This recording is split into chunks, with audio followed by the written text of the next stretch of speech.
Oh, are we back? Ha. Okay. Slay. Hello. Hello, everybody. I'm back.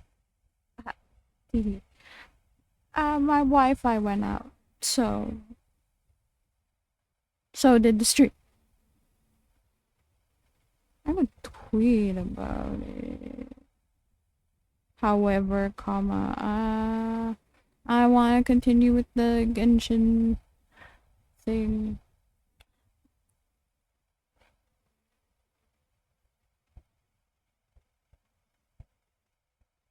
Anyways, well, the when my Wi-Fi crashed, the game had to like exit, so I have to reopen the game. Well, that's going on. Hope y'all been doing well.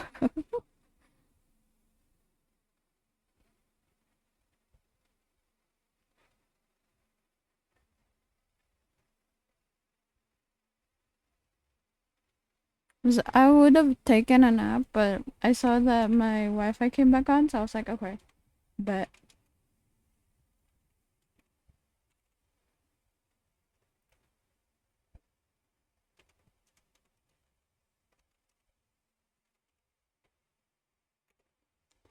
Dee Happy affiliate anniversary. Thank you, Z!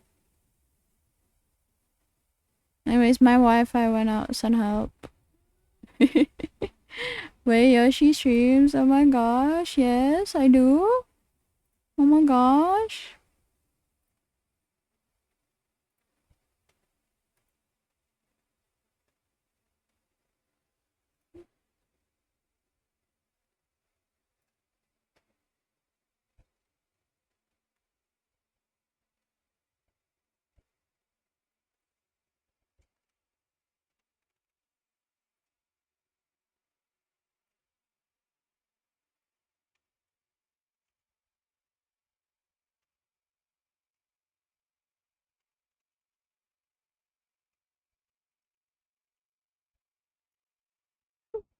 I hate when the Wi-Fi goes out. Yeah, no, for real. It went out, so I was like, fuck. Mid-stream too, so I was like, well, shit. So I had to wait for it to come back.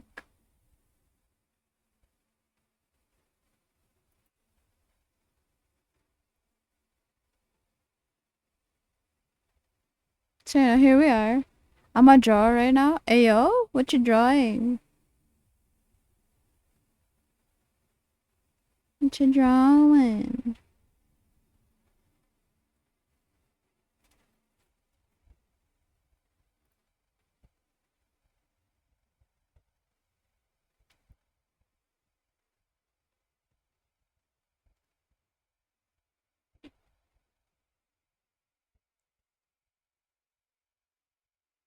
Alright. Let me just...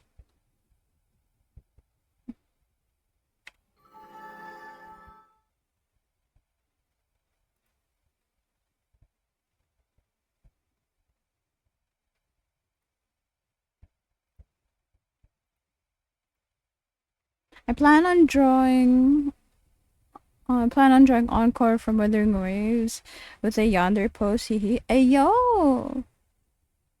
Wait, that's exciting.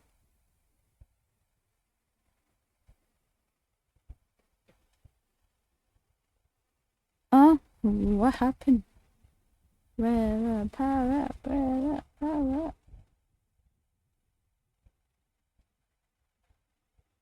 I think like the thing for my coffee broke too. Fuck, refresh. There we go. Oh, never mind. Okay. Again. Go, go, go. I have to refight everyone again. Go, go, go.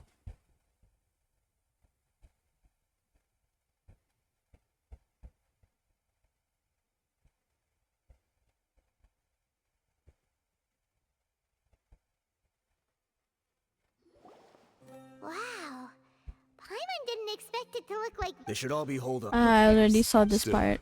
we should be careful. We're Even if they've only got skipping. one shot left, it could still take us out. Yeah. We'll know with Deshret's relics may have been a Skip. force to be reckoned with before. Skip. Yeah. Skip. Are you excited, Yoshi? For ZZ's coming next week. Let's go. Oh yeah, I heard. Yeah, I'm kind of excited. I've been. Shine down. Not welcome. I'm kind of looking forward to it. I've been meaning to. I've always wanted to play it.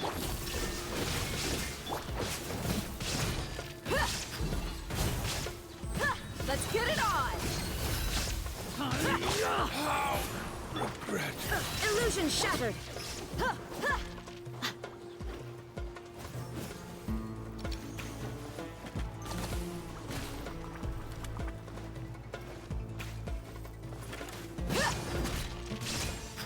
Buckle up.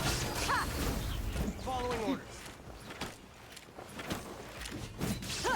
Opening box of Adeptitrix.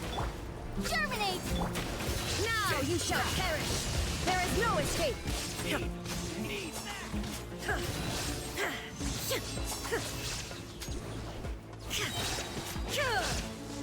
Shine down.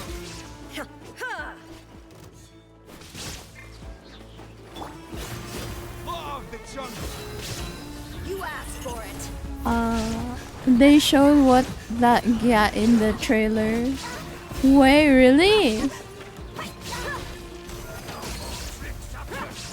Wait, that's exciting. Wait, we could watch that later. Look alive.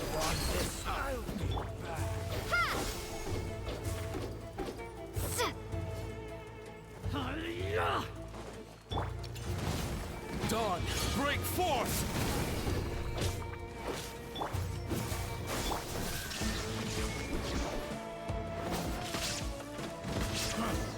You won this one. This way. Follow me. We're almost there. Hell yeah.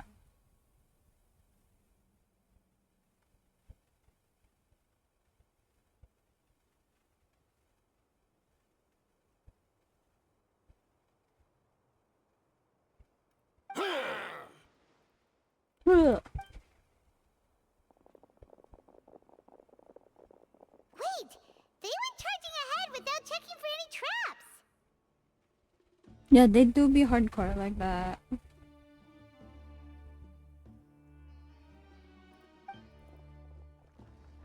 And there it is. Hey, you guys okay?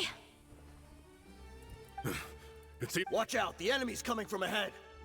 Well, Don't worry about us. Let's go. We can't let the boss... Let's check if there's another way! The sooner we can... Let's see. I think I see a way through over there, but it's being Okay, let... Alright. I don't have to skip after this because I've already gone through this part before my Wi-Fi just like decided to just like a piece.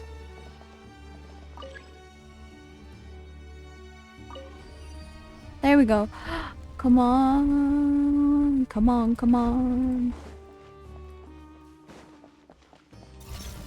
propagate! illusion shattered. Let's get it on.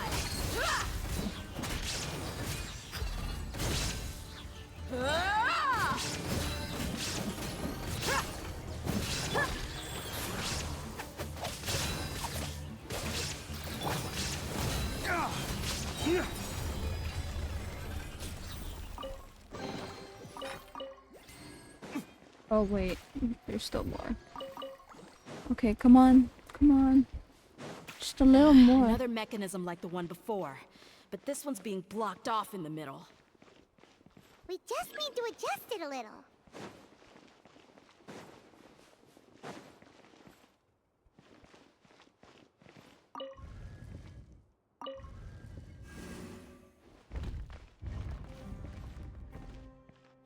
Oh. I have to lower it.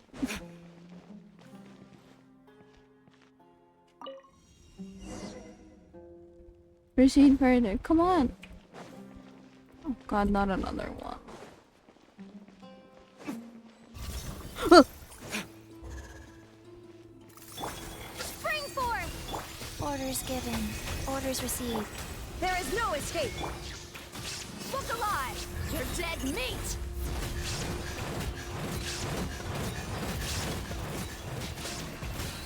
Cha! Ha! Hai! Ra! Cha! Yeah! Oh, there's a chest. Wait, hold on.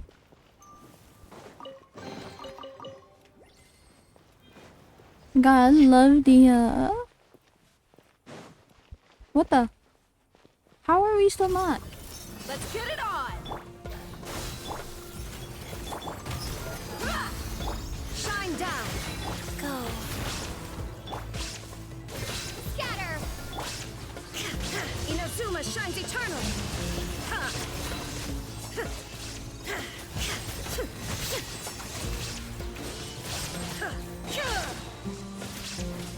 Illusion shattered!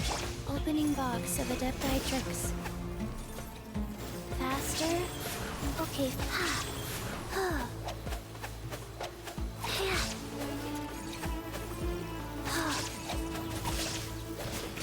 Shine down! Buckle up! You asked for it!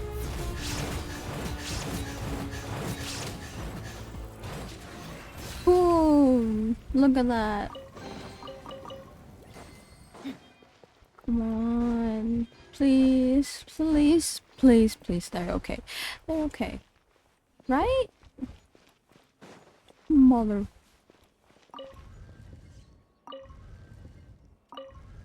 And wow.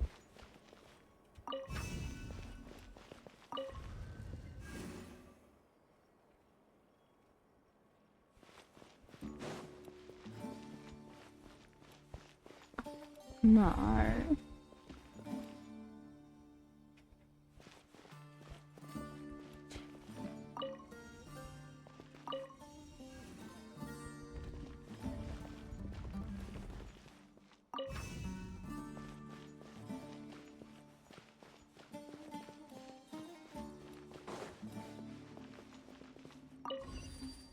Okay. Come on, come on. We just seem to keep going deeper and deeper.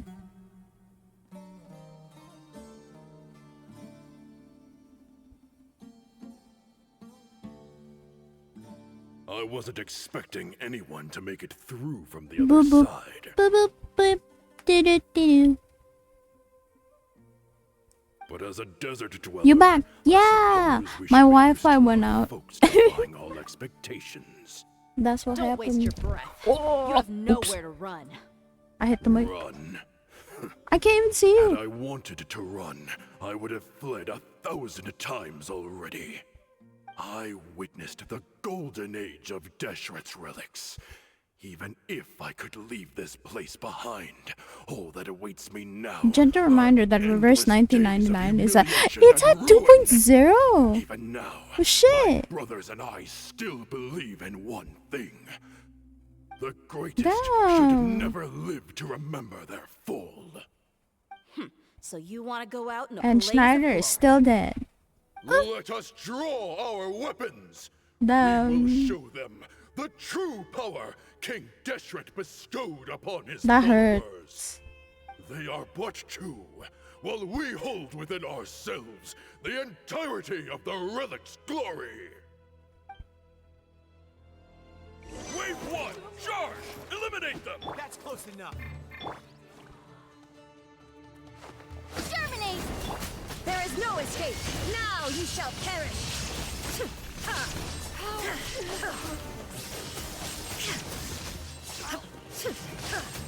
Illusion shattered. Look alive.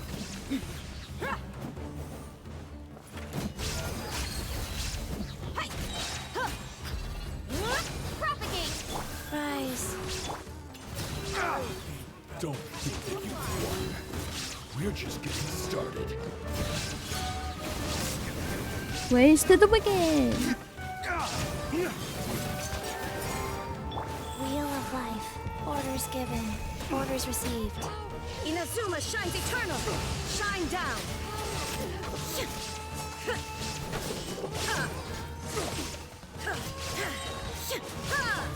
Buckle up. Hi. King Deshret will not abandon any one of his followers.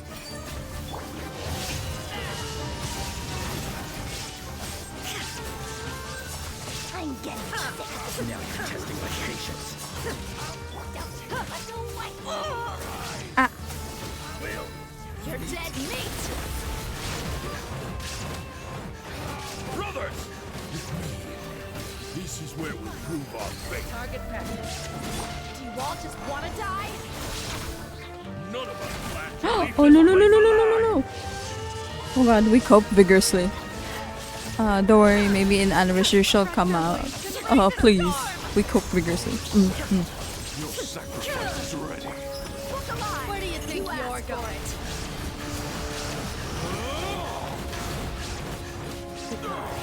But we'll meet again. Ah, I was gonna heal. By the way, have fun with WUWA 1.1 update. Wait, why? It's Jesus. This place is like a gladiator's ring. They just keep coming no matter how many we beat. Yes, keep fighting! There's no need to fear, and no need to back down! This is our last stand! When the next wave comes, try to draw away their attacks. I'm going to see if I can take out that high platform.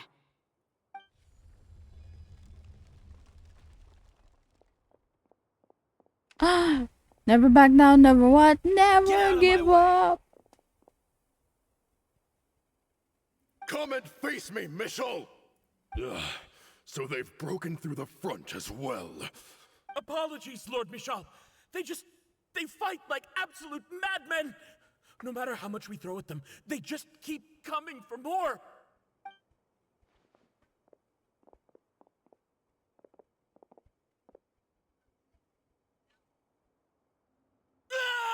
Oh.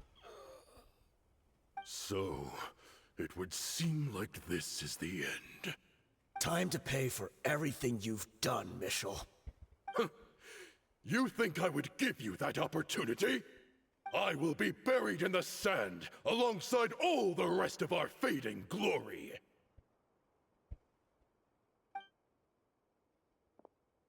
Hey, wait!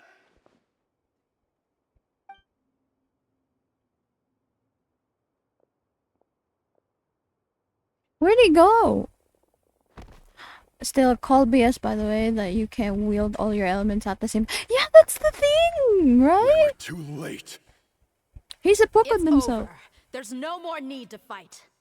But if you're still going to cling on to your so-called mercenary's pride, then I'll give you all a good beating as well.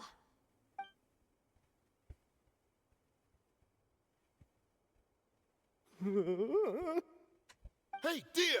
I found the mechanism. I'll get you all back up here right away. At least WUWA and Sarah have a valid reason. Yeah. Let's go.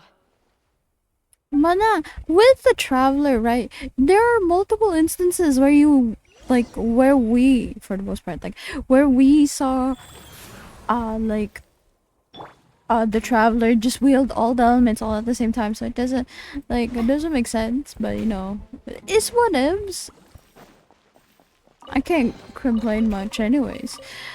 Star Rail makes you choose a different path which collides with other eons. Yes. With WUWA, you just have one.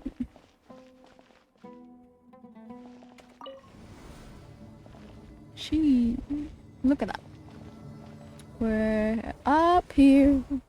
Who are you filthy rats? And why are you always pestering us? You call yourself a member of the infamous Deshret's relics, and you still can't even tell who's made it all the way to your headquarters? Who knows what intent a bunch of rats may have? We try to catch a couple, and you all just show up on the other side instead. How are we supposed to figure out what you're after? Hey, By the way, have you Yoshi, ever heard of play a Blue man by the name of Archive, Kitsu? bruh. Blue Archive? Why would I know? I mean, It's not like I'm in could. charge They or released the anything. final episode of their anime too. This is your Ooh. last chance to talk. Hey, I said I don't know anything. I'm just an average member here. I'm telling the truth. If you're here to find someone, why don't you look through the records yourselves? Who can remember every name and face with so many people coming in and out every day? The irony. Can't wait for season 2. His life Slay. became a light for so many, yet to others, it wasn't even worth remembering. Where's the records room? Answer me. It's right over there. All the files are in there. You can go through them as much as you want. It's not like any of them still matter anyway. I mean the old records room. The old records room? You mean the one that got burned down? Kusela. Ah, yeah, I remember him now. The guy who could hardly walk. Watch your mouth. That's our boss you're talking about. He was definitely faking it. We all let our guard down as soon as we saw him come hobbling in. But in the short time it supposedly took him to take a dump, he'd already gotten away and started a fire in the records room. He couldn't have possibly outrun us if he wasn't a fraud. And after that, Deshret's relics fell into complete disarray. Stop wasting our time. Every one of us here is perfectly aware of what he had done. Tell me, where is the old records room? It's just over there. Go see it for yourself if it means that much to you. There's nothing left in there but Imagine ashes. students No with human guns, could ever the survive game. that kind of Basically, inferno. all the plot you need, Lamar. Bashar, Tikriti, You let's had go. me at We'll leave the guns, others here to so guard these guys. I don't need to hear more. Spare them no mercy if they try anything.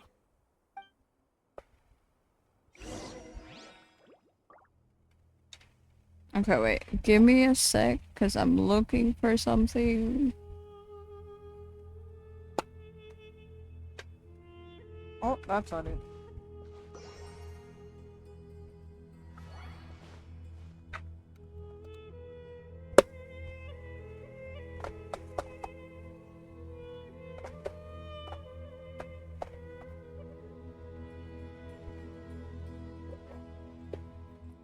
Okay. I promise we're not all that down bad. Wait, no, just ignore the community. I promise we're not all that down bad. Probably. One way to find out. To see is to believe. Well, in Twitch lore, I'm over 70 million years old. No promises. In Twitch lore, I am but a child. I'm a baby. I was created like 2 years ago.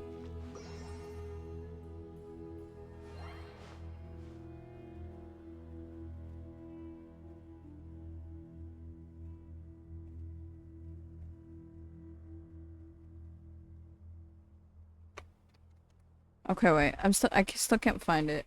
Hold on.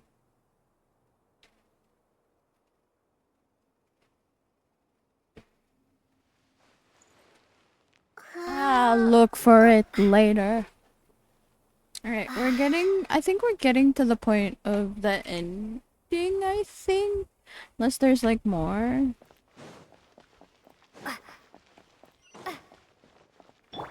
Go.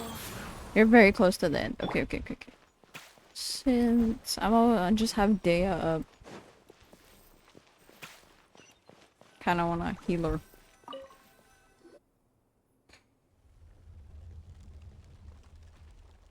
They have a new one? That's crazy. So, this was his final destination. How did he do it? Getting past all the guards with a limp and sneaking in here to start a fire? If he was nimble enough to do that, then he must have been able to get out of here after starting the fire, right? Tia. I'm sorry. I know it's just wishful thinking. Let's look around. Maybe we can find something that's been left behind. Oh dear. Is this a cane? It's his Must be the one Tia's cane. father used. Kusela. No, that's so Thanks for sad. everything, boss. Dea's the Unfortunate let's someone go. find that cane No. after that fire. Is the Let's split up and Velociraptor look around reason? some more.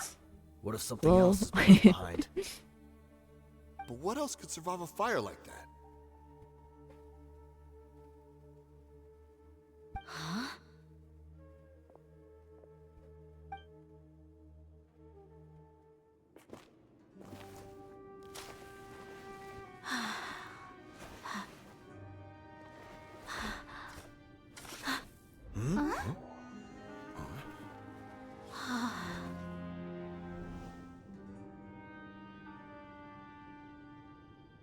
So, Wait! Isn't that the toy sword you played with as a child?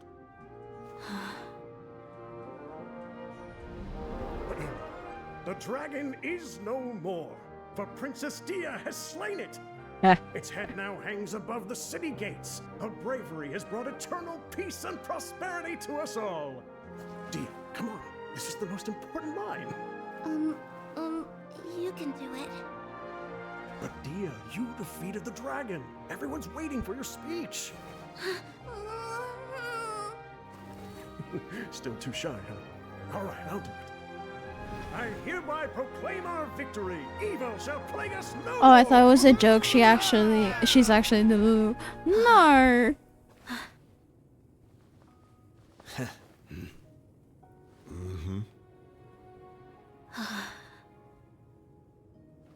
I hereby proclaim our victory. Evil shall plague us no more, Dad. Oh. The whole story was shared with the corpse of 30, which finally joined the investigation in the name of restoring order. The members of Desert Relics were brought to justice, and the members of Takan Akmar, I don't know, turned themselves into the authorities. The cane that once belonged to Kusela was given to Dia as a part of her inheritance. Dia was completely silent on the way back to Summer City. Oh.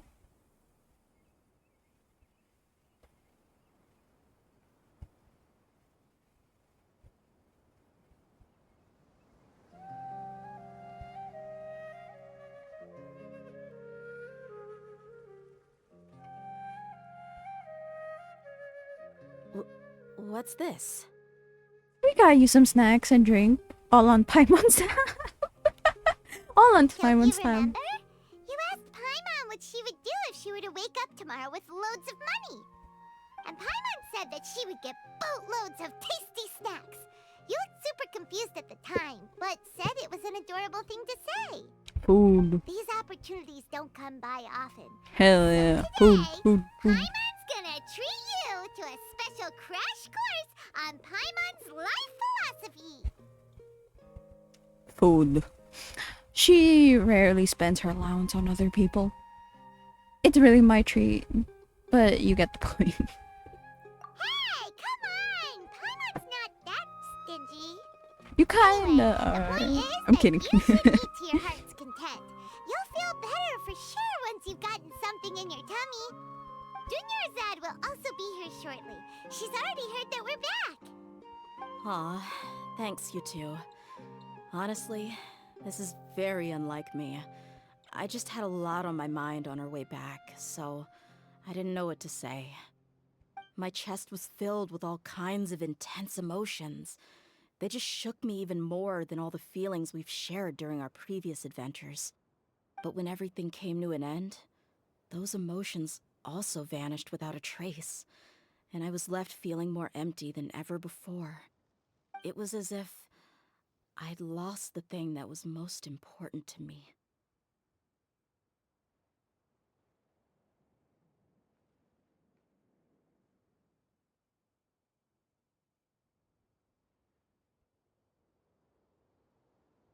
Everything just happened so fast. Yeah, you're right.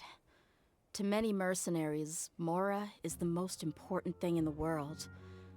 But perhaps to us, it's the most worthless thing of all. Idrisi and the others all used to say that they would quit if there was no Mora to be had. But when it came to avenging my father, there was no Mora to be made anywhere.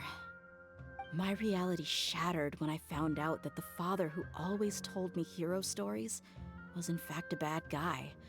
But look at me now. Am I any different? Despite all my promises about never forgiving him and never trying to understand him, I still went to such lengths to find out the truth and nearly even shed tears for his sake. We're hypocrites, all of us. You should never question your true feelings, though. Yeah, you're right. It's just a pity that we often only recognize our true feelings after it's already too late. You're back! Are all of you alright?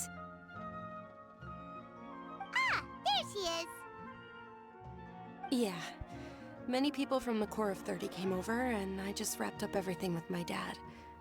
All I can do now is wait for their verdict. Huh? Dia, you're looking quite down again. Paimon will explain. A lot happened while we were gone. Once Paimon finish it, oh, okay. I'm sorry. I really should have controlled my emotions better. I just... It's all right, my lady. You were hurt by all of this as well. Truth be told, I'm starting to feel a little guilty watching you cry like this. But Dia, your pain must be even worse. You shouldn't need to comfort me. Hey, don't worry about me. If anything, this whole thing has finally shown me the difference between illusion and reality. My father probably thought that people could settle into new lives as long as they moved to a new environment. That thought has even crossed my mind a few times. It's like saying, what's wrong with adapting to a new life? However, there was always something deep within my mind that refused to accept it.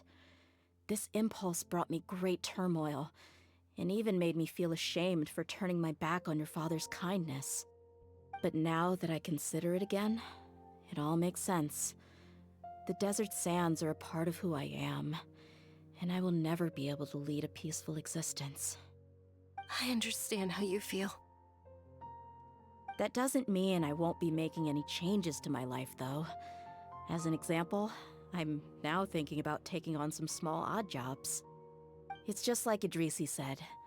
I also want to catch up to my father and become a character in his play. Even if the ending of the story may be childish and ridiculous, it won't really matter. Isn't that neat, though? Oh, you'll be a whole new kind of mercenary, one that's not out for Mora. Why don't we go for a change of scenery once we finish eating? What about stopping by the Grand Bazaar again? Right. You said you wanted to get a rug for your family. We'll come along too.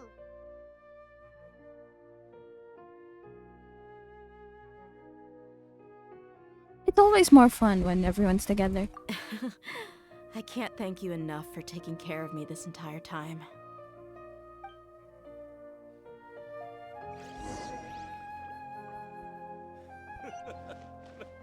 Makes me laugh every time.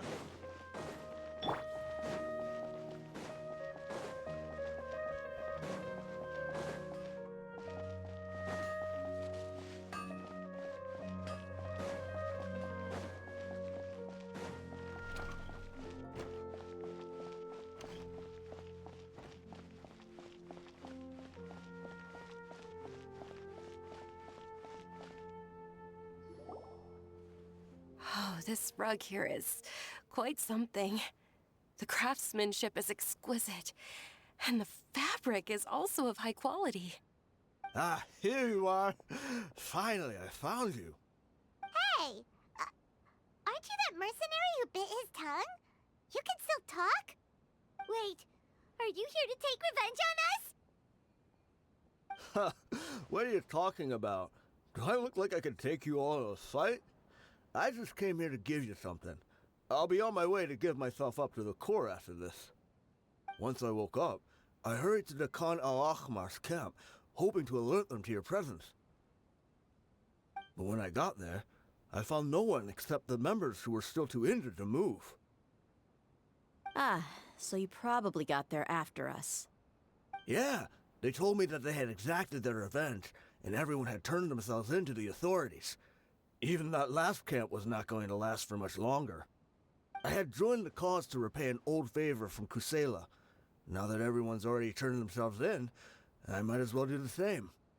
One of the injured members gave this box to me, and told me that it contained some of the old man's last possessions. Everything left in the camp will get confiscated, so I figured I should get this to you before the Corps could get their hands on it. Thank you. No worries. We are all just living our own truths. There's no need to comment or judge anyone for it. Bye. So this box contains everything that Dia's father left behind. Huh. It feels lighter than expected. Well, back in the day, The first thing he did with any Mora was spend it on things like drinks and meat. But let's see what's inside. What's this? It's just a bunch of junk. Ugh, it kinda stinks. Perhaps it's just been left unopened for too long. A handwritten copy of a storybook. The paper's already yellowed, and it looks like it's about to fall apart. It was against the Academia's rules to possess books for personal use. If he was going to break that rule, he could have at least copied something useful. That probably means this was really important to him. Ah, and here are a few bags of children's snacks. The packaging's completely deteriorated. Maybe that's where the smell was coming from. Did he get those for you? Yeah, but here's the thing, though. Even when I was a child, I was never a fan of these kinds of snacks. He'd always say that he got them for me, but in the end, he always ate more than I ever did. Who even leaves snacks in a box like this anyway? Isn't that just common sense? Forget it. Let me see what else is in here. A razor, some buttons, some round iron tiles, a wooden toy puppet, a wool scarf, which from the looks of it probably belonged to a woman, and a hair clip? Why are these things here? I'm suddenly feeling a little scared. I'm sorry, my lady, but this is just the kind of man he was. He probably saw this box as some kind of personal trash heap and dumped any and everything in there. 2 empty liquor bottles. Tell me, you guys, are these the kinds of things that a normal person would leave behind? Probably not. What an interesting man. Huh? There's something in the bottle! Oh, you're right. All right, I got it out. It seems to be a piece of paper with some writing on it. The bottom part's all damaged from moisture, though. Let's hope the writing didn't smudge. I was suddenly seized with an urge to write a letter after finishing this bottle. I just folded it up and left it in the bottle, though. If I end up forgetting about it, it won't really matter.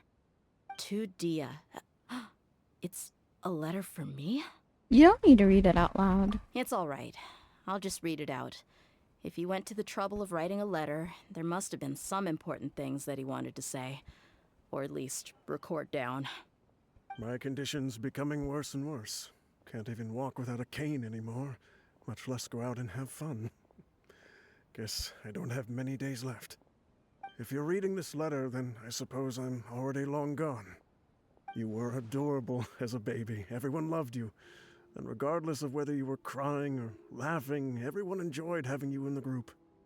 But once you grew a bit older, you were no longer nearly as happy or cute. It's probably the guy's fault. Can you believe this guy? He can point the finger at himself. Anyway, back to the point. To summarize, I'm writing this so you would know not to feel sad for me, even if you end up finding out the truth. The reason being that I was never your father to begin with. Wait, what? Hey, yo. Surely, he must be joking, right? I don't know. I was quite formidable when I was young, and 100 times cooler than some so-called flame main. Really felt like the whole world was under my feet. With just a teeny tiny bit of effort, I felt I could rule over the entire desert. But as fate would have it, I went out into the desert for a drink one day and discovered a baby in the sands. It was you. You were just lying there, small and helpless. You were so tiny that if the wind blew for just a little while longer, you would have been buried forever. But your cries were so loud they made my head hurt. Now that I think of it, you really were a bundle of energy. Sounds like he's serious. I told Idrisi and the others that I had slipped up with a woman while out and about. None of them even doubted me. I'm sorry that I had to lie to them for so long, but I really had no other choice. I was their most esteemed leader, after all. It's not like I could just tell them that I suddenly wanted to play at being a father. At this rate, I'll puke up all the liquor I just drank from this bottle. Anyway, Dia, you possess the kind of freedom and kindness that we could only dream of. As far as how you should live your life, that'll be up to you to decide. That's the end of the letter. In the end, he was still thinking of me as a little child. But isn't that also a good thing? I suppose. Or I would have suffocated under the sand a long time ago. He was Happy a good affiliate father, advert. too. Thank you, Coney. The fact that he wasn't a blood relative doesn't change that. Yeah. It's just a pity that we had to learn the truth of everything like this. Do you already have some ideas about the decision that he wanted you to make? I do. If he first found me alone in the sands, then I want to try my hand at finding the person who abandoned me. I just have one wish. To tell them a story. That there once existed a childish and foolish jerk with a heart of gold. And that only under his care was I able to grow and mature into the person I am today. If you end up finding any leads, can you share them with us? We go on adventures all the time. Maybe we'll be able to find some information for you. Sure, I appreciate it. I wasn't expecting you to be so enthusiastic. I also don't want to see his efforts go to waste. I don't want you to stop going forward. This one. I'll help too. Yoshi, last time we Thank played you. together was in All of you. Thank you so much. Warframe Life when we certainly both had were its twists M3. and I'm turns, but MR. I've Yo, always let's considered myself fucking lucky. go! I'm no still matter where I've MR3 because I'm I've trying to always been like surrounded okay by incredible in kindness. Warframe, right? The main reason why I haven't been streaming it was because I'm trying to like do it just like on my own. I'm doing the one with the I forgot what it's called, like the wave ride? No, that's not it. That's Genshin. The one with the hoverboard thing. I'm doing that one. I'm trying to finish that one and other things, and then I'll come back to it. I still want to play with you sometime. If you see I'm online, just invite me. Oh, okay. I'll be sure to do that. But yeah, I've just been doing that. Good morning again, lol. This time, where I'm waking up. Good morning, Dio. How was your sleep? Hope you slept well. Okay. We've done that one. We can progress slowly going that way. Alright, let's do it. I wanna get her over with. The sleep was good. That's good to know. That's good to know. I don't like Yay Miko that often. I think I ignored that quest, UH. The one where you have to do tricks. Oh wait, really? I didn't, cause it was like in my face, and I was like, okay, fine, I'll do it. So I'm currently doing that one. I'm also simultaneously doing another one. I can't remember what the other one was. It was all up in my face, so I was like, okay, fine, I'll do it. Cause it kept popping up, and I was like, okay, fine, I'll do it. Jesus. Like, I can't have a break now, can I? There's a reason I don't use writing to get these. We haven't been to the Yai Publishing House in a while. Paimon wonders if they have. It's kind of funny how it was all up in my That grill. time was pretty cool. It's like a Come on, this is a no-brainer, man. There's only one thing worth wishing for, and that is a ton of Mora. But the exam's next week. If I fail again, I'm seriously done for. I'm better off wishing that my exam goes smoothly. It's just an exam. Trust me, there's no problem you can't solve by throwing Mora at it. If it doesn't work, then just keep throwing till it does. No! What Don't are do they that. arguing about? It's quite a spirited debate. Huh? Really? You guys don't know?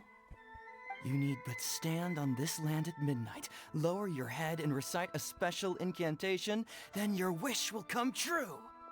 Huh? Is it from a novel? Looks like you guys really aren't in the loop. This, my friends, is the next big thing. A highly effective wish ritual guaranteed to make your wishes come true. A wish ritual? That actually works? This does not sound credible. Right? Even Paimon knows that's just not how the world works.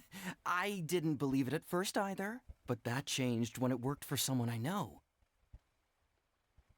It's this guy called Kunihiko.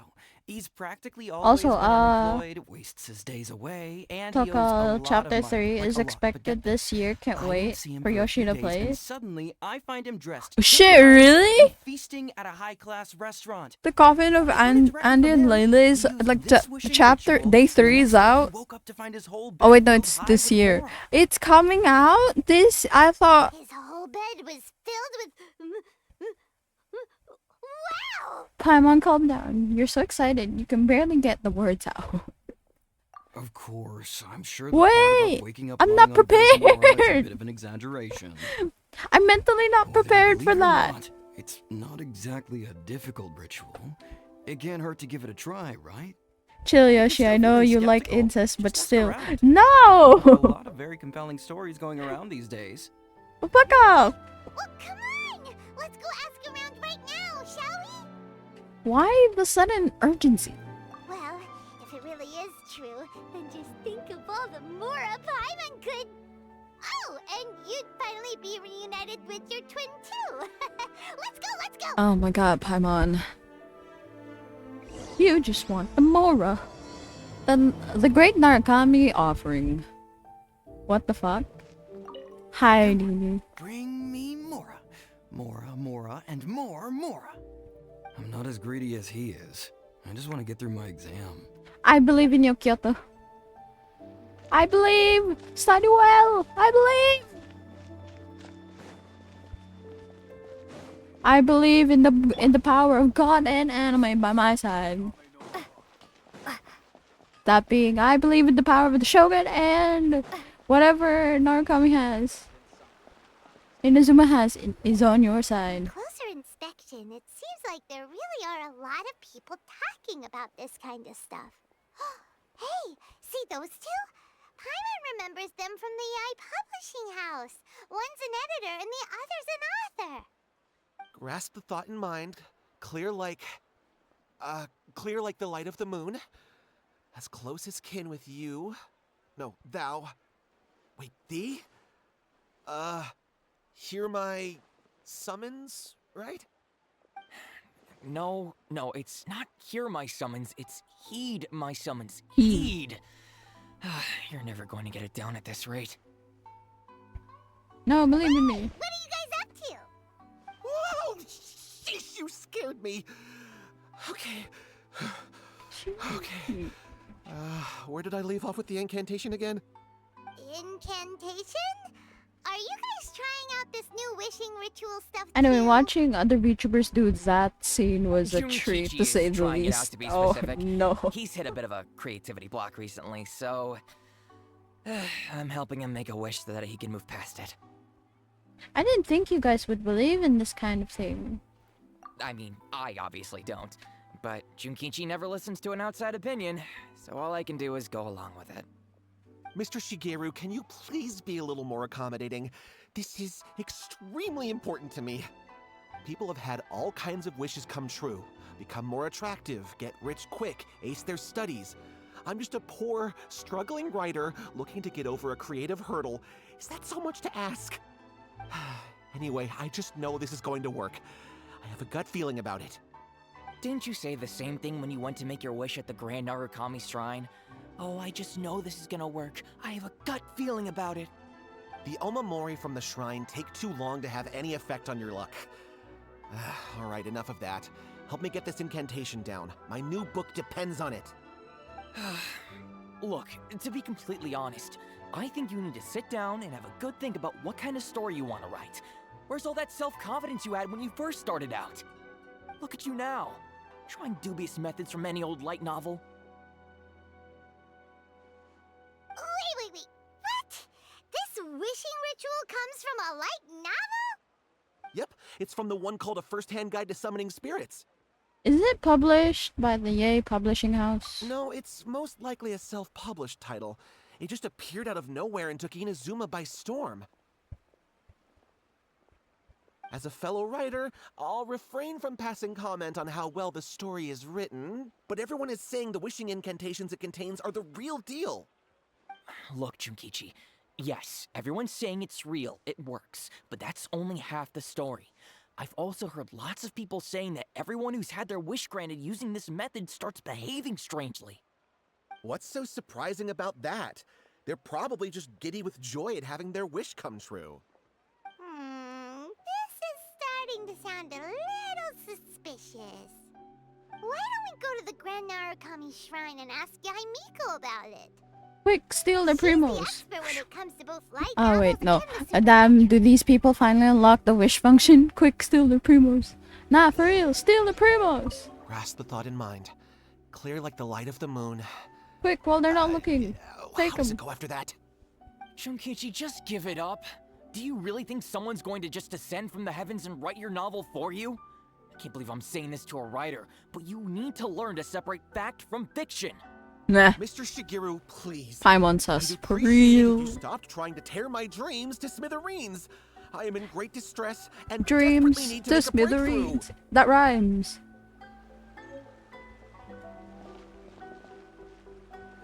Okay. Look, it's so pretty. Anyways. Narukami. Okay, really quickly, I'm gonna be back. I'm gonna get a drink. A cold drink. Because my water is not cold. But I'll be back. Y'all wait here. Actually, before I do that.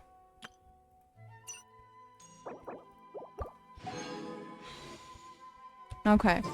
I'll be back. Y'all chill here for a bit. Warm water is fine too. Yeah, but I want it cold. It's EP time. Eat well, Zephyrin. Sleep well. Good night, Yoshi. Good night. Sleep well. I'll see you tomorrow. I'll see you tomorrow. Good night. Oh. Hazel. Anyways, I'll be back. I'm gonna get cold water. Yeah.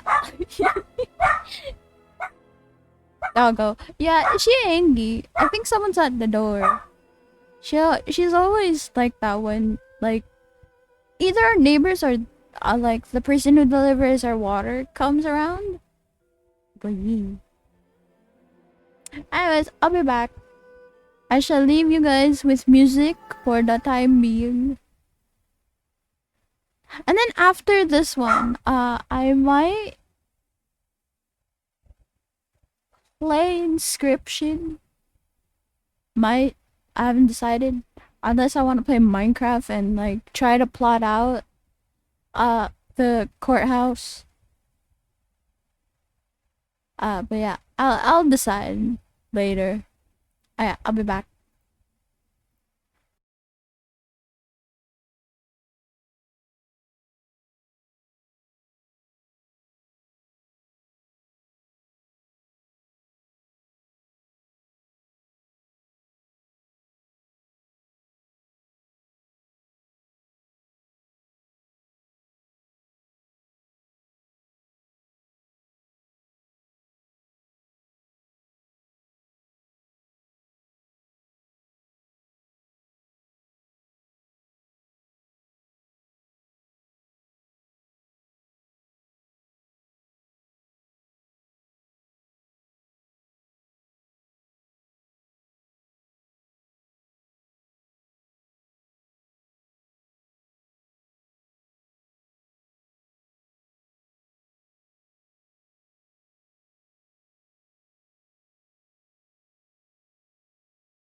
I'm back. Okay.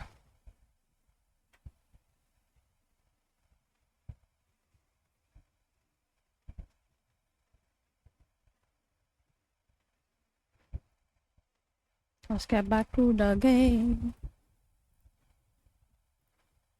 Alright, I clicked on. Okay.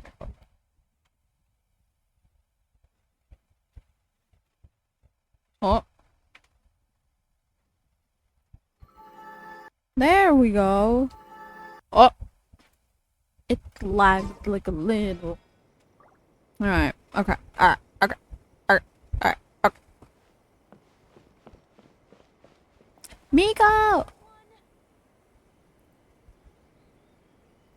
Miko! Great, you're here! Well, hello there, young ones. What brings you to the shrine? It just so happens that I have a wonderful novel here. I highly recommend it.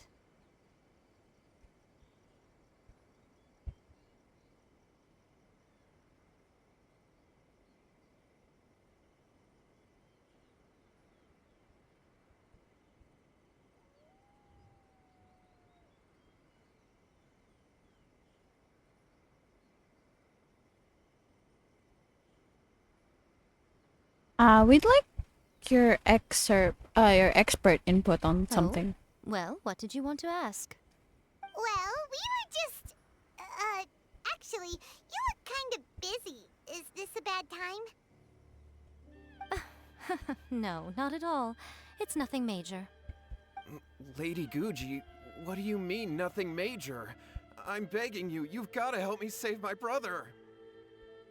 What happened? It really is nothing major. I stand by that. Oh, but since you're so curious, let's have him relate the story one more time, just for you. You two seem to have a good relationship with Guji-ai. Please, put in a good word for me. You have to convince her to help my brother. Here's what happened. My name is Kato Yohei, and my brother is Kato Shingo. Who? All he's ever wanted is to become a swordmaster, so he once asked Sensei Domon of the Meikyo Shisui art to take him on as a disciple. Domon turned him away, took one look at him and said he didn't have what it takes to train in the art of the sword. But my brother wasn't about to resign himself to defeat. He trained every day as hard as he could, and finally proved himself by defeating one of Domon's best disciples in a duel recently. But since his victory, he's been acting extremely strange. It's like he's become a completely different person. The doctors can't find anything wrong with him, so I'm betting it must be the work of an evil spirit. That's why I'm here, begging for Guji-ai's help. You know, there really aren't as many evil spirits lurking around as you seem to think. Your brother achieved the goal he'd been striving toward for as long as he can remember, and now it's gone. It's only natural that he feels a little empty and lost while he's trying to find a new direction. If it were me, I'd just leave him be for a couple of days. He'll recover on his own soon enough. No, Lady Guji. If you saw him for yourself, you'd know. I guarantee you, he's not acting like someone who feels empty and lost. Oh, all right, all right. Then tell me, when did your brother spar with Domon's disciple? About 5 days ago. 5 days ago, you say? Yes, Lady Guji. That's a long time for him to be acting up like this. I'm really worried about him. Our greatest wish is to one day found our own school, just like Domon. We can't jeopardize that dream now. Wait a minute, now I'm a little confused. Are you here to save your brother, or are you here to make your dreams of founding a martial arts school come true? Well, they're kinda two sides of the same coin, aren't they? Whatever. Let me ask you this. Have you heard of any interesting new rumors lately? If so, I'd love to hear about them. What? Rumors? I haven't heard anything. Oh dear. Well, that's too bad. Lady Guji, please stop changing the subject. This is someone's life we're talking about here. Please, you've gotta help me. Miko, he seems really desperate. This thing with his brother sounds really bad. He looks... Come on, you should help him. He looks very pitiful. Okay, fine. Then it's decided. Yay, Miko! So you're gonna help him? Kato, whatever your name was. Nar. These two guests are trusted acquaintances of mine, and in fact, they are experts in resolving all manner of strange and supernatural phenomena. Exorcisms and that sort of thing are all in a day's work for them. Yeah! Wait a sec! That's not true. Really? Is that hesitation that I detect in your voice? So let me get this straight. You come begging to me for help, I actually recommend someone for the job, then suddenly you start doubting me? Not at all, never. Whatever Lady Guji says, I trust wholeheartedly. Thank you two for your willingness to help. Please follow me. Now hold on a hot second, Miko! We may be a lot of things, but we ain't exorcists! Yeah, this is way beyond our level. We have no clue about this. But this is way beyond our level of expertise. Don't worry. If he wants an exorcism, just grab a handful of salt and mutter some mumbo-jumbo while you're sprinkling it around. It's a common trope in light novels, right? You just have to have a bit of bravado. As soon as the protagonist gains self-confidence, everything else just magically falls into place. This is not a light novel, though. Pretty sure there's more to an exorcism than bravado. Well, you were the ones who seemed concerned about his situation. Don't you think it would be a little unfair to make me do all the work? Besides, Damn, we both Miko. know you wouldn't be here at the Grand Narukami Shrine unless you had a request for me too. We just This had is a an opportunity question. to demonstrate that you come in good faith. Damn. This feels all wrong! But you technically have a point, so... All right, let's go. Don't worry now, I'll be coming along too. Okay, let's follow Yohei and go visit his brother. What is going on here? Granted, you can never be quite sure what's going on in Miko's mind, but she seems even more disinterested than excuse me. usual in Yohei's situation. Well, a life's at stake here, so it looks like we'll have to deal with that first before we'll get the chance to ask her about the incantation stuff. Alright, alright.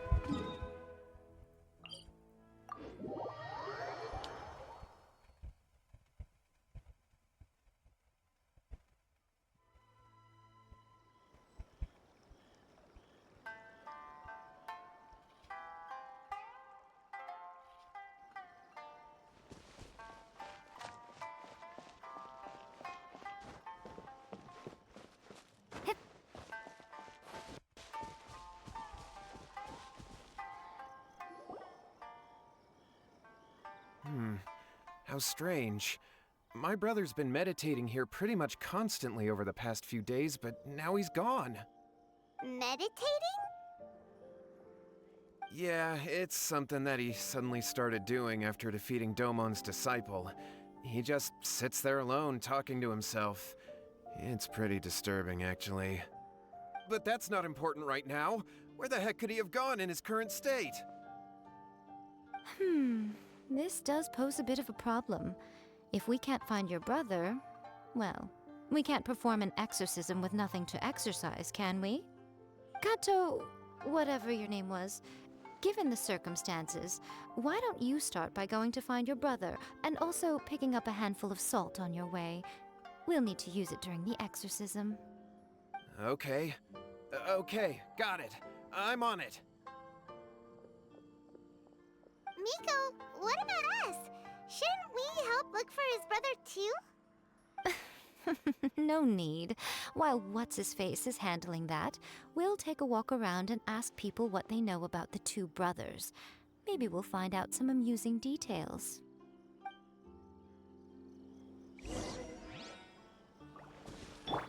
Shine down!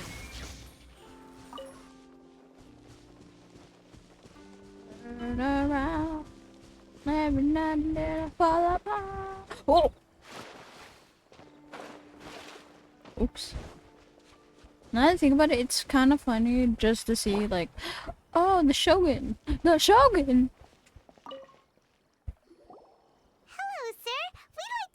about the Kato brothers. Oh, are you debt collectors? Yohei said to tell you not to worry. He'll be able to pay you back as soon as he has enrolled a few disciples. Huh? Debt collectors? No, we're not here for anything like that. But, it sounds like Yohei and Shingo have gotten themselves into a bit of a pickle. Well, yes, I don't think there's any disputing that. Those two don't have an ounce of dedication between them. They just hop between ideas and won't stick to anything. Huh? But Yohei said his brother has always wanted to become a sword master, and even asked Domon to be his sensei. That's true, yes. Shingo begged Domon to take him on, and eventually, he finally relented. But even after convincing a renowned sensei to give him a chance, he was the same as ever, bumming around in class instead of focusing on his training. In the end, Domon had had enough and kicked him out. But Shingo was resentful about it. He blamed Domon for not seeing his potential, and even declared that he would challenge a disciple of Domon to a duel. Wait, what? That's not what we heard.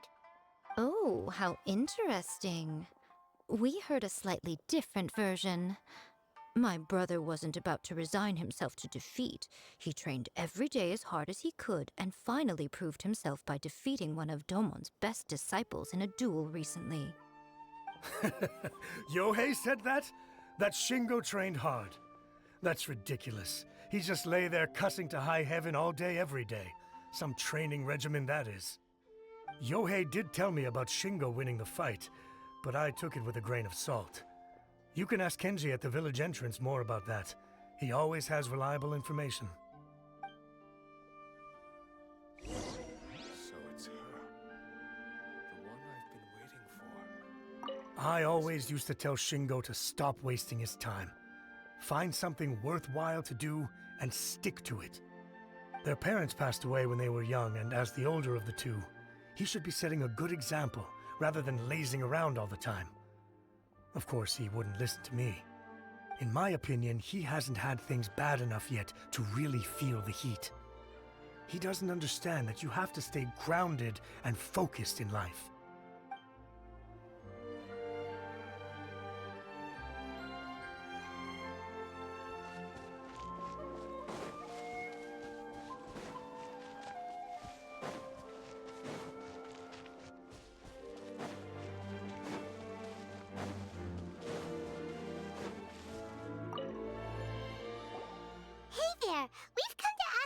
The Kato brothers.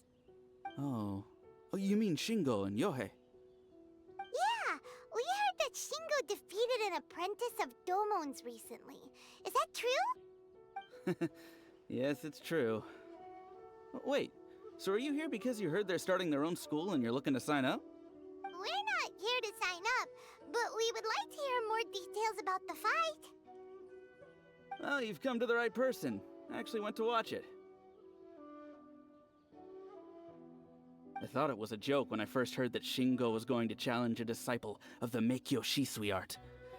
But when he drew his sword, he became a whole different person. The way he handled his blade, it was like flowing water, mesmerizing to watch. Domon's disciple is no pushover, but he was absolutely no match for Shingo. Is Shingo really that strong? Yep, he seemed pretty euphoric after winning the duel too. He was celebrating very vocally, saying something like, "What a duel. I haven't felt this good in a long time." Any other details to share? We've heard that Shingo has been behaving rather out of character since then. I'd definitely say that he has more energy than he used to. In the past, he never used to do much except lie around sunbathing all day. But just yesterday, for example, I saw him cutting down trees for the village head. In the space of one afternoon, he did what most people couldn't finish in 3 days. Not only that, but he managed to fell a lavender melon tree with just one kick.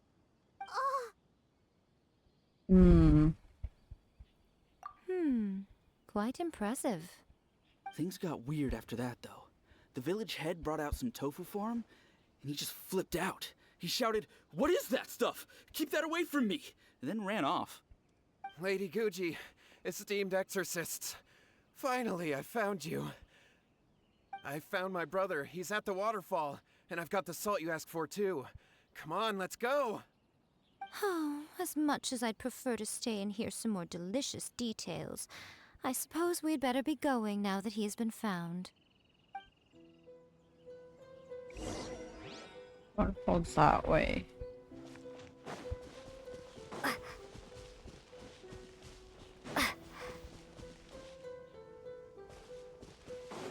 Oh, it's raining. It's raining. Hallelujah, it's raining. Amen.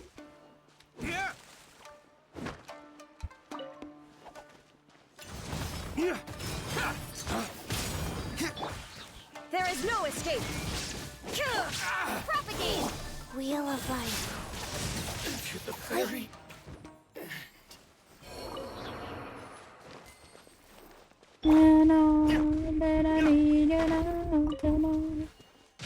Oh.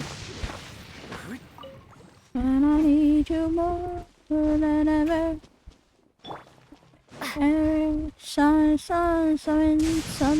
Something, I don't remember the lyrics. Oh, what the fuck?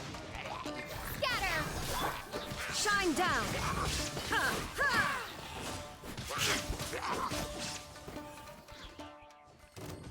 Oh, yeah, the motherfucker.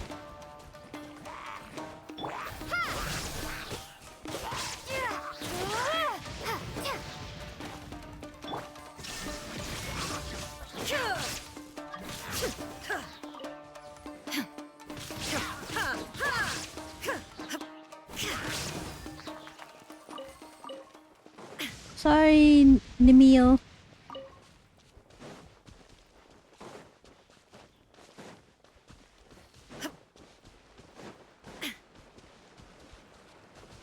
Oh shit! That was so close. Oh, Nikabuto. There he is. Look over there. That's him at the waterfall. Oh. So this is Yohei's brother. Whoa. He's meditating while sitting in a waterfall. That's pretty wild. Hey, listen! He's talking to himself.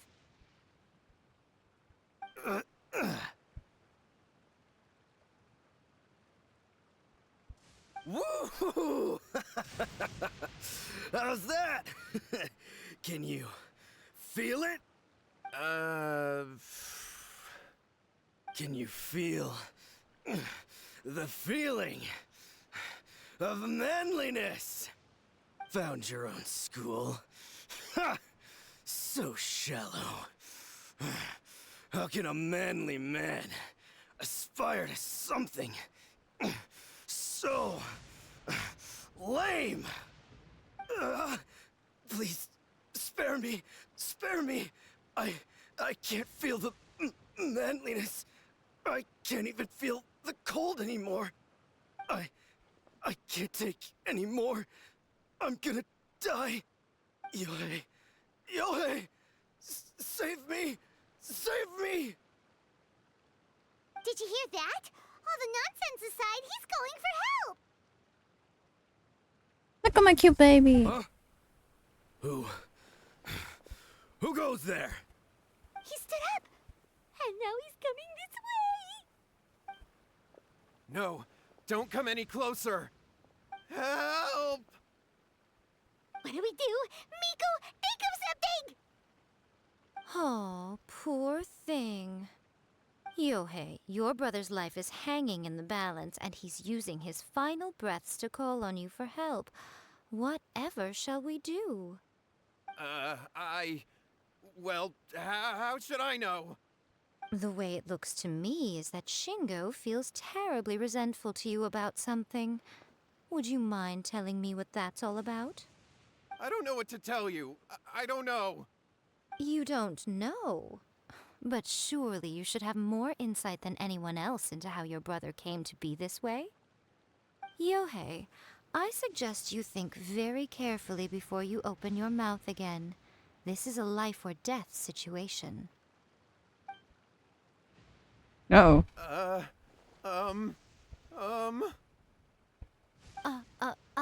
Your brother is your closest relative. You must have noticed straight away when he started acting out of character. And yet, 5 whole days pass before it occurs to you to come and seek help from me. Hi, You long really time no expect me see. not to notice the gaping Seno! holes in your story? Hi, how are you? As you wish. It's fine by me if you don't want to tell the truth. How you But doing? after Shingo dies, you'll be next. Good. That's good to know. That's It's good to futile know. trying to escape. Anywhere in the world you run to, it will be right behind your back. After all, you did summon it together. What about you? I'm doing good. Alright, I'll talk. I'll tell you everything. My brother and I used a wishing incantation. We made a wish. Made from the first-hand guide to summoning Yes, spirits. yes, that's it. Nice. The one that's all the Thank rage you. right now. You just have to recite an incantation at midnight and your wish will be granted.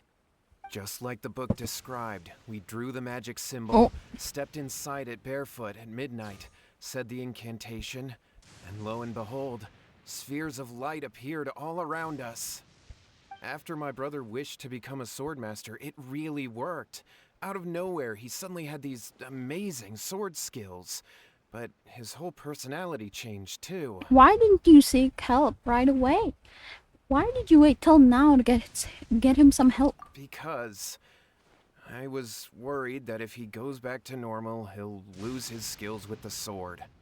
If that happens, it'd ruin our plans to start a martial arts school, and we'd be back to being poor. I just wanted to keep this under wraps until we'd managed to get the dojo set up and paid off our debts. So then, why'd you go to the Grand Narukami Shrine?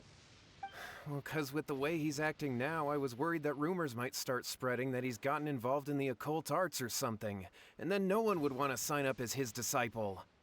So I was thinking that maybe Lady Guji might have a way to get my brother back to normal, but let him keep his sword skills? My, look at you with your ingenious schemes. Stop deluding yourself. These newfound sword skills are not his. They belong to the spirit that has possessed him. You're right, you're right. We were wrong to do what we did. We had this coming. All right, then. Your turn now, my little friend. Toss the salt, and then draw your sword. I just have to yeet salt at him. There he goes. What is that?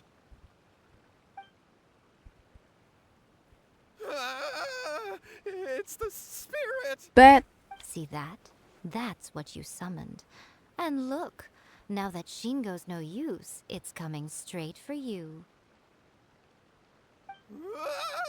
Save me! Save me! Miko! He fainted! What do we do now? Fight. Paimon. We do nothing. But you, little one, just a quick fight and this will all be over. Who's this? Ah, a fellow swordmaster. Come on, fight me! He's coming! Be careful! Paimon, I have the power of anime and God by my side. Scatter! Go.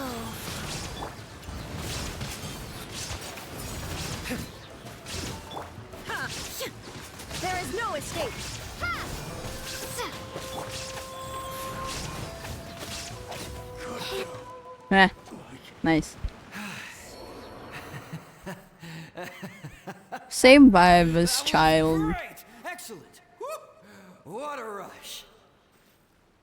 I haven't felt this great. Need to go eat. in a See ya. long, long No worries, Seno. Enjoy your food. Eat well. Disappeared! But he looked pretty content at the end there. Huh. Well, Paimon sure is confused. Do you know what that was all about? I have a rough idea. I'm completely bewildered as well. I have a rough idea. Ah, we can talk about it later. They're about to wake up. Thanks. Of course.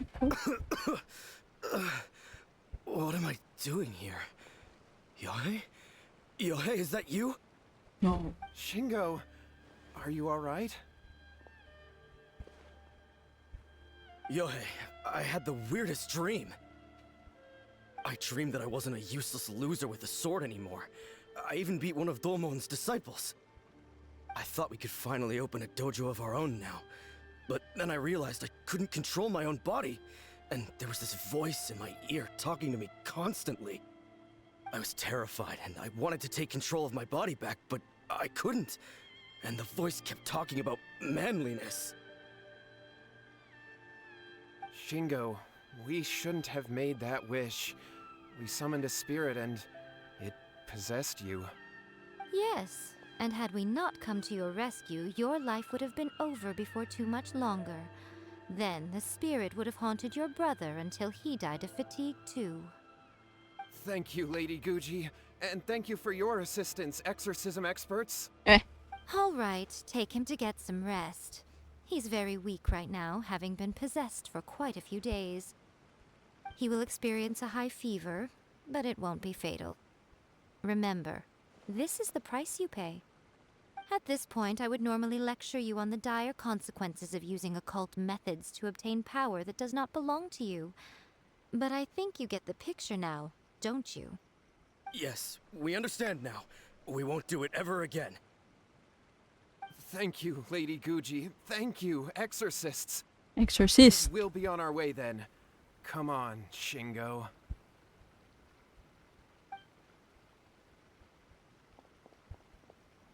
Miko, would they really have lost their lives if we hadn't gotten involved? And if so, why the heck were you so reluctant to help out? Oh, they would have been fine. I had to scare them a little, though. Otherwise, I hardly think these two lazy rascals would have learned their lesson. So, what was it that possessed Shingo? You saw it all for yourselves. I'm sure you can figure out what kind of spirit had possessed him, can't you? A master of the sword, lots of strength and passion, but that's like tofu? Ah! Paimon's got it! It was an Oni. Correct. Although it possessed Shingo, it didn't have any ill intentions. As a matter of fact, it actually seemed like it was trying to train Shingo to become bolder. Huh. Fair enough. But it seems like it had the opposite effect. Tossing salt caused it to temporarily leave Shingo's body. Then, you exhausted its strength by fighting it, so it disappeared. Even if we'd done nothing at all, Shingo would have eventually become too weak for his body to host the spirit, and it would have left of its own accord. Of course, it would have been more stressful for Shingo and Yohei that way. Still, the experience may ultimately have been more effective than me scaring them into submission with a little exaggeration. Whew. Well, the main thing is that nobody got hurt. All right, seems like we've wrapped up everything here. Come on, off we go. Hold on, Miko. You say everything's wrapped up, but are you sure about that? You mean you disagree? The book, a first-hand guide to summoning spirits? Oh, you mean that they got the incantation from that book? Yes, I know the one. Actually, that book's the whole reason we came looking for you at the shrine today. Incantations seem really popular right now. Human beings don't have powers like us yokai. It's quite understandable for them to be interested in incantations to summon the supernatural. That's not the point. The problem is that the incantations in the book are actually capable of summoning spirits and stuff. And loads of people are trying it. Even then, humans only have so much strength. Even if they do successfully summon a spirit with the incantation, it won't stay with them for very long. I really wouldn't fret about it. But who wrote this book? And why? Don't we think there might be a bigger safety risk here? What do you think, Traveler? It does worry me a bit. If Miko says it's fine, we probably don't need to worry. I'm more curious about Miko's reaction. You're right.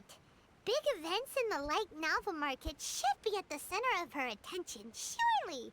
But she doesn't seem to care about this book at all.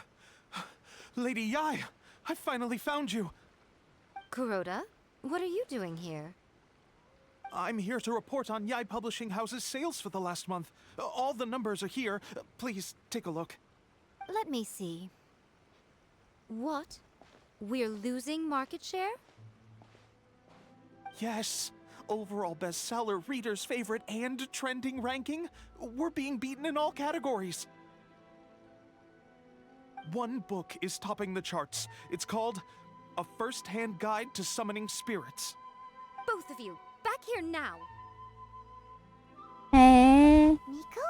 You happy anniversary, Yoshi. Thank you, Helder. Also, hi, how are you? Hope you're doing Things just well. got serious. A First-Hand Guide to Summoning Spirits is an all-round hit, summarily beating the novels of the Yai Publishing House by every analysis. Define serious. Just what is that supposed to mean?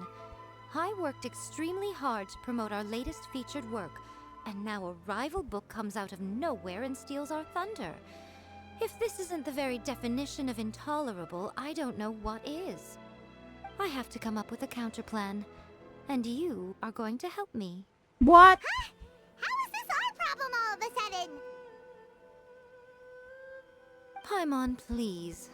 Who wrote this book and why? Don't we think there might be a bigger safety risk here? Oh, am I to take it that the safety of the people of Inazuma isn't so important in your eyes after all? Wait, what just happened? I'm doing okay, slightly eepy because rainy weather. Fair, that's fair. This feels all wrong.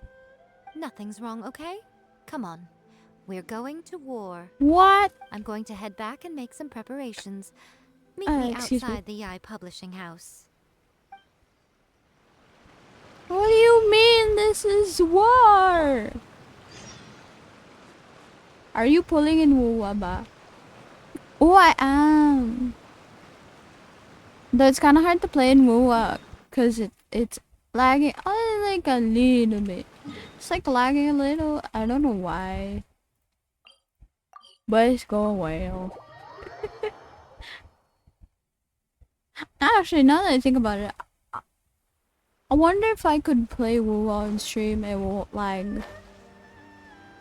Also, I hope you guys won't hear the random beeping noises. Cause that happens. Alright, Nico, we're here. So what's your plan of action to deal with this rival book? Did you lower all your settings for WoW na? I did. I'll give you a hint. Ganun pa rin. It's to do with the Yai Publishing House. Oh, Paimon knows. Like it weirdly works better for on the lowest graphic settings and yet it's still the same. Oh, suck it. Oh, wow. Your first guess and you got it absolutely Wrong. wrong. See? Her sarcasm could smell that shit. Yeah! Wait! Seriously? That wasn't it?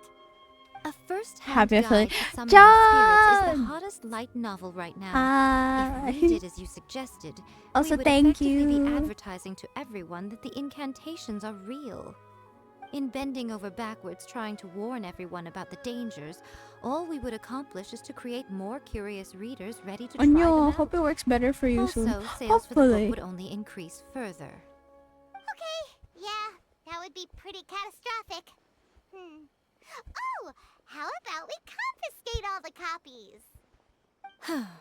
Leaving aside the issue of the enormous manpower and resources such an operation would require, going to such lengths over a light novel would be extremely disruptive to the lives of Inazumans. But that means there's nothing we can do. Well, I've been thinking. I've read A First-Hand Guide to Summoning Spirits. It has many other good qualities besides the incantations alone. The book contains many ancient kaiden, or tales of the supernatural, and is written in a very engaging way. That is why the book has become so popular. I think we're going to have a difficult time trying to rein in its popularity while it's the only work in its league on the market. Wait, so you mean... That's right. How do you get rid of the next big thing? You replace it with the next big thing. So what we're going to do is create Inazuma's newest hit novel. Smash our rival's sales numbers and win our readers back. That is how Yae Miko wages war. Incidentally, this will also be the best way to combat the influence of a first-hand guide to summoning spirits. Wait, Miko. So you want us to write a novel? I've never written a novel before. Well, becoming an accomplished novelist certainly isn't an overnight process. But let's not forget that I am the chief editor of the Yae Publishing House. I have my ways. I did say this is what we're going to do. I trust that the word teamwork is in your vocabulary. Yes, of course. That's why I have a 4-person team. There is a writer submission event going on at the moment. Start by talking to readers and finding out what they're into. When you have an idea of what the current trends are, come back and see me. I'll be at Uyu Restaurant. Find me there when you're done. I will assemble a team, and we can work while we eat. Slay! Food? Food? Oh my god. We have free food? Alright. Readers. The key to a successful light novel is having good illustrations. Albedo. When to use illustrations, what they should contain, and which artist you should commission for them. These are all key things to bear in mind. Good illustrations can make up for bad writing. But on the flip side, a bad illustration can ruin your novel, even if you have the best story in the world. There's a saying that light novels are essentially a case of buy art, get words free. I'd agree with that. Too bad most of the top artists have jam-packed schedules, so it's extremely difficult to commission them.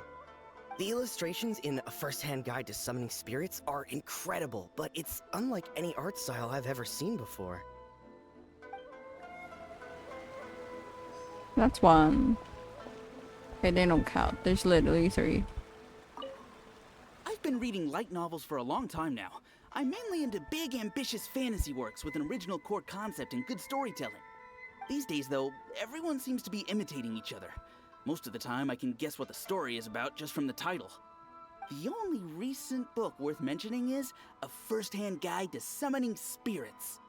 Not only is it a good story, but the descriptions are really true to life. So much so that I'm almost wondering if maybe the author really has met all those yokai before. I feel like they have. If the incantations work. I'll be honest. I read light novels for the cheap thrills. Okay. In most traditional stories, the protagonist usually has this long and drawn-out character arc, usually involving a process of separation, loss, and ultimately growth and renewed strength. Okay. It reads well and everything. It's just a little slow-paced for me. By contrast, there's this popular light novel at the moment called A First-Hand Guide to Summoning Spirits, where the protagonist is super strong right from the get-go.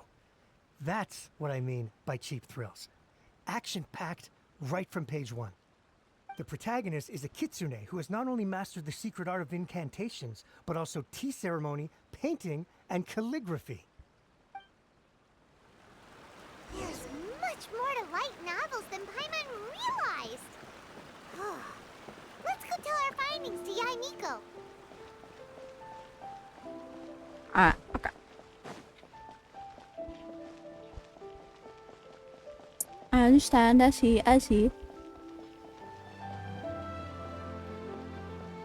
Uyu Restaurant. Alright, Miko. Bet. We're doing this.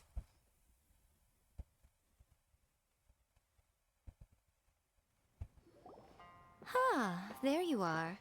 Let me introduce the team. You've already met Junkichi and Shigeru. Shigeru is an experienced editor, and Junkichi is the author he's partnered with. Junkichi's working through a creative lull at the moment, but all his past works have been very popular with young people. He's developed a distinct and enduringly popular style.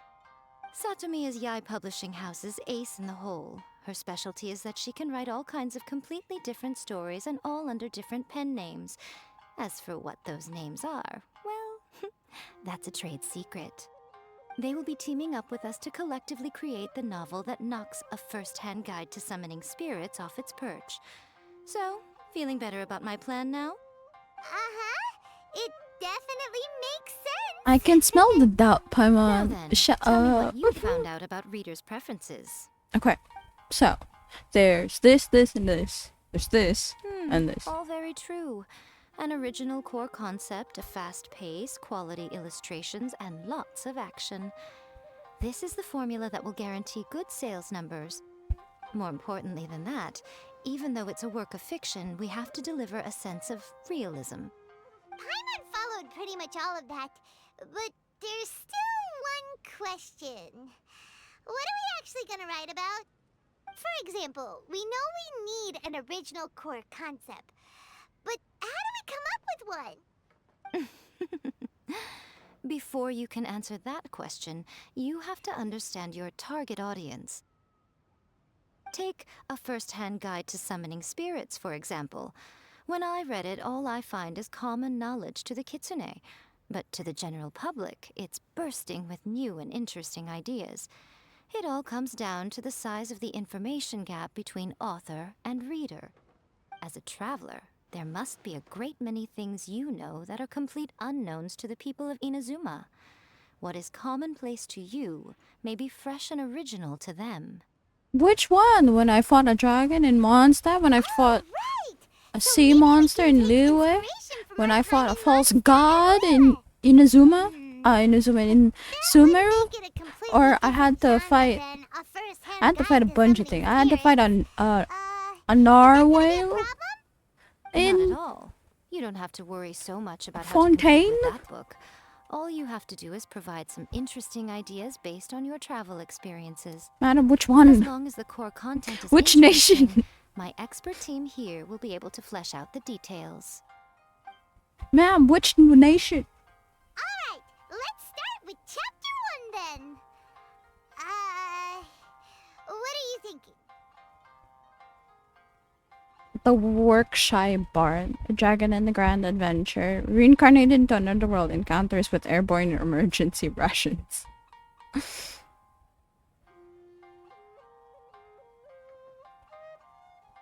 The dragon in the grand adventure. I love the reincarnated in another world, encounters with airborne emergency rations. No one would ever go for that, no matter how you tried to play it. Out of a maximum of 10 points, I'd give that a 9. Slay! Is there really flying emergency food in other worlds? How does it taste? And how do you cook it? It's a strong opening. An easy way to grab the reader's attention. Never underestimate the appeal of culinary-oriented subject matter. Food, after all, is a topic that everyone is interested in. Hell yeah, it's food. Can't expect too much. Good job, little one. You're not only drawing on your own experiences, but it seems you're filtering them through the lens of the kinds of light novels you've read in the past. I think you really understand what we're trying to do here. Also, unrelated. I'm succumbing to my bed. Too EP to think, oh no! Nah, you. Sometimes when the bed is calling, you answer.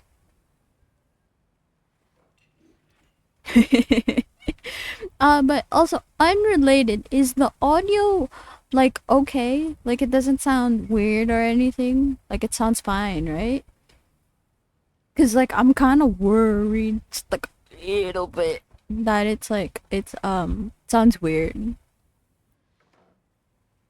But, you know, just asking. Curiosity is Thoughts all. from the experts? Are we able to work with this general framework to make an interesting story? Yeah, we think it works.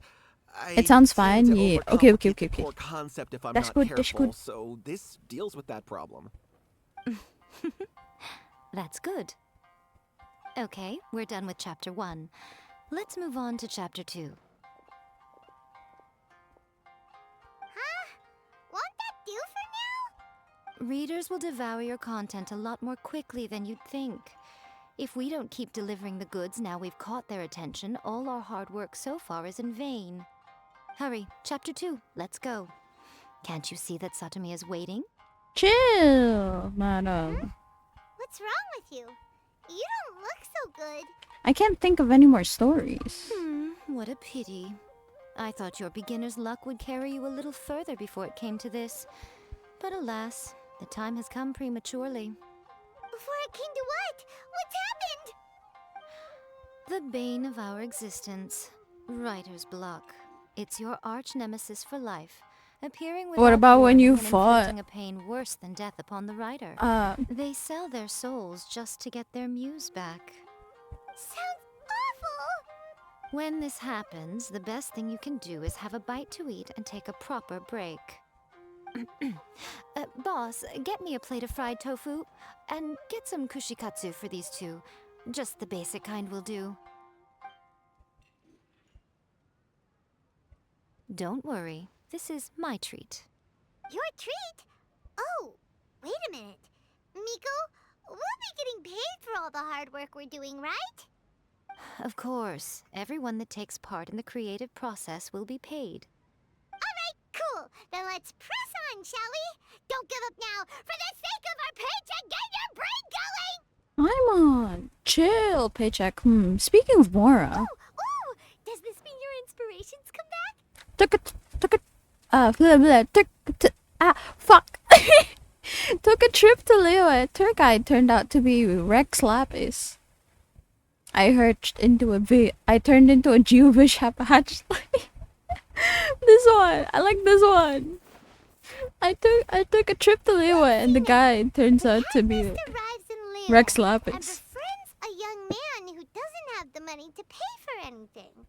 Only later do we find out that this young man is none other than Rex Lapis himself. With the help of the Qixing and the protection of the Adepti, I am free to roam this vast realm.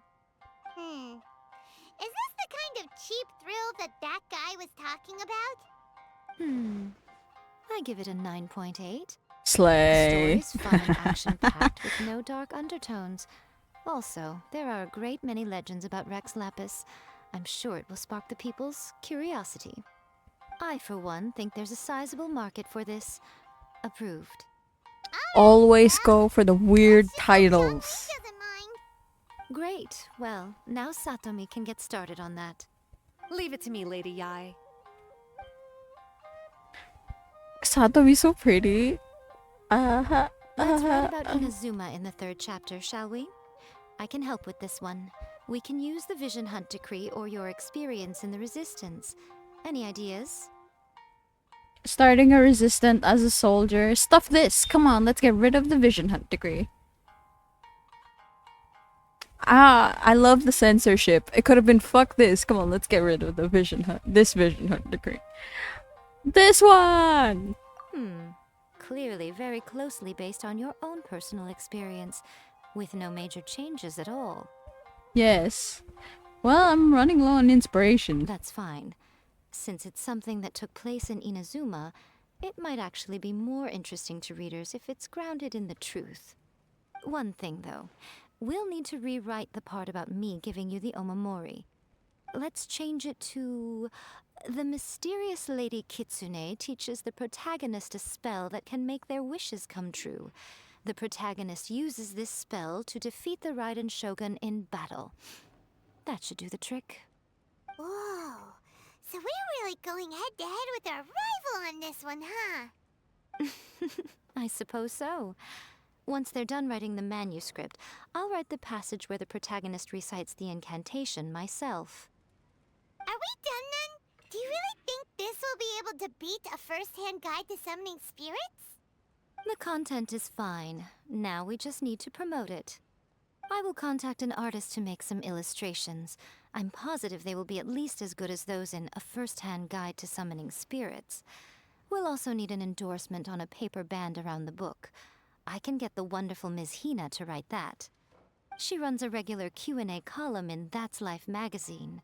The people of Inazuma absolutely adore her. I know who Miss Hina. Feel We know free to who take a break Miss while the Hina creative is. team is doing their work, but please go by the Yai Publishing House at some point to commission Ms. Hina for that recommendation. Once our light novel is complete, let's meet at the writer's submission event.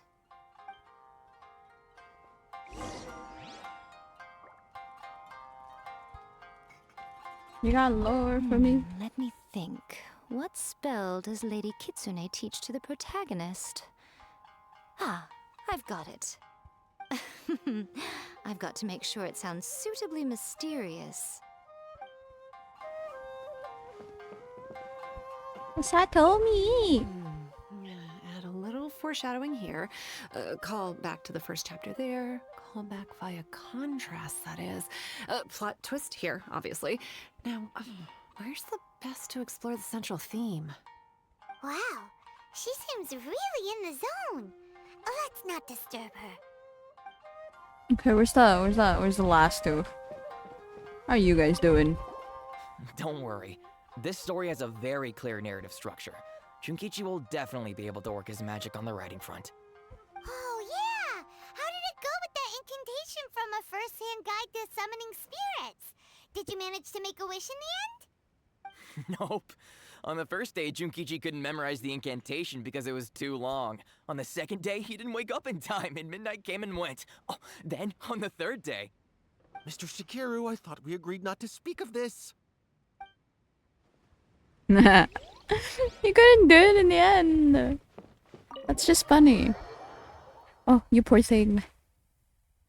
Anyways, let's go. Go. Hey.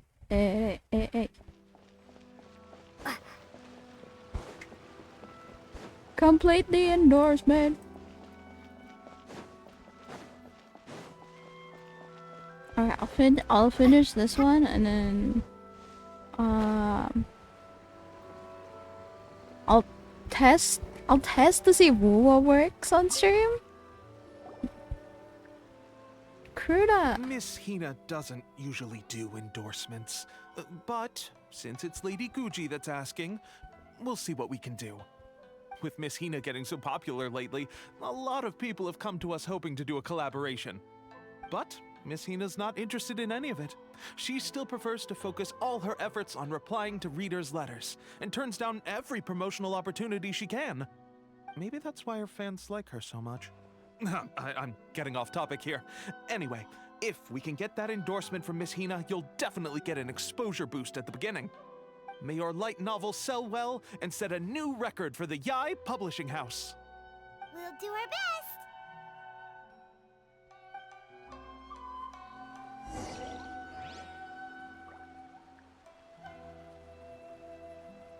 Okay. This way.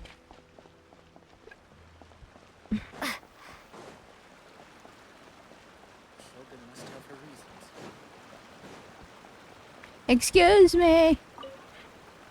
I would like to submit. Are you sure you'd like to submit this entry? Let me see. The Miraculous Adventures of the Traveler by Thousand Hands. What a strange pen name. Definitely your doing.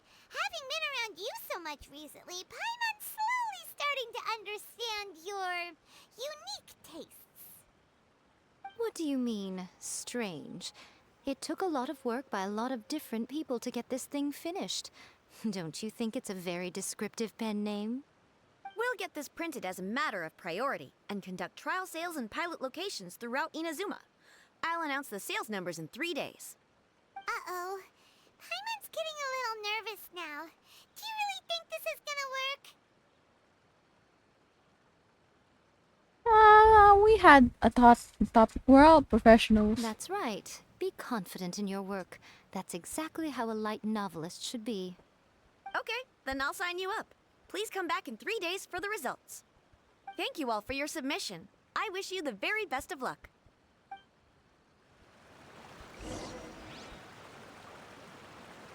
Well, we have 3 days to kill. Nah,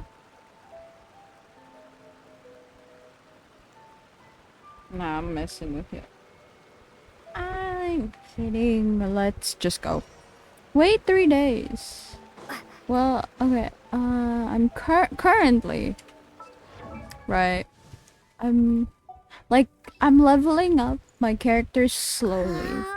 The best I've gone is level 40 for everyone. So I want everyone to just be like, I know people are like, oh, don't level them up to level 90. That's a waste of materials. I don't care. I'm getting everyone to level, like, oh, for now, I'm getting everyone to level 80.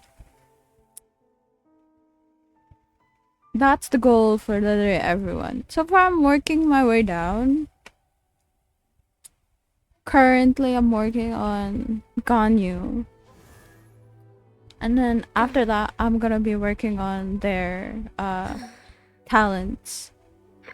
I'm working my way in the sense of levels and then talents and then artifacts, because artifacts are the hardest one if you think about it, because these are just random ones. I didn't what the fuck? Why is it so fucking loud? Anyways, yeah, artifacts are the hardest ones to get, especially like really good ones. So I'm doing these last. So it's level, talents, and then artifacts. Oh no, wait, level, weapon, talents, and then artifacts. I forgot about weapons. I already got Ganya's weapon to level 90 because I was doing it simultaneously with her leveling up. I got her weapon. I forgot when I got her weapon, but I got it. It's fully leveled. But yeah, I'm working on it. Slowly but surely. Actually, I don't remember if I got everyone's weapons to level 90. Oh no, not everyone. I'm working on it though.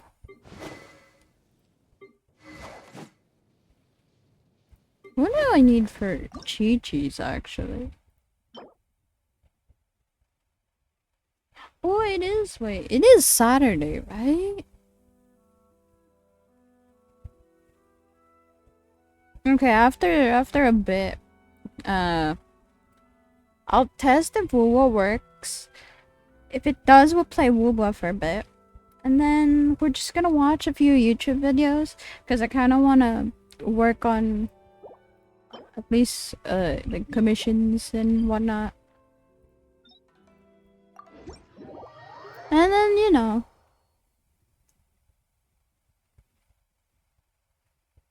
keep going from there. I feel bad for like I'm not gonna say who commissioned me, but I feel bad for the person who commissioned me because I told them that like when they made that commission, right? It was like about a month ago. It was in the middle of when I was having like my shit with college, and it kind of got in the way by like a little bit, so it was kind of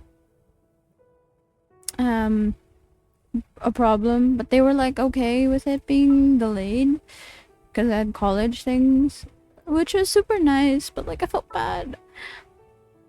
Yes, so current like I'm trying to finish the commission, but I have to make 2 more outfits, and I'm currently shading the first one. I'm so delayed, and I feel so bad. But you know, no, I think this team's fine, cause we're fighting water. So it should be good. Yeah, it'll be fine. It'll be fine. It'll be fine. It'll be fine. And then everything just becomes not fine. Oh.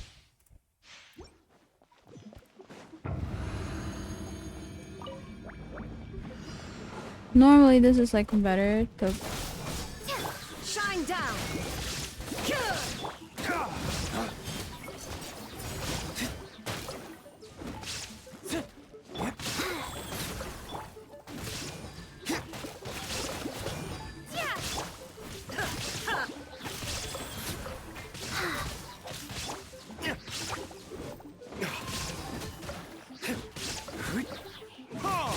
Oh god, oh no, oh no.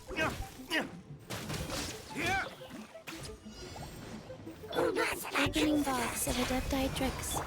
There is no escape! Germinate! Now you shall perish!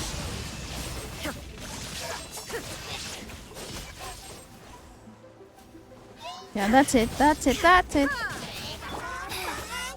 Ah, shoot.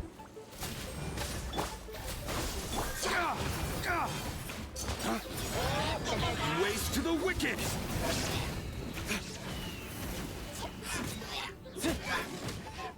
Hi, James. Good morning. Good morning.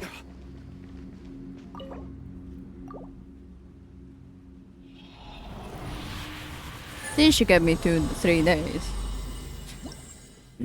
How do PC feel now? Pretty good. It does feel a little hot, but like I think that's fine. Also, my Wi-Fi went out. That's why the stream is like at 1 hour when it should have been 8 or 9, I think. But yeah, it's going well. Everything's still working, surprisingly enough. Scatter! Shine down!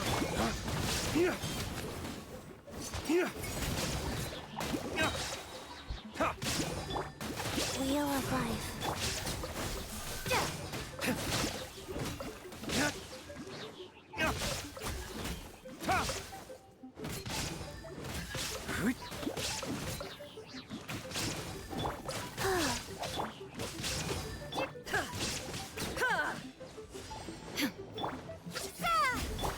Inazuma shines eternal!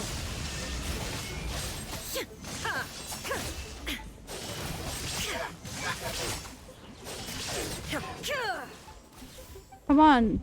Come on, get in here. Ah. Orders given. Orders received. Dawn, break forth! Go. Ah, fuck.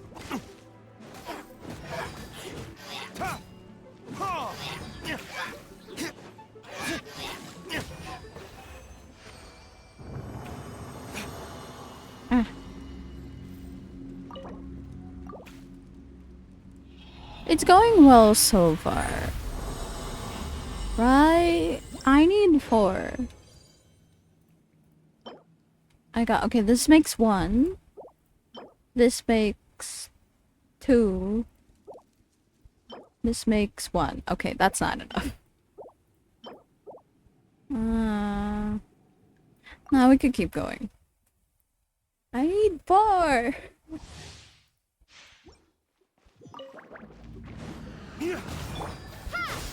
Illusion shattered! Life goes on.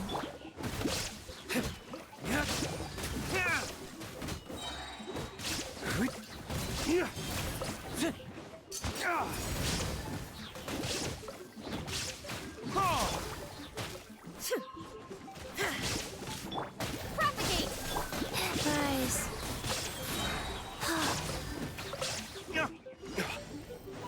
Spring forth! Torn to oblivion! Shine down!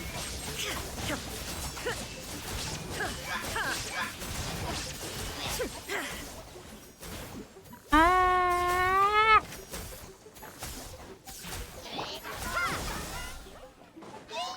Opening box of Adepti tricks.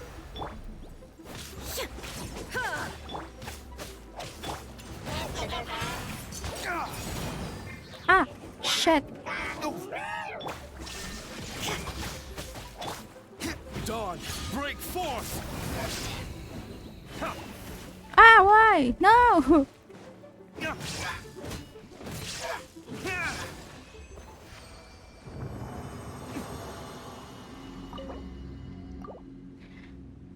Okay. Let's see.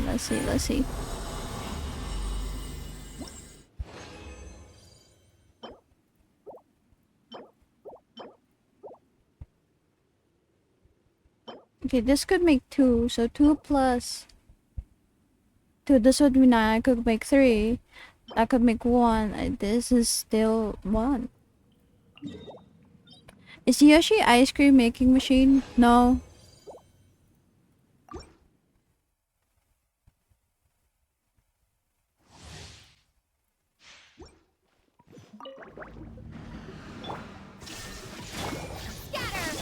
Wheel of life, go. Ah, no. That was not the intention. Oh, well.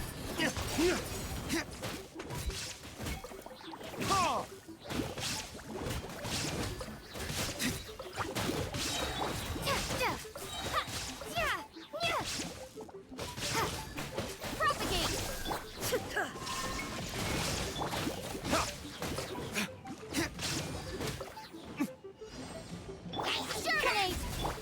Now you shall perish!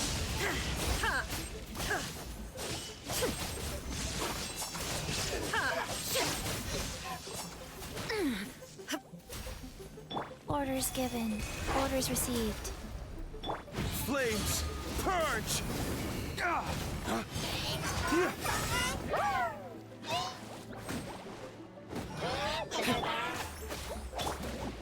Oh, shit. Illusion shut!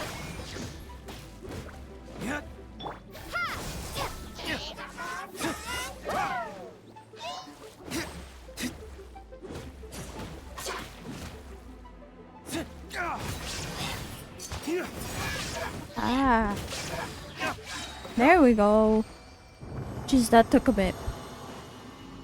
That's what ice cream would say. Unit. No. I'm a TV head robot. Just because I say I'm not an ice cream machine doesn't mean I'm lying. I'm not programmed to do that. Shine down! Scatter!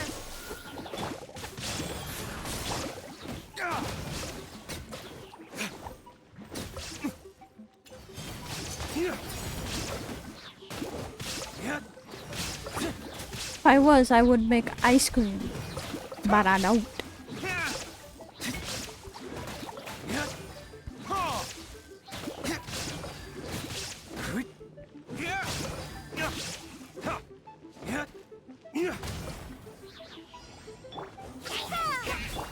Illusion shattered, torn to oblivion.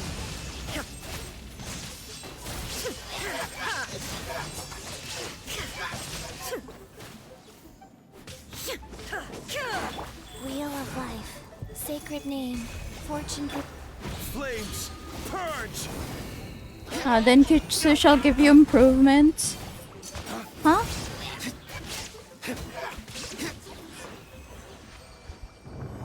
Oh hell yeah, 110. Like water cannon. That would... I'm not waterproof.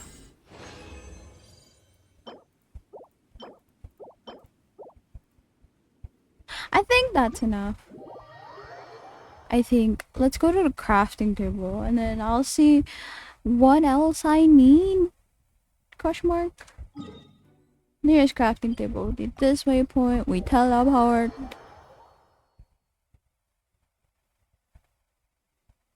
And then, you know, all the things. All the things.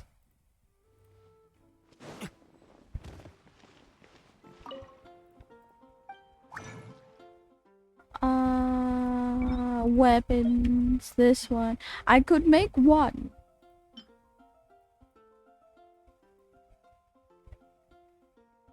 No, I'm not made of plastic. I'm made of metal.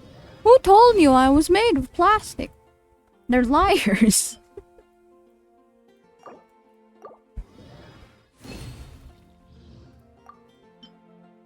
Someone told you the wrong thing, Unit. I'm not made of plastic.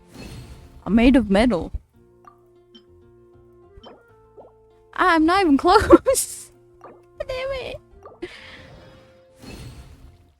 Damn, I needed 4. Man. Oh, it's artifact thingy. Anyways.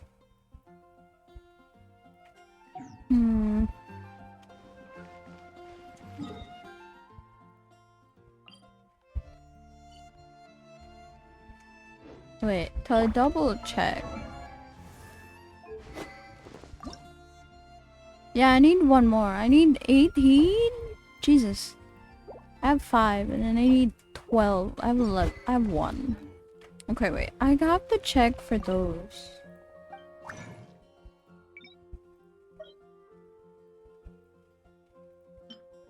I could make 34! Oh, damn. Ha, 69. Let's go.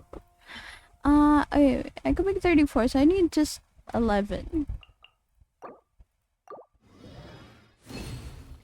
I have a bonus. Slick. Okay. And then what was the other one?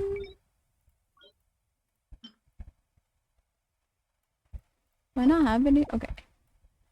That would mean I have to find a bunch of... I'm gonna ask Kitsu for the blueprints. Kitsu's not gonna give you the blueprints. Okay, I need to fight more. Unless there are no blueprints. There are no blueprints. Also, even if there was, Kitsu's not gonna give it to you.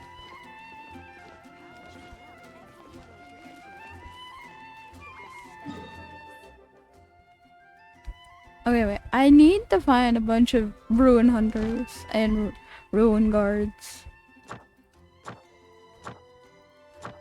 You know, I've completely forgotten about this.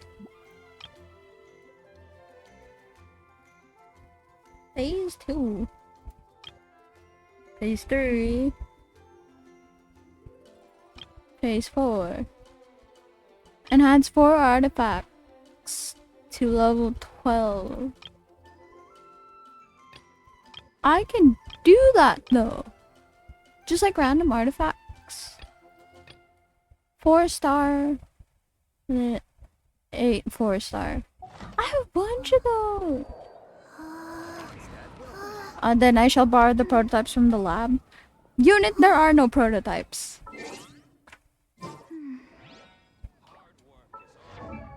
Wait, no, that's not it. I have a bunch of artifacts. Don't look at them. I think I have a good majority of them leveled up though. Look at all these. Oh, I have a bunch of useless ones. Anyways, I can do that later.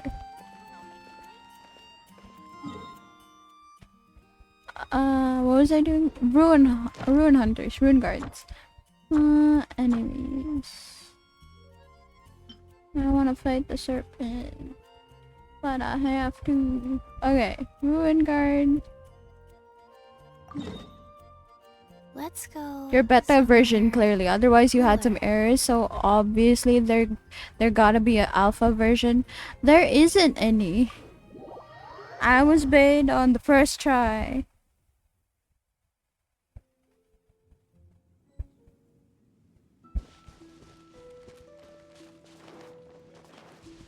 Also, Kitsu did not make me. I just call her mother because when I woke up, she was there. Go. We don't actually know who made me.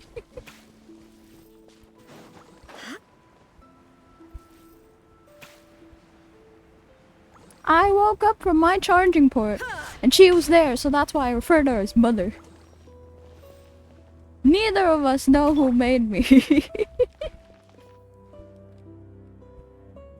James, thank you for the hydrate.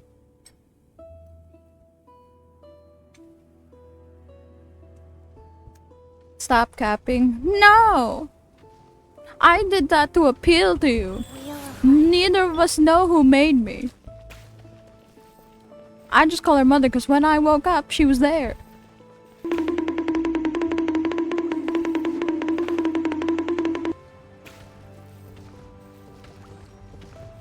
Hey, what's up? There is no escape. Aha! I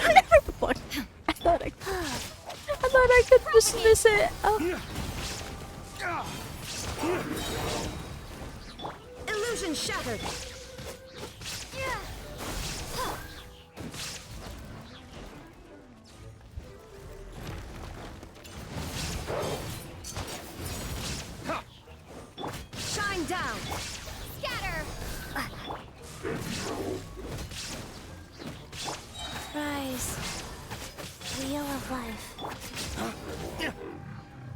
Give me good ones! Please!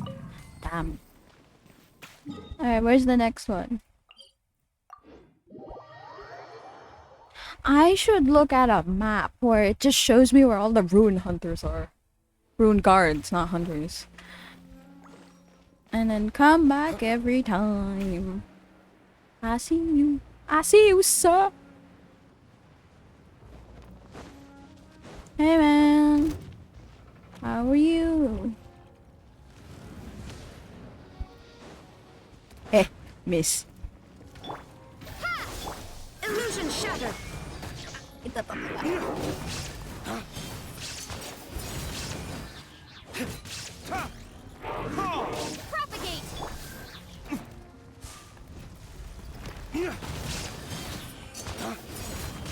There is no escape. Rise. Scatter.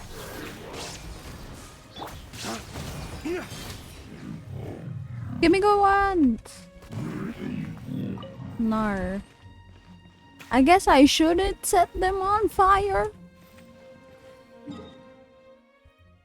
I don't know. Kinda seems fun to just set them on fire.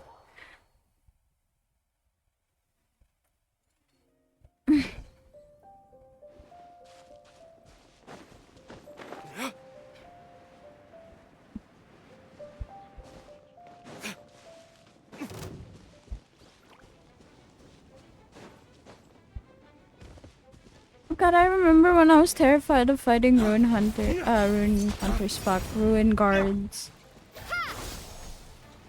No. No! Illusion shattered.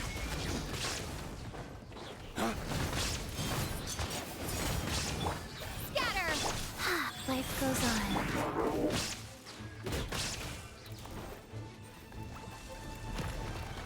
There is no escape. Here I am.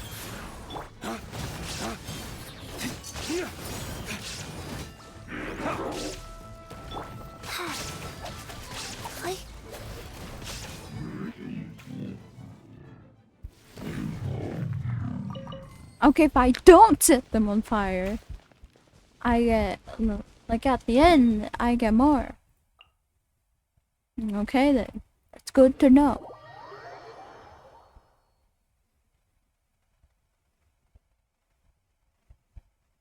It's good to know, that's good to know.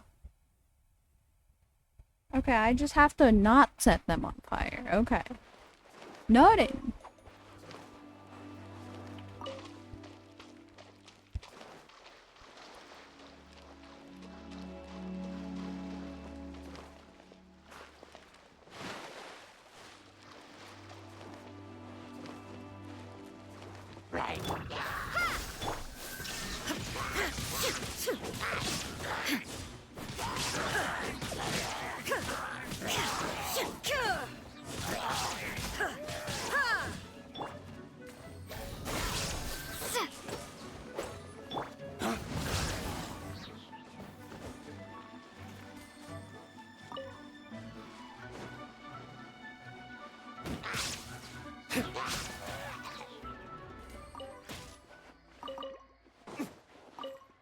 Oh no, that's not it.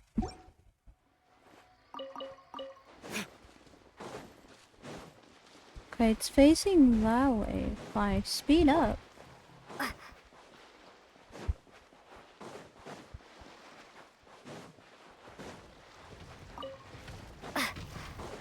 Propagate. Illusion shattered.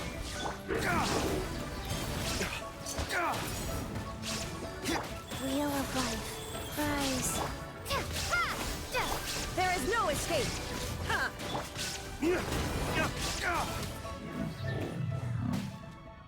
Got vaporized.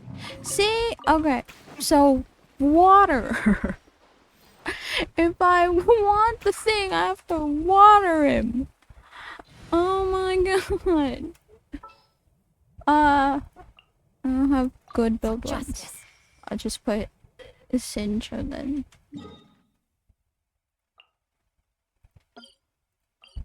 Okay, I believe. We can do this. I believe in us.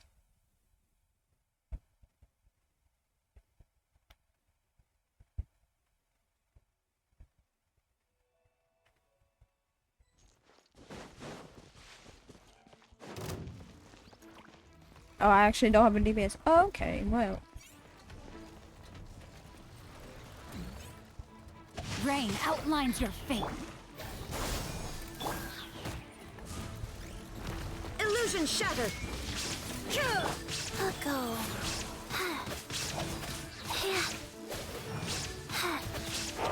This is gonna take a little longer.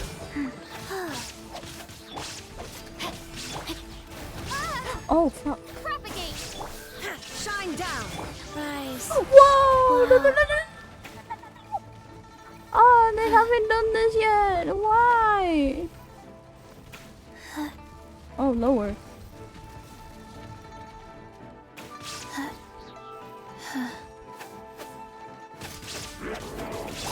Scatter. Illusion shattered. Ha.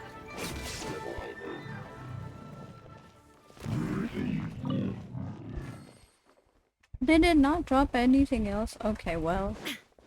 Okay, so it doesn't matter if it's not water. Let's go. God, that's far. But that's fine. Got a waypoint. We got waypoints. Okay,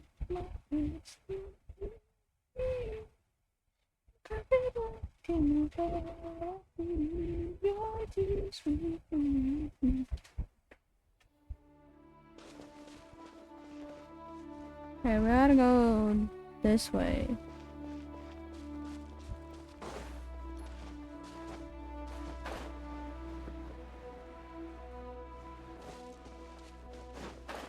I know, I see it. I think simultaneously there's also a Ruin Hunter, but I could be wrong and it's just the Ruin Guard. Oh, one way to find out. Because I remember this place having... Oh yeah, no, there's two. There's another one over there.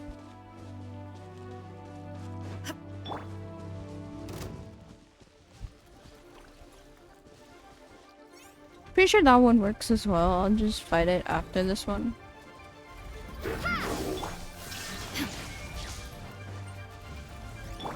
Wheel of life. No, that's...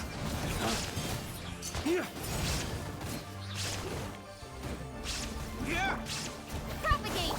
Shine down.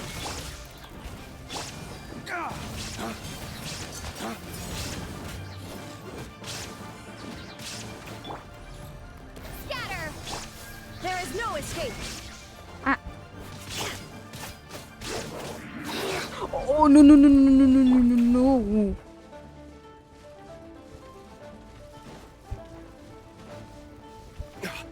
Oh! Illusion shattered.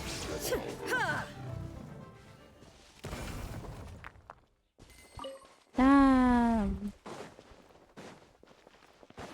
Downloading Yoshi Tech at 90%.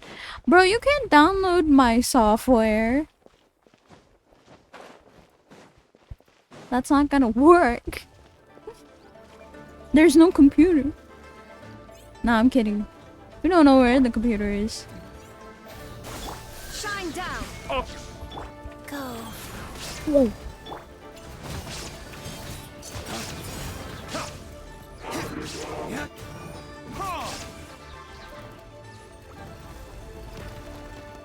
Propagate. There is no escape. Wheel of life. And also, why are you downloading my software? What do you want from it?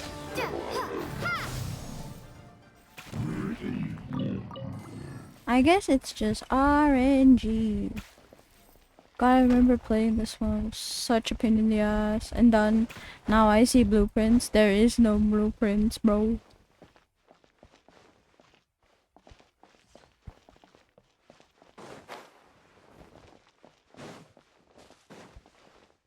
Also, there's just this weird assumption that I decided it's just that, like, my friends just decided it's canon that I know every single TV in the world. Apparently, I also know the Vox from husband. I was like, you know what? Yeah, he's kind of a weird uncle. I don't know. Did this become something that happened? Yes. Do I think it's funny? Yes. Did I let my friends roll with it? Yes. Do I encourage them to just keep going? Yes. Because it's funny. Also because I can just make up weird lore out of nowhere. It's not technically canon, but, you know, I think it's funny.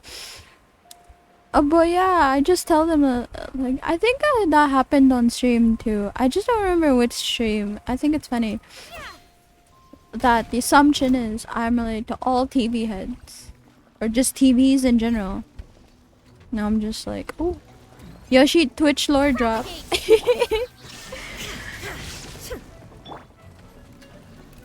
Whoa, I aggravate. Love how there's milk. Oh no. Illusion Oh, but yeah.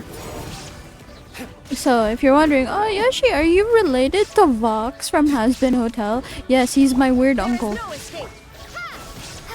I see him every Christmas.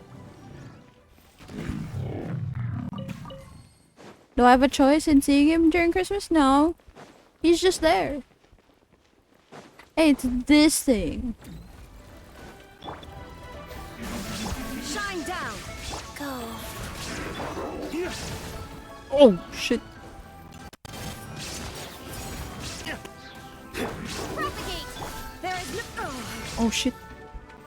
Wheel of life.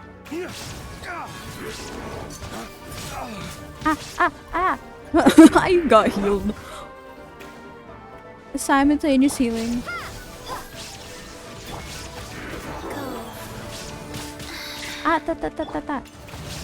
There we go.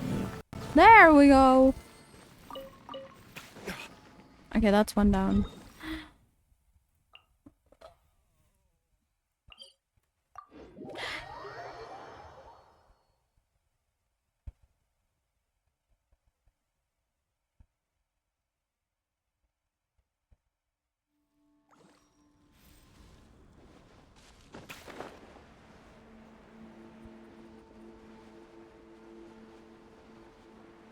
Wow.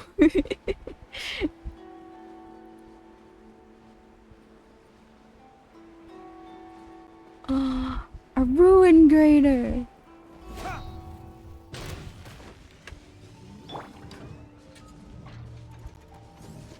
I have to wait for me to get up.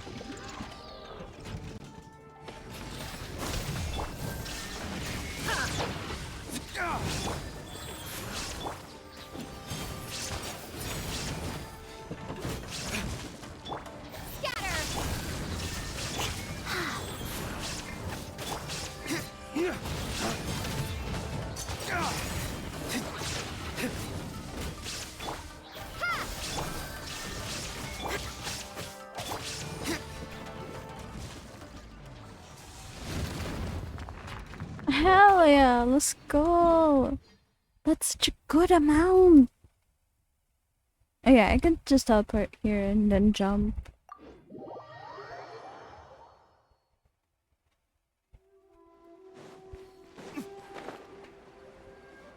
It's in there though. I can just stand in front of this barrier and just be like, hey.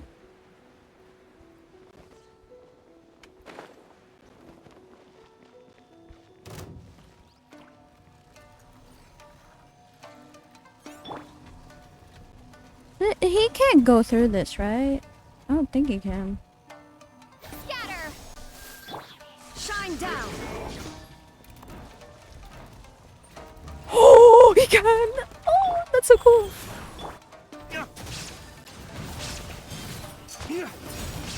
Propagate. Illusion shattered.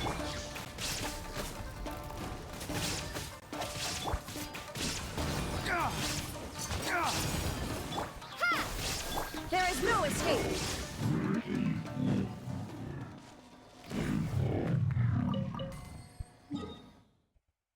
Is that it? Damn, that's it? Oh, that's crazy. Like, go be for real. Yeah, 10 hours. That's crazy. I guess we're going to Ruin Hunters this time. Nah, I think that's crazy. They're all done. They're mad. I see it over there, so... That's crazy. It's so crazy. Scatter! Illusion shattered!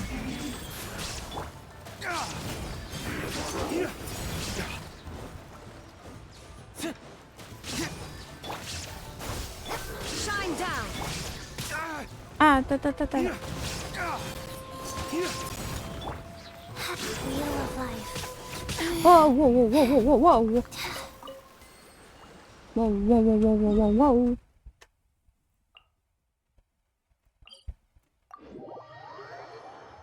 Alright, gotta keep going.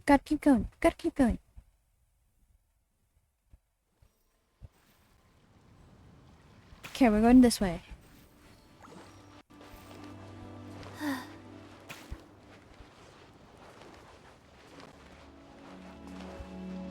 Oh, I need the thing you dropped. There is no escape! Where'd you blink? Marry her. I haven't heard your voice in a while, lady. Look at me. Just want more. Whoa. Hold up. What's the one here? Where? Oh, I think it's up there.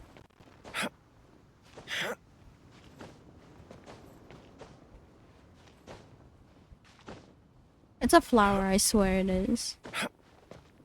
Okay, gotta wait a little.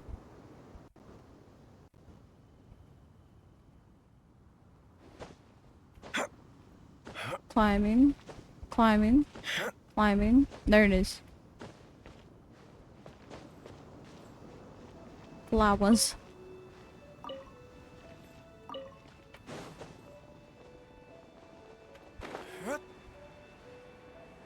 Then I'm pretty sure this one's the seashell. I think the seashells are the only ones for child, which I don't have. Hey, look, a whopper flower. Whoopa. That's a whooper.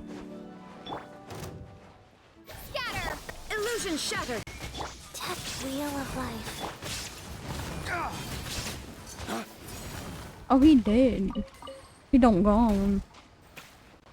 Anyways. Follow the trail.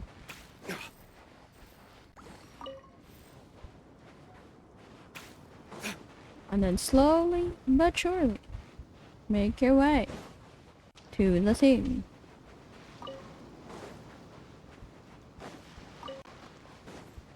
There's more.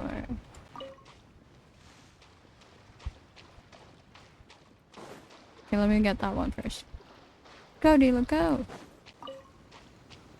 This one won't get up, but this will.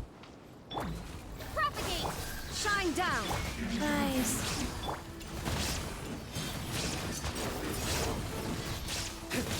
Ow.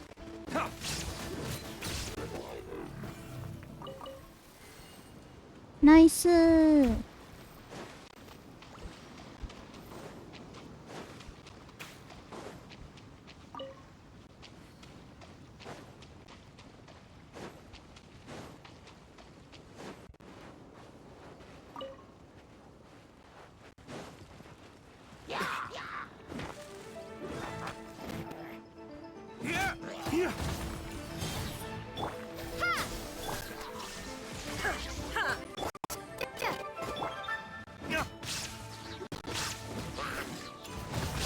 Nice.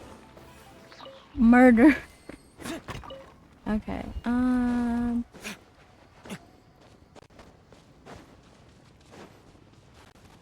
There. Okay, that's the last one, and then we're Going on a trip with a baby rocket ship, swimming through the sky, a little Einstein. Come aboard and I get ready to explore. There's so much to find. Little Einstein, come on, let's go.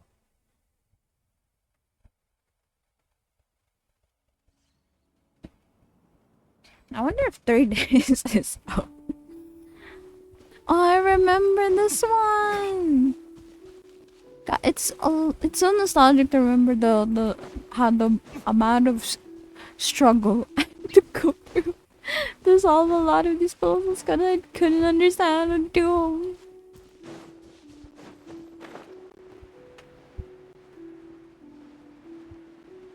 This was also the era of when I was like so addicted to playing Genshin.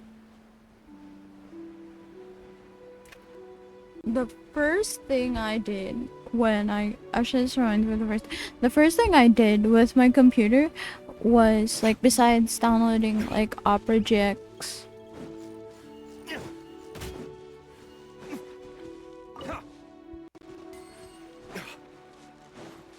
right?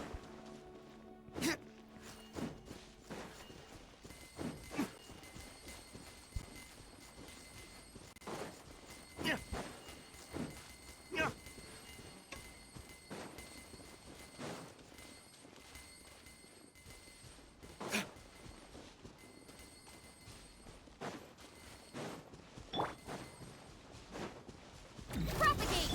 There is no escape. Life goes on.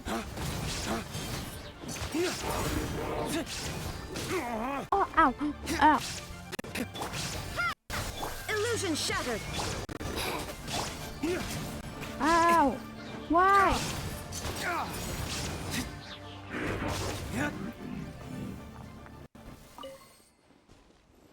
Okay, onward. How the fuck am I gonna get up there? Cause I have to go through a maze. I think I can just walk. Walking works.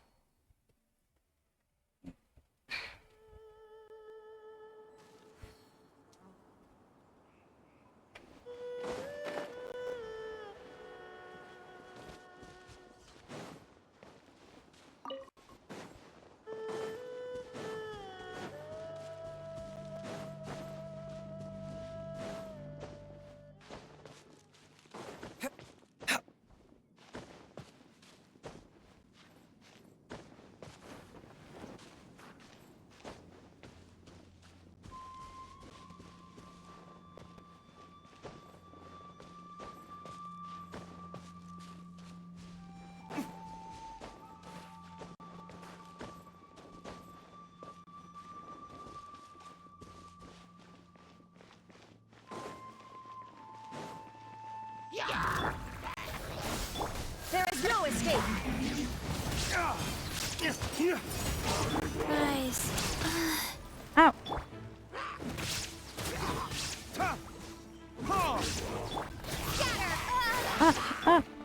Shine down. Wheel of life.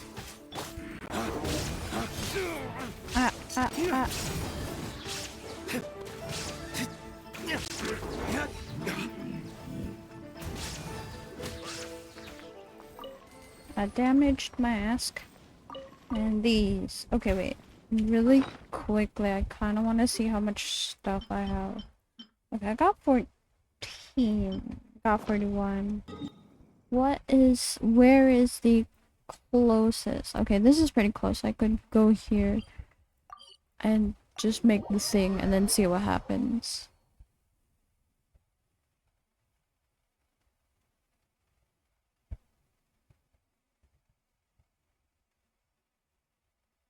I started development of Barista Yoshi.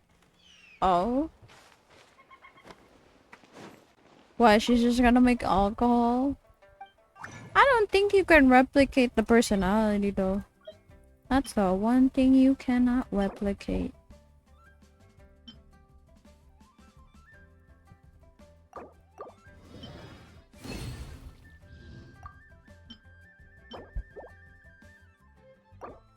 I need 20? I was 17. How many do I need again?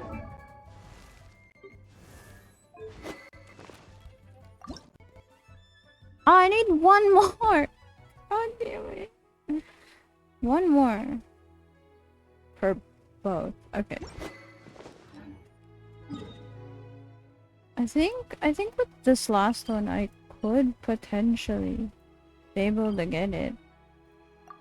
That's why I'm gonna use say personality. Then that's not me.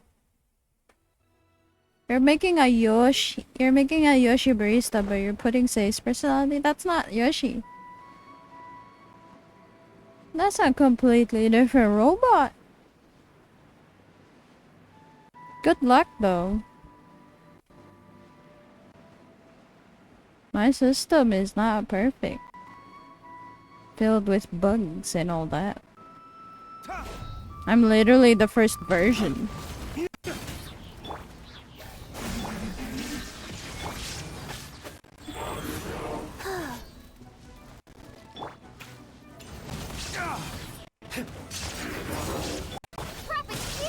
Oh shit. Illusion shattered.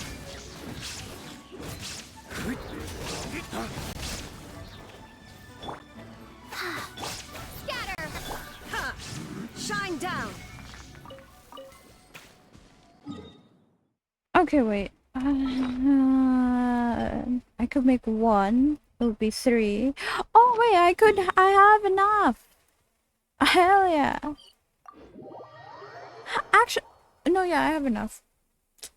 What was I thinking? Unless I sunk wrong.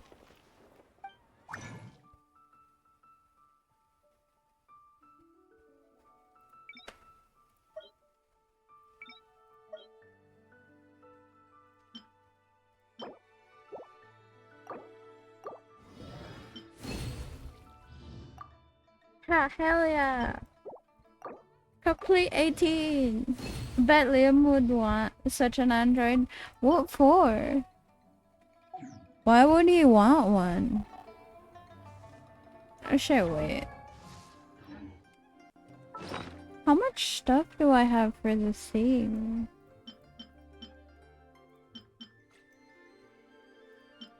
I need to fight more bosses. Weekly bosses.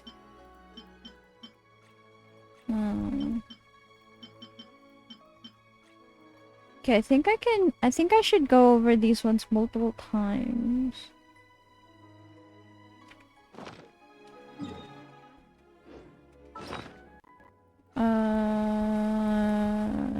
This one. Because that's currently what's going on. So I could go over it a few more times. I have about a good amount.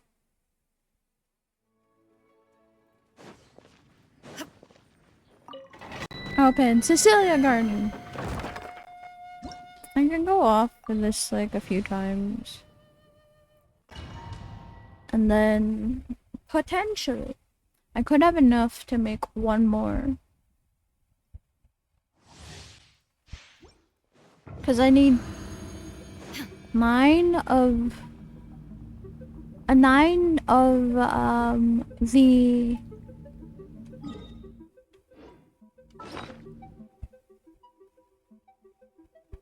okay, I need 9 of this to make 3 of this.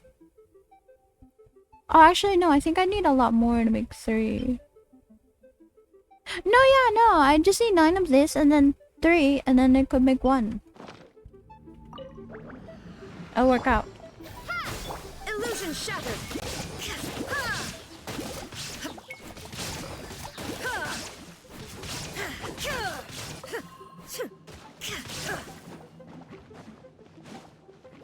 Shine down.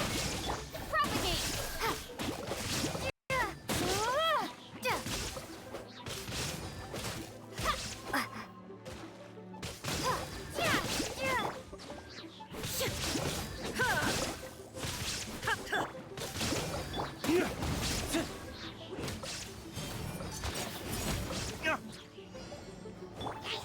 Terminate. There is no it. Inazuma shines eternal. You could see him. Boob window! Her boob window to her sword. Orders given. Orders received. Prize.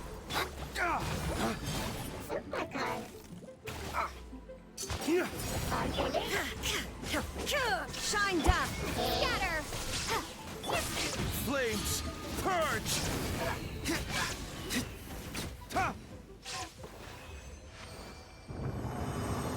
Damn, close to 2 minutes.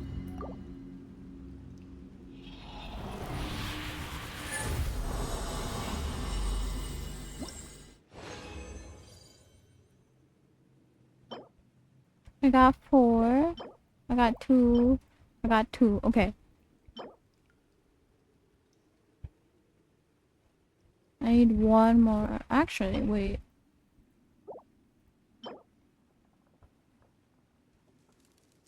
Oh, wait, no, I have enough.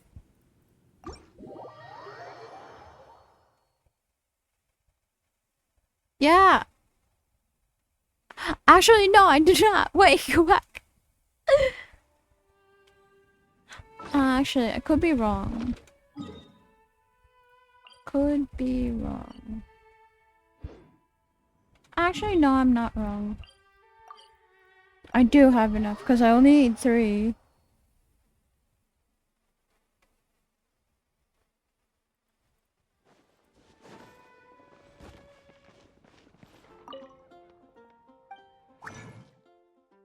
A weapon, this one. And then confirm I can make this one and then confirm, and then we have that. I have a complete 4. Switch to Chi-Chi, go back to here, her weapon, enhance.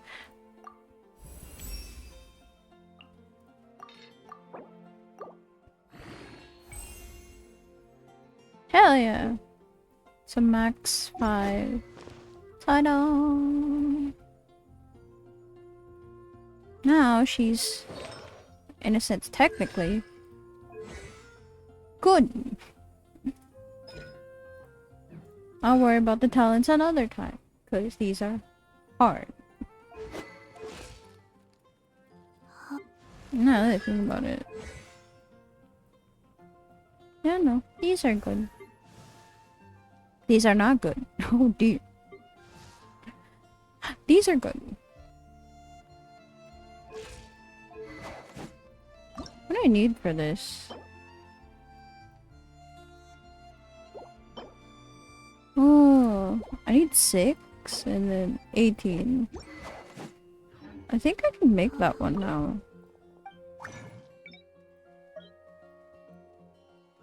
Never mind. Not this one at least. 6.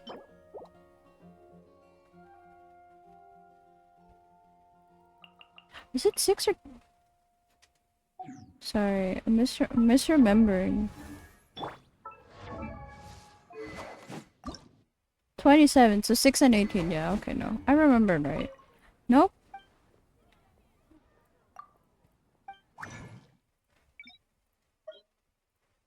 So 6. And then... I need 18. I can only make 4. Okay.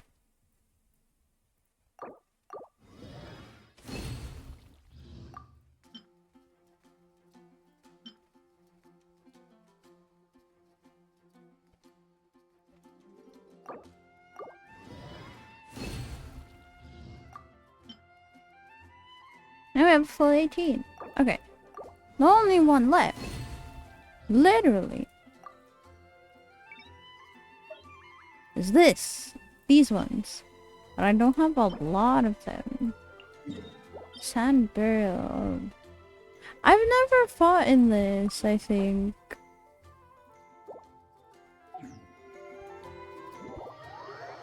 But at least we end up in Inazuma anyway. So, we cool.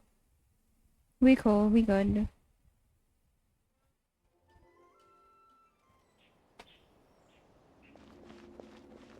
What do you fight in this? Hold on.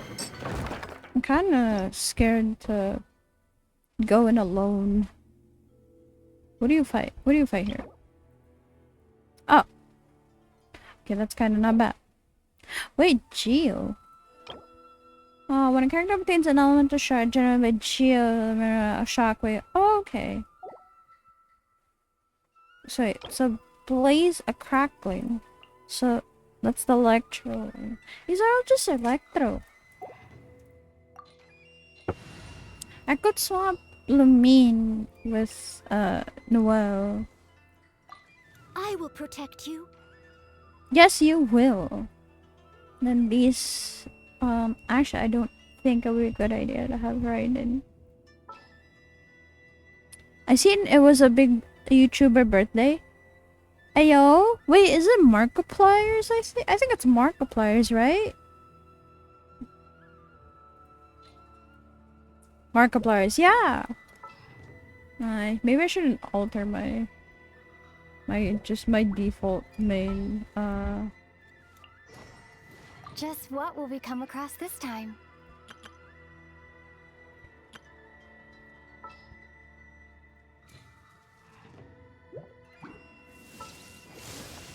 Actually, why did I do that?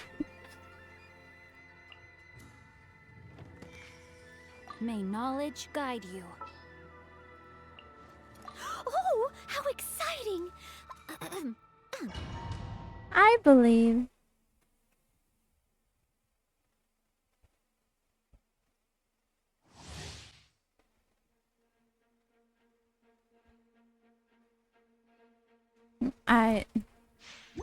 So shield strengthens them, so that's why we have Noelle. My baby. My boo.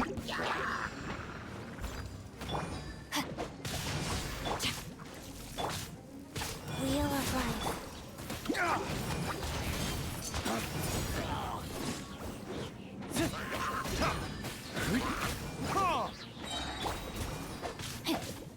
Let me weave you a verse.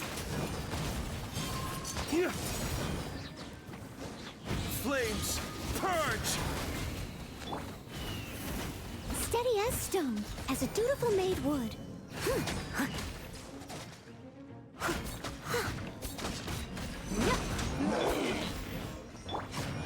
Opening box of a dead matrix. Go.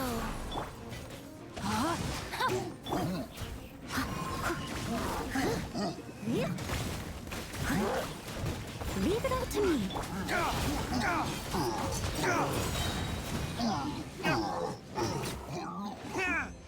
Ah, nice. PD, thank you for the hydrate. I forgot how much I need.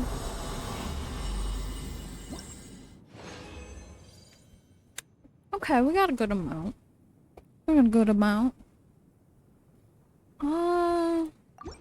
Okay.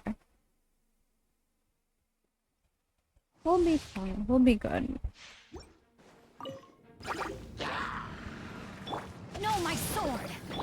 Steady as surprise.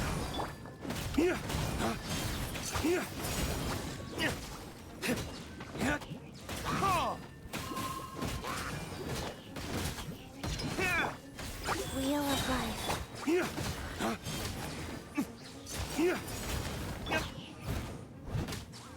Time to clean up. I must leave no stone unturned.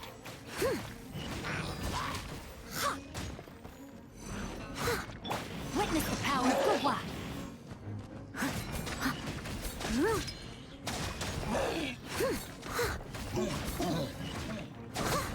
Sacred name, fortune preserver, go. Rain outlines your steady as stone.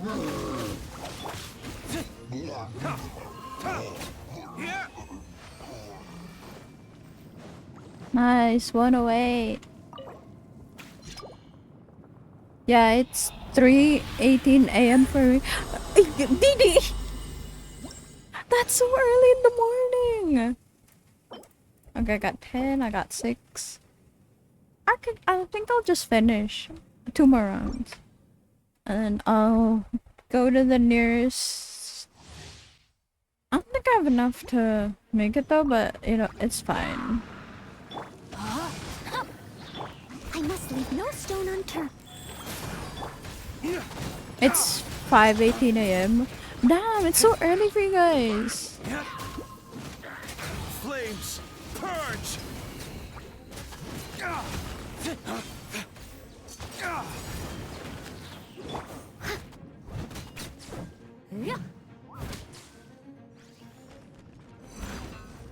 As a dutiful maid woman, let me weave you a verse. Orders given, orders received. Lay waste to the wicked!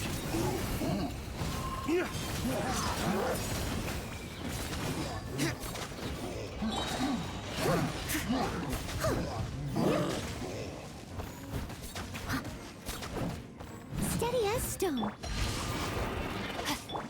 Rise.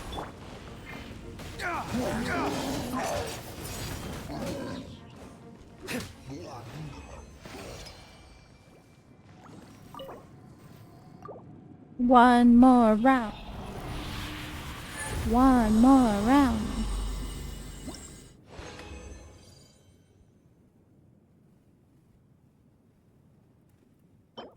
I have 5. I got 12. I got 8. Last one, and then that's all my resin. Minus the condensed one. What's a sleep schedule look? Fair. Leave it all to me.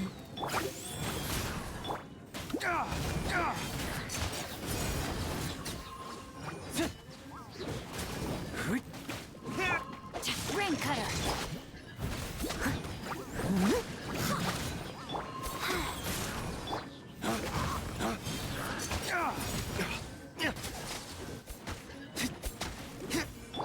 Steady as stone. Wheel of life.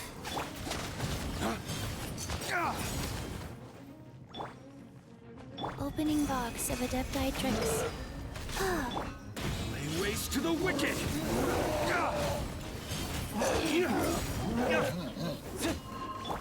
As a good knight should. I must leave no stone unturned.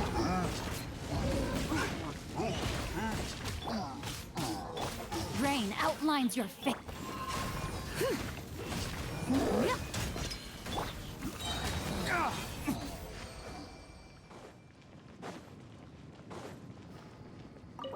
My last set of a resin.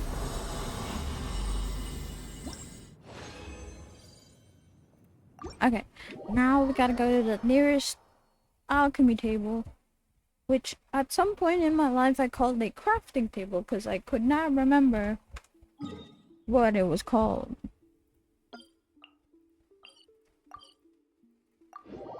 Because, you know, Lord forbid I remembered. But relatively though, it is kind of similar to a crafting table.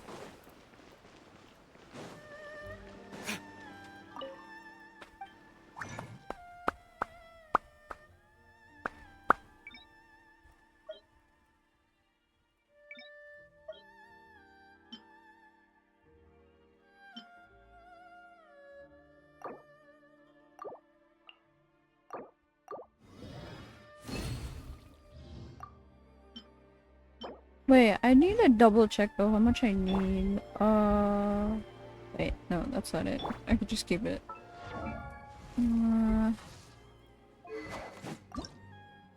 6. I need 4. Okay. No, I think I have enough. I lied. I don't have enough. Ah!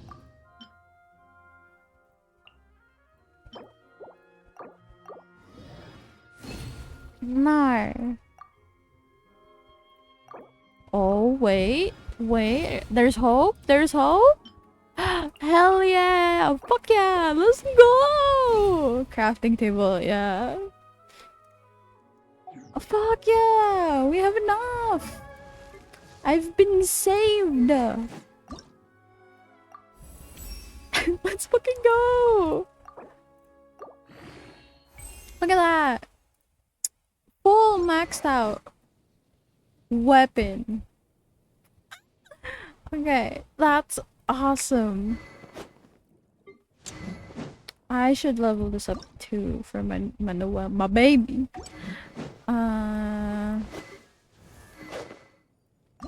Do I even? Okay, no, I don't. Slowly but surely. Slowly but surely, I will get around to getting everyone done. When will that be? Who knows? Who knows? Only time will tell. Cook 20 dishes. I could do that actually.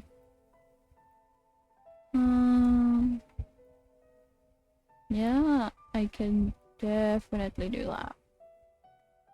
20. I do need more. No, not that advertised board.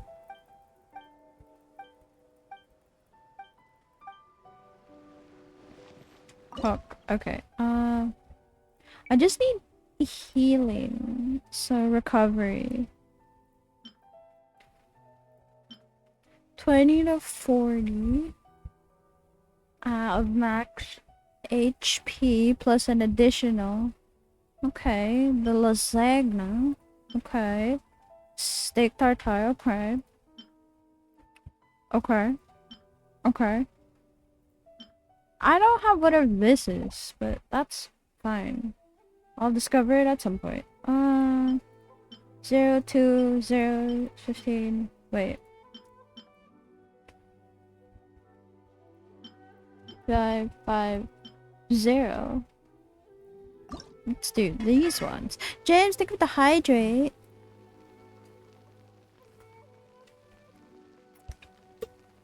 I just need to do this 5 times.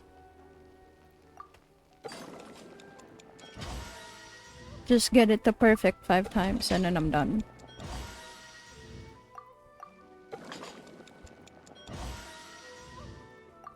Last one. Oh, no, this is the last one. Nice. Okay, that's done.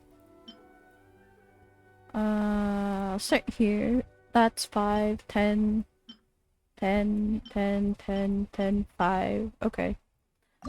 I understand why I only have 5. I don't get a lot of eel.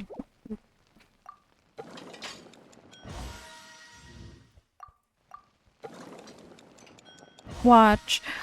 I'm gonna have a good chunk of like the dishes that need eel to be gone. I don't collect a lot of eel, that's why. That's the problem. See, there's only like what? 4? 10, 10, 0. I can do this one.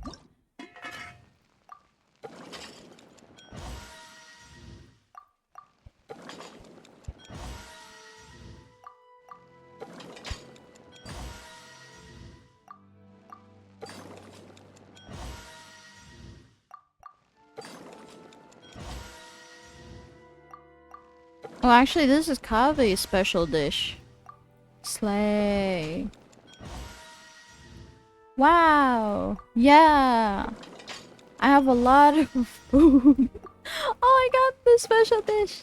Let's go. One more. And then we're done. At this point, I could honestly just keep going. Mushroom soup! Cream of mushroom soup. That's my favorite type of soup. Cream of mushroom. That is my favorite type of soup. Like, you wanna give me soup? Cream of mushroom. Mushroom soup, if you will. That shit is just delicious. Oh, I love the cooking aspect of the game. Oh shit. But it's like so tedious to do because you have to do this like over and over, like a specific amount of times. But like it's fun though, because at that point, like I guess it like shows like, oh yeah, I've mastered the dish. Oh no, ads. No, not the ads. Okay, I'll wait.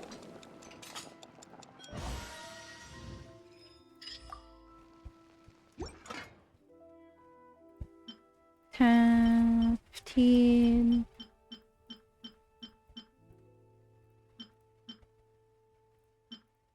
Humbly enough. Spiced tofu dish. Sauteed tofu is stir-fried with the sauce until browned and ready to serve. Despite the ordinary ingredients, the resulting dish is particularly mellow and fragrant, a perfect partner for rice. It can be said to be the home cook's dish of choice. Slay. Anyways, I'll wait. I'll wait till the ads are done. I wonder how long the ads are. I never actually knew, cause I just like whatever the standard was, I just have it as the standard. Wait, now I'm actually curious. So it's this one. I know there's another one that needed eel. Oh, I should do this one too. Tahini?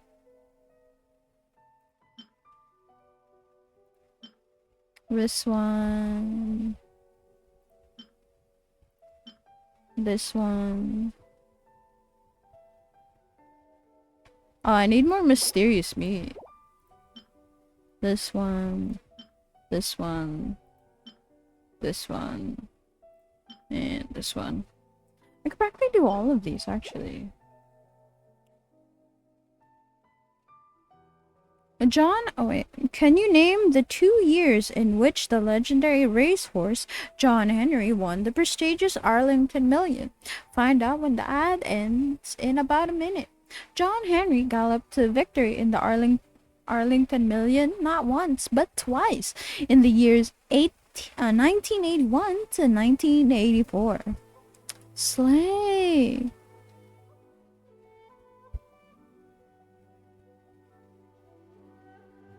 Wait, that's kind of dope though. Wanna break from the ads? Wanna break from the ads? I have enough stuff, I think. Slay. Slay. Slay indeed.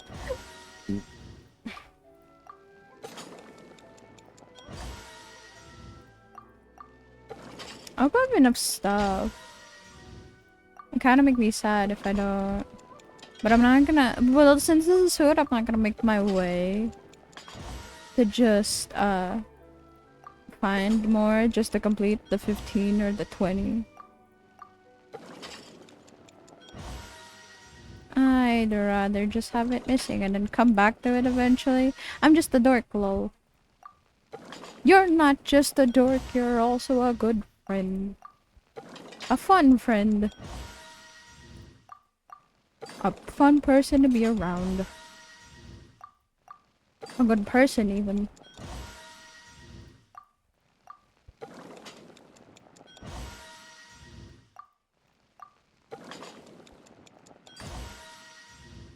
Last one. Okay. Nice. Okay. That's done. Okay, I'll save the rest for when I do this again. Because there's a lot more. I don't have this, whatever this is. Found in the wild. Found in...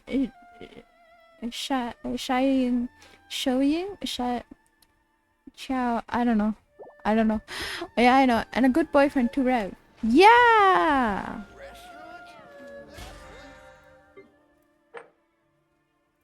Which is a good thing.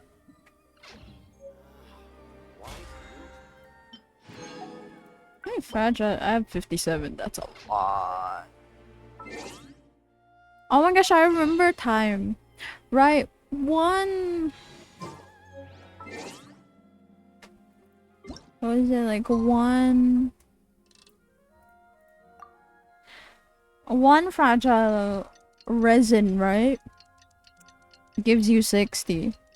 There was a time in my life where I forgot about that and I like did 10.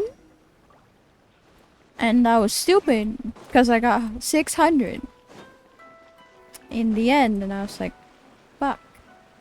Oh shit. Yeah, Rev loves my dorky humor. And that's good! Ah, you've all finally made it.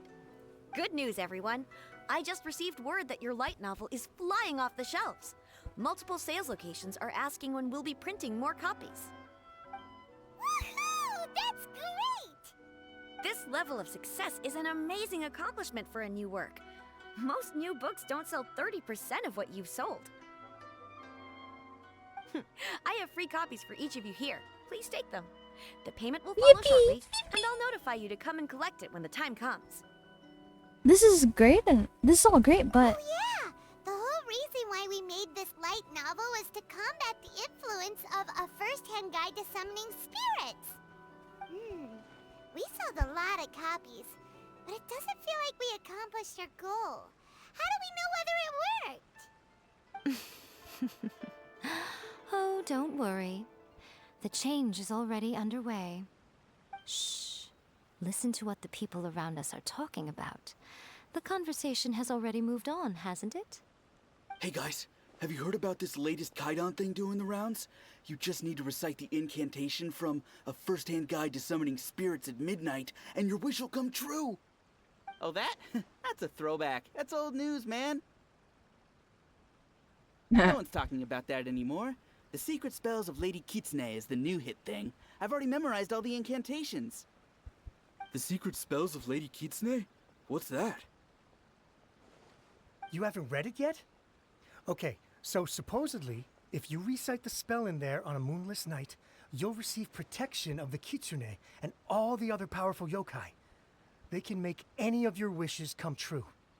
I heard that the incantations in A First-Hand Guide to Summoning Spirits have weird side effects. This one guy wished for a load of mora and got it, but then one night it all turned to leaves and he developed a high fever. They actually had to use one of the secret spells of Lady Kitsune to get rid of the discomfort. That proves that the incantations in this book are more potent than the ones everyone was trying before. Pretty much everyone I know is desperate to try it out. Just waiting for a moonless night. Really? Well, I better go and prepare too. Well, feeling less worried now? hell yeah. You're right! Everyone's shifting focus! A moonless night? But what's this moonless night that they're talking about? Hyman doesn't remember that detail from the brainstorming session. This is something that will become very important to us further down the line. All right, it's time to move on to the next phase of the plan. There's a phase 2? Of course. Behind every book that hits the market lies an author, right? Oh yeah, if we leave him to his own devices, he might just write another guide to summoning spirits. Also, we still need to figure out what his motive for writing it was. Exactly. That's what we need to take care of next. Fortunately, I've already managed to identify the author. He's a failed light novelist named Tomoyuki. But when we went to ask him about it, he had no recollection whatsoever of having written the book. Wait, so does this mean... Yes, this is another case of possession. Only this time, whoever possessed him actively sought him out. After his novel submission failed, he was walking aimlessly in Araumi. In frustration, he shouted out, "Please, someone, anyone, help me write a truly amazing novel." After that, he lost consciousness. Oh, so that's how it's The done. spirit that wrote the book has already left him now, right? So, what are we supposed to do? Simple. It wrote a summoning incantation in the book, didn't it? So we can just use its own method to make it manifest itself. And you, my little friend, are the perfect candidate for this role. We're literally discussing this in front of a person, right? This sounds very dubious. Is it too late for me to back out? Oh, what are you talking about? The fun's just about to begin. Madam, I don't give a shit. Alright, hold on.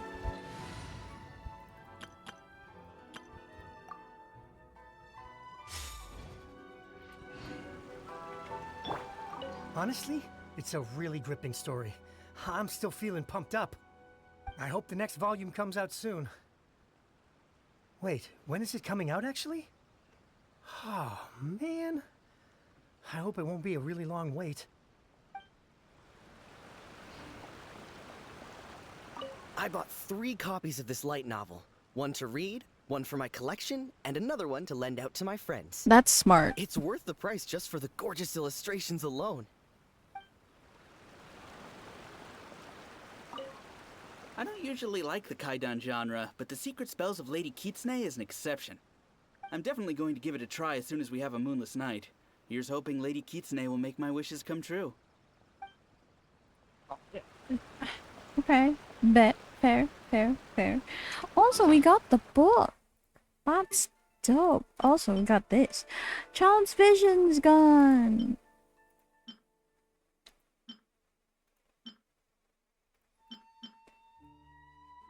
This is... Oh, that is a lot of lore.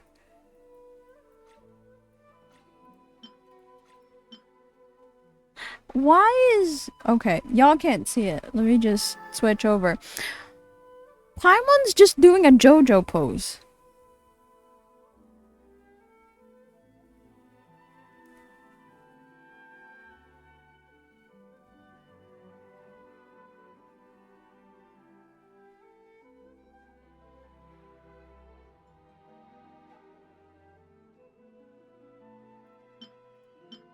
That's just her doing JoJo. It's like dun, dun, dun, dun, dun. Anyways.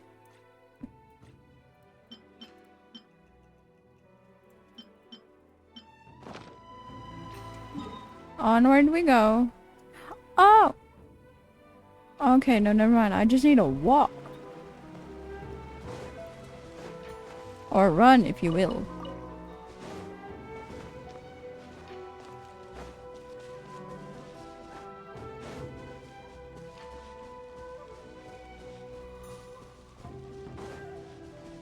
I had to deal with snail facts because of caffeine. But they're snail facts. Oh, yikes. We have to go in there? Miko, what is this place? The ideal spot for a little meet and greet with a certain elusive author. This is the place where we are most likely to succeed in summoning the spirit. Really? But it feels so eerie here. Paimon, that's the point. That seems rather fitting, considering that we are dealing with the spirits of the deceased here. What are you so afraid of, honestly? We're finally about to meet the true author of a first-hand guide to summoning spirits. Aren't you excited? Paimon's heart Perhaps. is pounding. Perhaps. But Paimon's pretty sure it's not because of excitement. Come on, in we go. Hey, wait up! Ooh, Paimon's scared. Stay close by, okay? Don't leave Paimon all alone.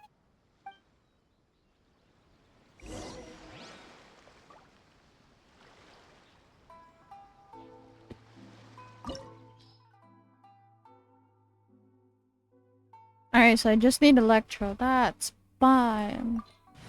I have Electro. That's the right. The Shogun. Yeah, I know it's snail facts, but we had a whole conversation about snail farming. Why? Out of all the things, snail farming? I was just like, yummy. What a weird painting. Miko, do you know what it's supposed to show? Probably a scene from ancient Inazuma. Ooh. It's a good piece of artwork and all, but it's also kinda eerie. So it's a bit scary. Looks like the artist signed their name. Rakusai? It's not very clear. Let's go inside and take a look.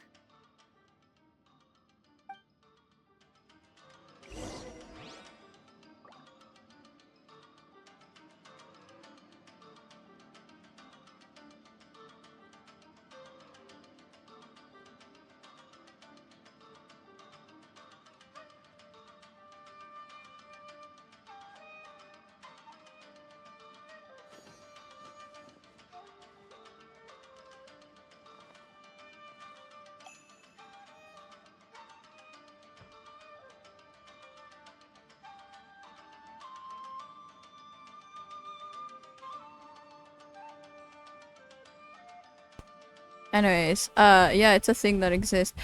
Well, it's a weird thing that exists, actually, now that I think about it. Whoa! Show them. Right now. Emerge.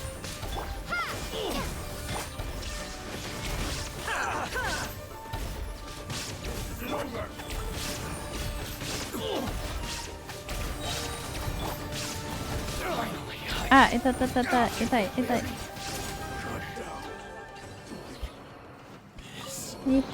Wow. Ow. This place is huge. Hey, is that a mirror? There's a really weird-looking stool as well. Wonder what it's for. Ah, I see. Huh. This setup is quite handy. Saves me a lot of work. Alright, go and take a look around. There should be a mechanism somewhere that makes the whole room move.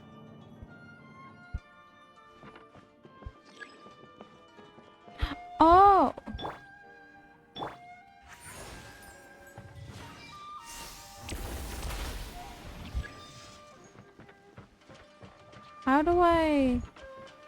How the fuck am I supposed to reach those? No. Oh, there it is. Oh!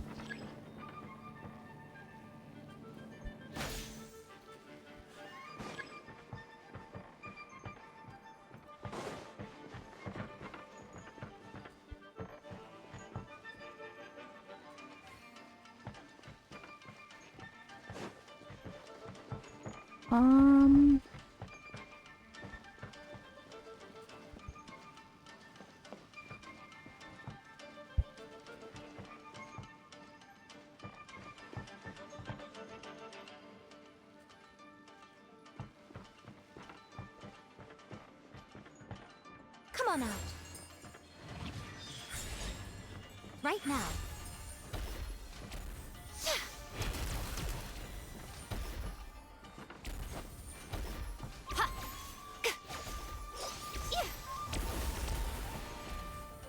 Okay, never mind. That doesn't work. Can I climb the walls? I can't. If I sit on this.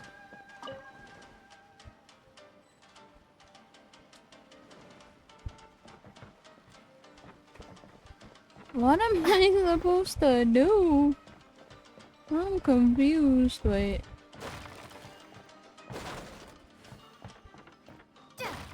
Any hidden chests that I need to know about?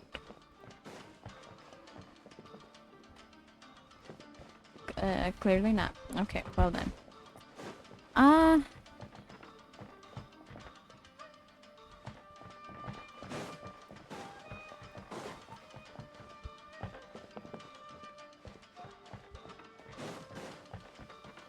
don't know. I think the other one would be up there, but where would the mechanism for the thing be? Oh! Oh! I found the other one.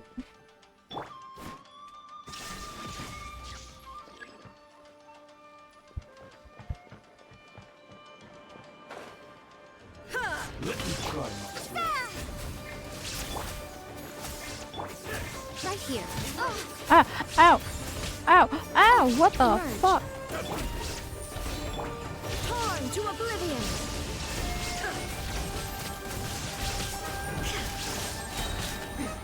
Transcend all constraints. Life goes on. Orders given. Orders received.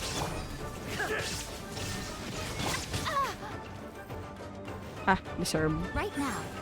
Emerge. Right here. Nothing lasts forever. Let it cut down. Like this.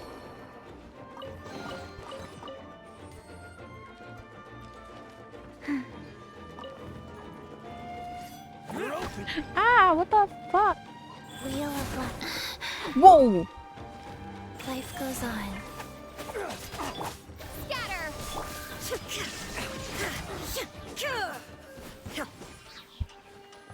What the fuck? Ow! What is your problem, man? Oh my gosh. Damn. Okay, there's 2 ways.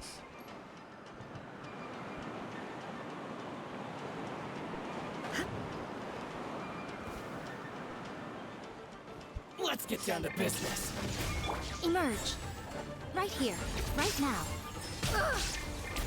Inazuma shines eternal!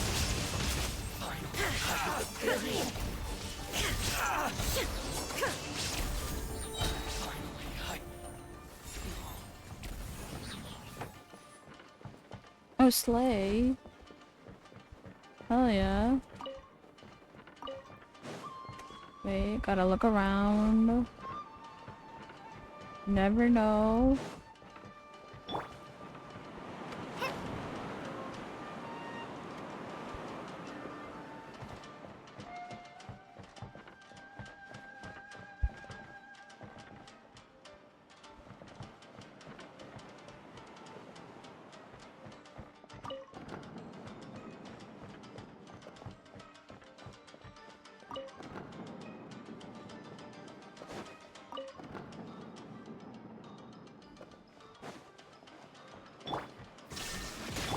Right here.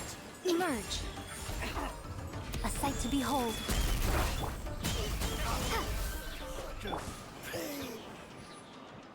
Nice.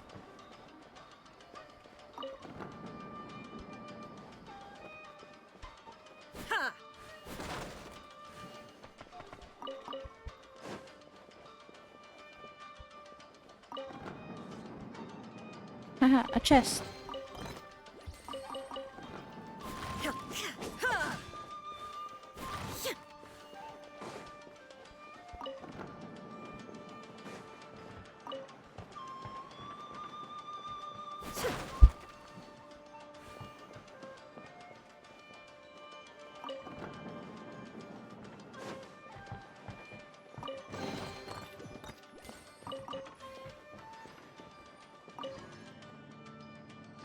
Ascent we go. Yeah, it's a pretty weird thing that exists. Oh shit, I forgot to talk to Faye about our collab at some point. Yo! Y'all should talk about that.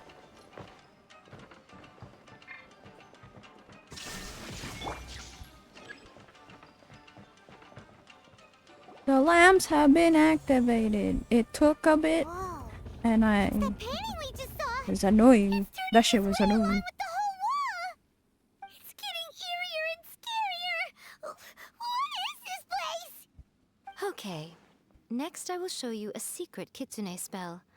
This painting is a swift summoning medium, which means I'll be able to skip many of the more tedious steps. Nice. The murky mirror reflects the view of Inazuma in a bygone age. Spirits stirred by the sight of the past will be easily drawn to it.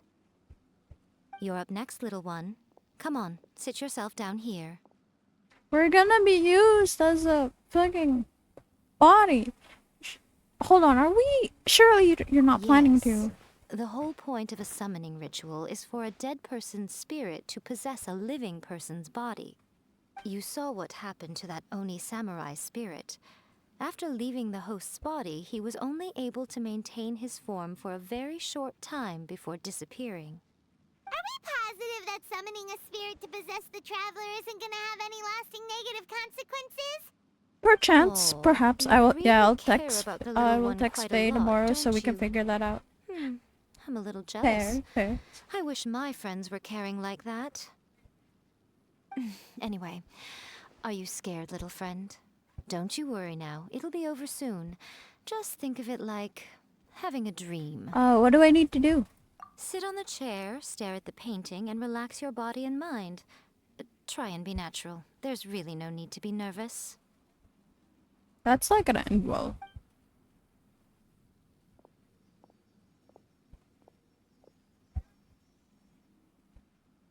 It's like she's sitting inside the painting.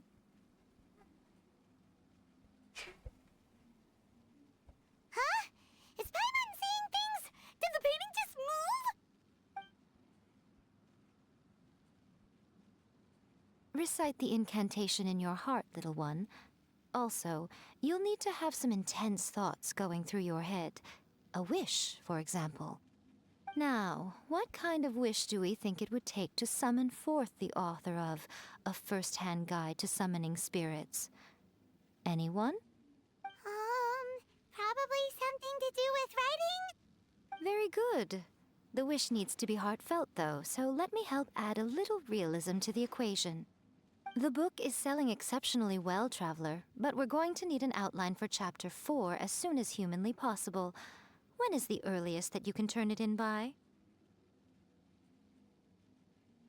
The painting is moving again! What the?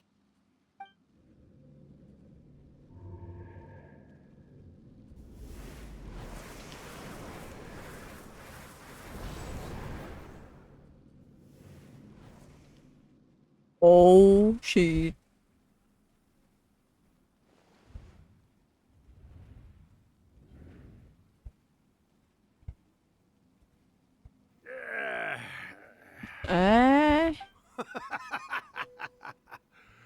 I never thought the day would come when I'd be summoned using my own What the ritual. fuck? Getting a taste of my own medicine. What have we here? Another budding writer? What's come over you all? Why is everyone wishing for help with their writing? Are novels so popular in this day and age? We got you! So you are the one who wrote A First-Hand Guide to Summoning Spirits. What are you trying to do, Why'd you put that summoning incantation in the book, huh? What's your game here? Huh? What's this? Oh, I see. No wonder this felt so familiar. I've walked right into your trap, haven't I? You ask me what my game is here? Well, of course. It was to use this incantation as a means for all the souls of the departed yokai to make their glorious return to the world and plunge all of Inazuma into a brutal, bloody war. What? Paimon knew it! You had an evil plan all along! I'm getting sleepy right now, so I should. Then how naive I of you should to let me possess this body going so to sleep right now. Yeah, no worries. I sense, yes, great power within her. Good. Good! With this power, no one shall be able to stand in my way!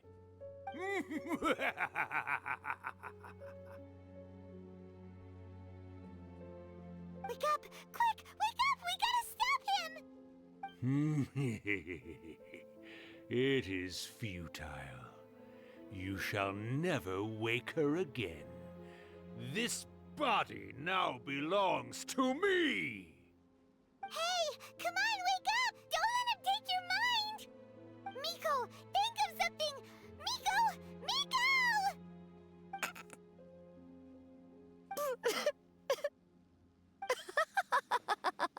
Sleep well, Didi. Sleep well.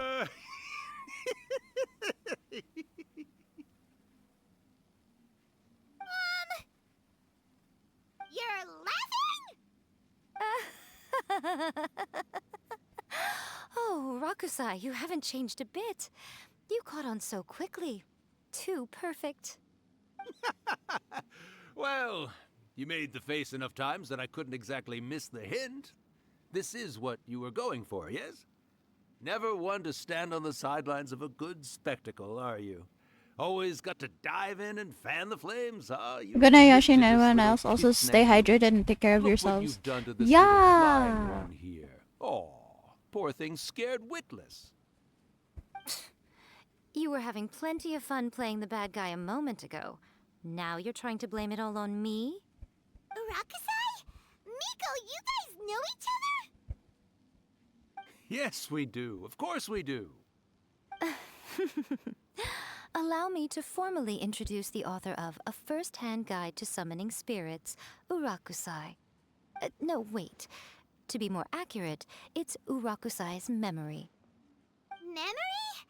But isn't he a spirit? Ah, spirits, memories. They're just different words to describe the same thing. Something that comes from the ley lines.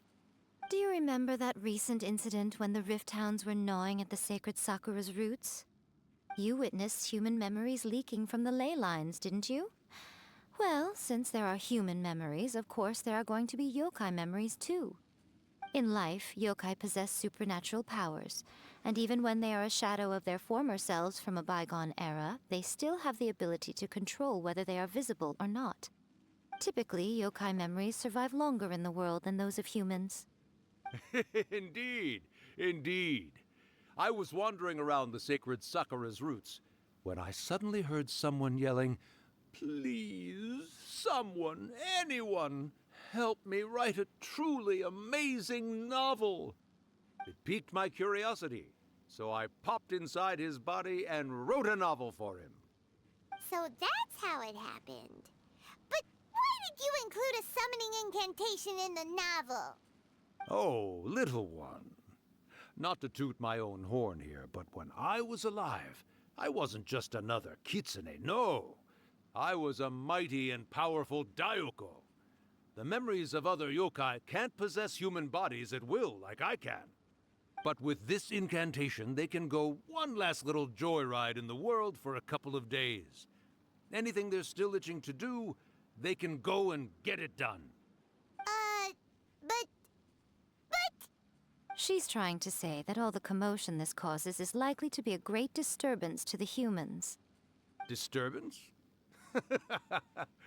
I guess you mean that we might leave them with some broken dreams after we leave, hmm? Oh, yes. And they might have a fever or whatever. But you know, I actually think that the most admirable thing about human beings is the way that they go out and shape their fate with their own two hands, given that they're not born blessed with the same powers that we enjoy. As for those who would rather draw on external power than seek to improve themselves, it's quite right that they learn their lesson eventually. So when you think about it, we're actually doing the humans a big favor. Miko, you agree, don't you? Yes, that's what I thought too. All right then. You finally convinced Paimon. You guys were right. What are you scared of, little one? Don't be deceived by her day-to-day antics. Miko is actually one of the most powerful yokai out there. Not only that, Irakusai, but my latest work has beaten that book you wrote, A First-Hand Guide to Summoning Spirits, to become the most popular in Inazuma. Of course. You were never one to make extra work for yourself where you can help it. And yet you went to all these lengths to find my painting room, and even took the trouble to summon me. I knew you must have some ulterior motive. You were always the one to pick a quarrel with me when we all Since my parents aren't here, I can eat a little late, so I'll just... I need to eat dinner. However, I'm gonna finish this, I finally and then get to hear you say it centuries later. Ooh, pause. I must say it feels good. Oh! Hey, yo! I remember when you were just a little girl. Pixel! Thank you so much for the raid! Later, and you're all OMG, my alerts did not go off. What the fuck? Rakusai, how much time do you have left? Not much. Man, my alert... Everything's Goes for broken. all of us, actually. We've all got to go back where we came from in the end. Everyone's quite content in many ways. Thank you so much for the raid! Also, welcome. I'm Yoshi Washi. I'm a... I promise this is her name, by the way. Don't you I look worry like about this. that, Rakusai. Arrangements are being made. Oh. When my bell rings, it means Twitch is the broken. night It upon is. I promise I look like this. But I'm a TV head PNG tuber. Welcome. I'm doing Yay Miko's story quest. Stick it out until then. So, I'll be on Happy my way. affiliate anniversary. Thank you so much. Also again, thank you so much for the raid. I appreciate it. One last thing, Miko. I just want to know, have you been well all these years? I've been Oh, great, but of yeah. course. Every day is a happy one. Especially these days. Not only do I have my light novels, but I've also met these two Yo, delightfully nosy my outlanders. alerts are broken. And Oh my even A is gosh. finally starting to come to her senses. Quite a miracle, given how pig-headed she can be. Oh, well, great. That's fantastic. Urakusai, you'd be right at home in this era. A great storyteller and artist like yourself would be the Yai Publishing House's ace in the hole. And I would personally be hounding you over your next installment.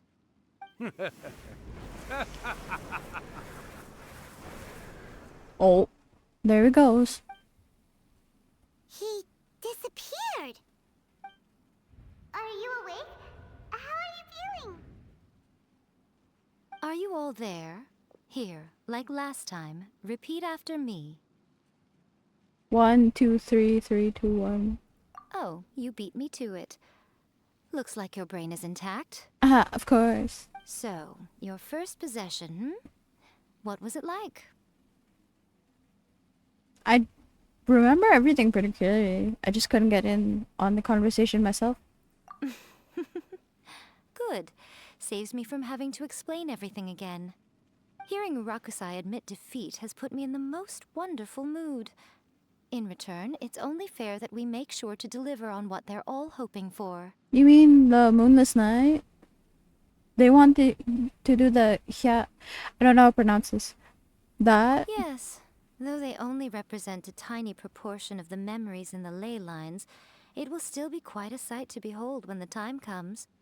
Since you've come this far, why don't you do one last thing for me, I'll need your help with the ritual. You cannot be serious, Miko. After all that, you still have more errands for us? It's the last one, Paimon. Chill. To scare Paimon just now. If you think Paimon's gonna do anything you ask for, think again! She'll pay us, Aw, Paimon. Come on. I'm really only asking you to finish what you started. Besides, your paychecks are still in my hands. Paimon's paycheck? My paycheck? Well, there's no way out now. We're in too deep. Quest goal is Zuma. Alright, but...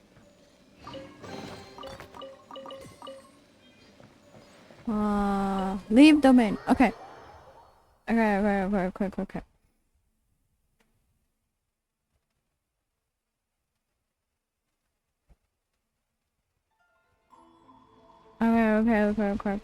Crap. Alright. Last one. Then I'm getting fucking yelled at by my sister. That's crazy. It's the last part anyways, so we're almost done. Alright, let's go.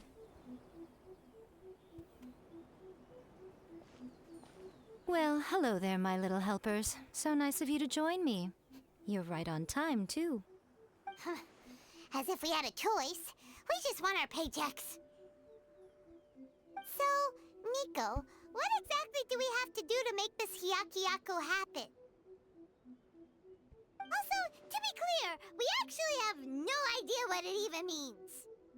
It might sound ominous, but to put it simply, the Hyakyako is just a gathering of the yokai. Back in the day at yokai gatherings, once everyone had had plenty to drink, one by one they'd start soaring into the sky with their yokai powers. There were so many of them that their silhouettes would block out the moon. But now, the yokai memories that leak from the ley lines are weak. They are no longer able to fly. Aww. So I will be performing a convocation ritual for them, gathering all the wandering memories together in one place. When the time comes, they will gather in the sky above the Grand Narukami Shrine. Once their energy is spent, they will be satisfied and return to where they belong. Excuse me. I see, I All understand. the preparations for the ritual have actually been made well in advance. Remember the incantation and the mention of Moonless Night that I added to our novel? Oh, yeah! Something about reciting the secret spells of Lady Kitsune on a moonless night. That's the one. Actually, it's not a wish-granting incantation at all. It's a spell to help calm the ley line memories. When that time comes, let's all pitch in and help send them on their way. What do you need from me? I will start the ritual preparations shortly, and at that time, I need you to do two things. First, tell the shrine maidens to leave the mountain. During the Hyakyako, a whole swarm of yokai memories will be hanging around in the air above the Grand Narukami Shrine. Having the Shrine Maidens leave avoids the bothersome issue of someone potentially getting possessed. After that, I will commence the ritual, and the memories will begin to congregate. This will take some time. I need you at the foot of Mount Yogo during this part to keep an eye on nearby monster activity. The memories are normally dispersed and don't pose a threat, but when their energy is concentrated, it is likely to disturb the Oh, monsters. okay, this is gonna be a lot They may longer. see this as an opportunity to try and make it up the mountain. I need you to fend them off so that that doesn't happen. Okay. So, I'm gonna pause it here. Once I have a Well, choice. if at that point you felt like coming to the shrine and getting a close-up view of the yokai, I wouldn't say no. Okay, let's get going. Alright.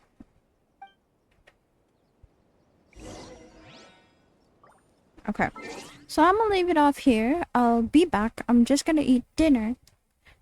I'm gonna go eat now. I'm gonna go now because I don't want to piss my sister off. I'm the oldest, but like, my sister has a temper and it's fucking annoying. So let me just change this to dinner.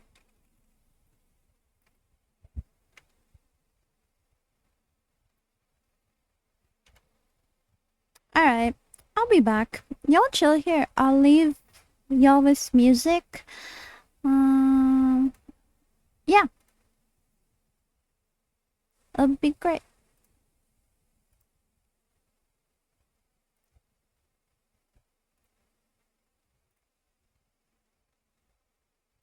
Alright, I'll be back, y'all.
And I'm back.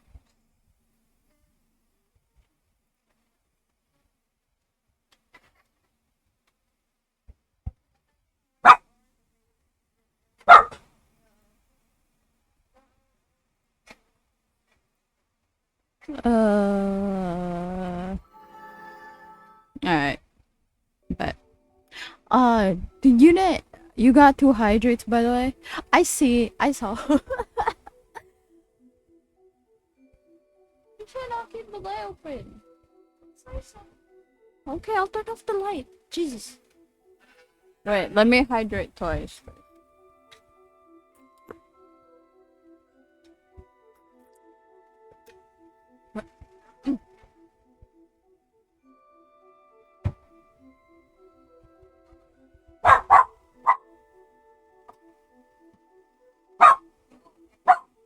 Dang.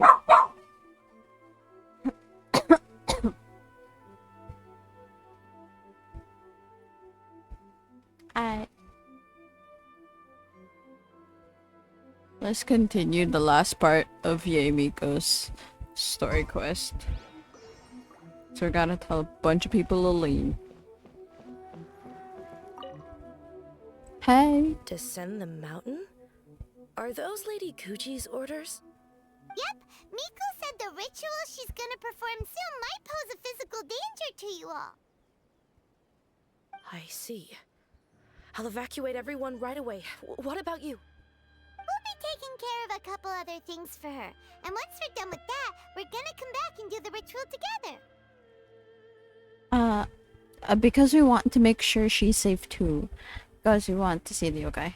It seems like Lady Gucci places great trust in you. Lady Gucci's never allowed anyone else to be in her presence when she's conducted rituals like this in the past. Thank you for helping with the ritual, and good luck. Thanks. Much stronger than we look. Miko's about to start the ritual.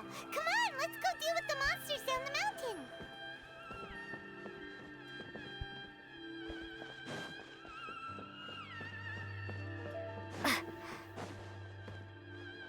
Wow, she evacuated everyone so quickly.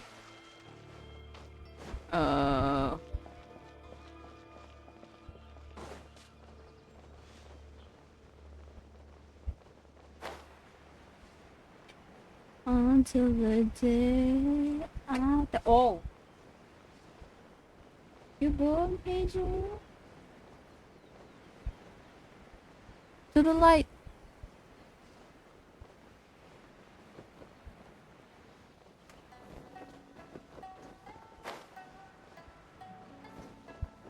Oh! Oh! These monsters look really riled up.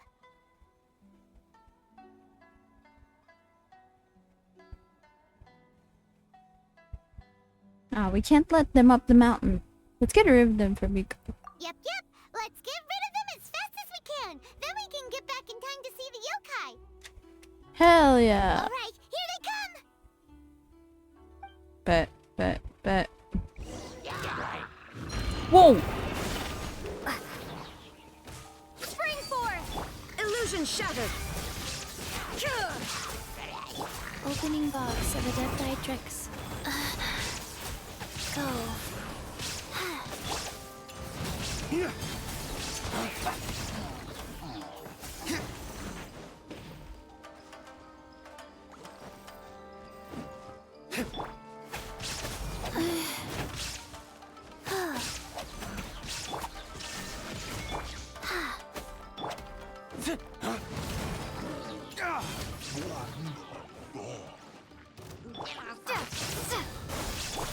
There is no escape!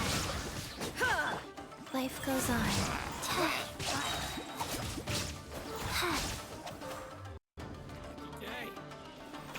The perfect distance. Now you shall perish! Shit. Shine down!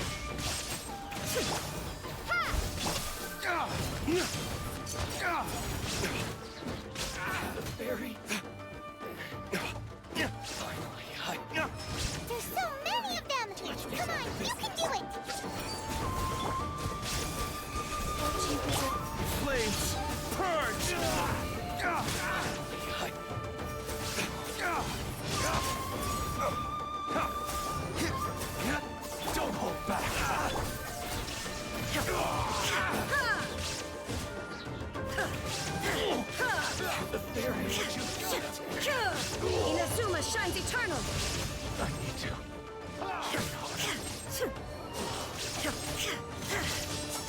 come on. Illusion shattered. Propagate! Alright, that's the last of the monsters.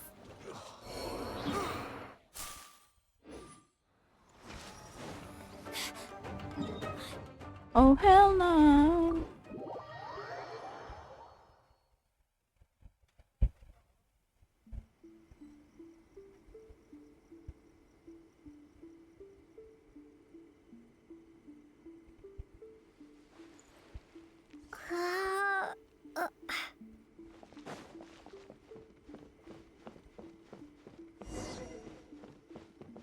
Oh.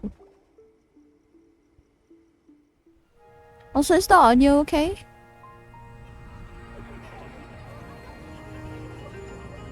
Hope the audio's okay. So many! They're everywhere! Huh? Yes, the memories of the yokai. They haven't been able to relax and soar through the air like this for a long time. Come with me.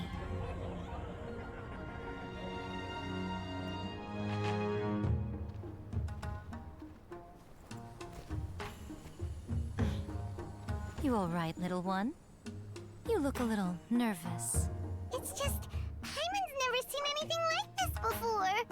Whoa, they've really blocked out the moon!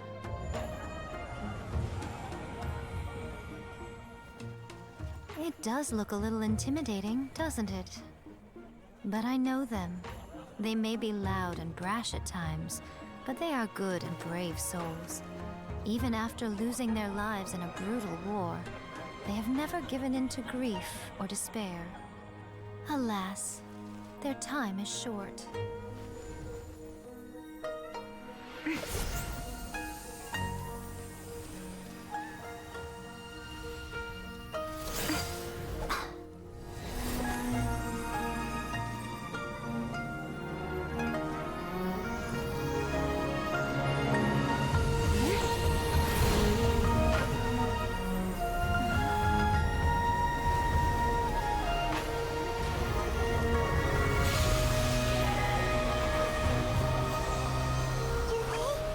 Do they really have to go?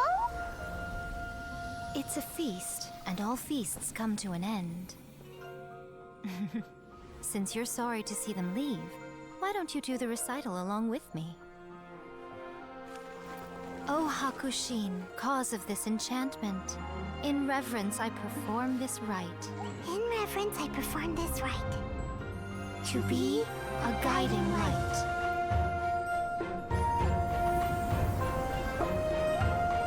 Yeah, I'm getting goosebumps. So beautiful! Look! Lights are coming from Inazuma City!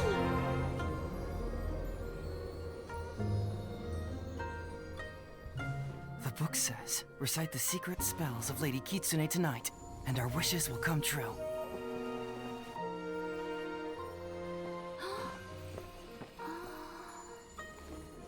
O Hakushin, cause of this enchantment. I perform this rite to be a guiding light. Your unrivaled power will be honored eternally.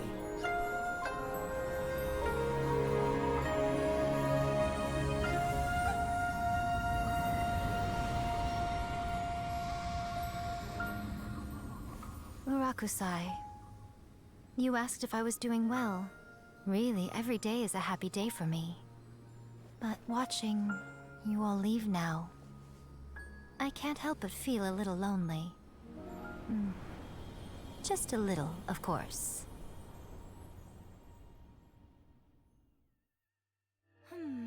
Just as I thought, the ritual went very smoothly. Thank you both. Miko, are you okay? You alright? Oh, I'm great.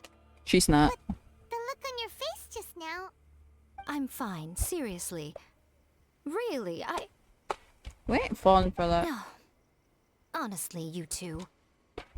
Miko. Fine. Well, if you're dead set on doing something for me, you can treat me to a meal. Sure, no problem. A meal it is. A meal? It's a deal. Okay. It rhymes. Well, see you soon then.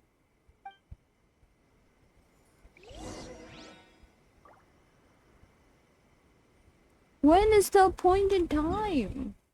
And where? What? The next day I'll be this.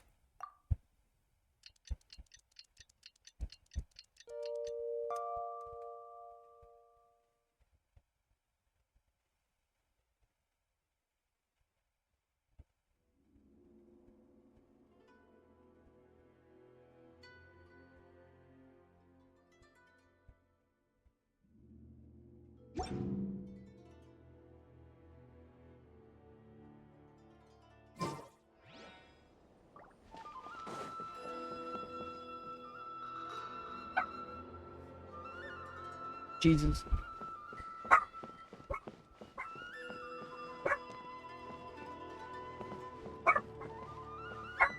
Okay, still not technically the next day.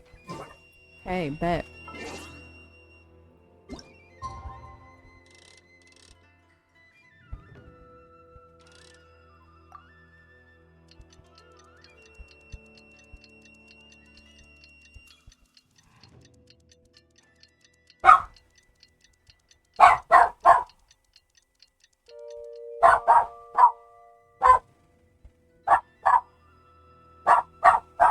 Bow, bow, bow, bow, bow, bow, bow, bow, bow, bow.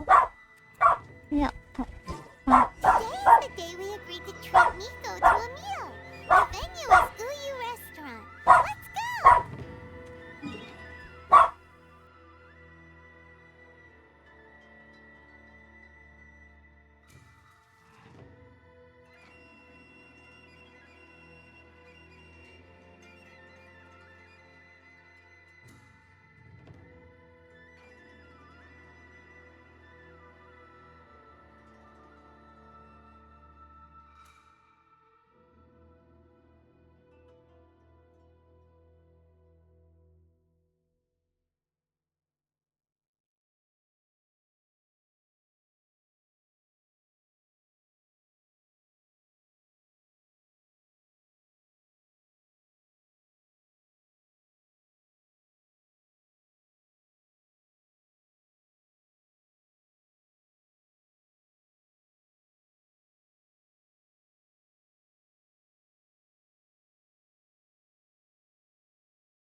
Anyways.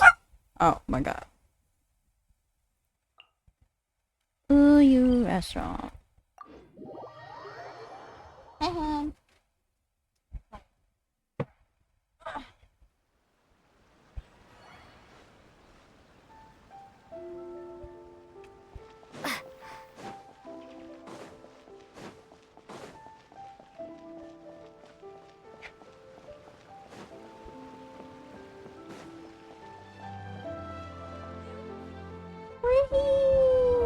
Wait is unbearable. How is the next chapter of the miraculous adventures of the Traveler not released yet? It was quite a surprise when the moonless night finally came. Yeah, that huge black cloud over Mount Yogo that night. It just seemed to form out of nowhere. But then nothing happened after I made a wish using the method in that book. Yeah. I guess light novels are just fiction after all, huh? That night was definitely the nail in the coffin for the incantations from novels fad. Still, something tells me the miraculous adventures of the Traveler will remain an interesting series for a long time to come. Hell yeah. Paimon can't see Miku anywhere. Guess she's not out here. Maybe she went inside already. Let's head in and look for her. I wanna know lore. It's just, you know. Oh, they're gone. Uyu Restaurant.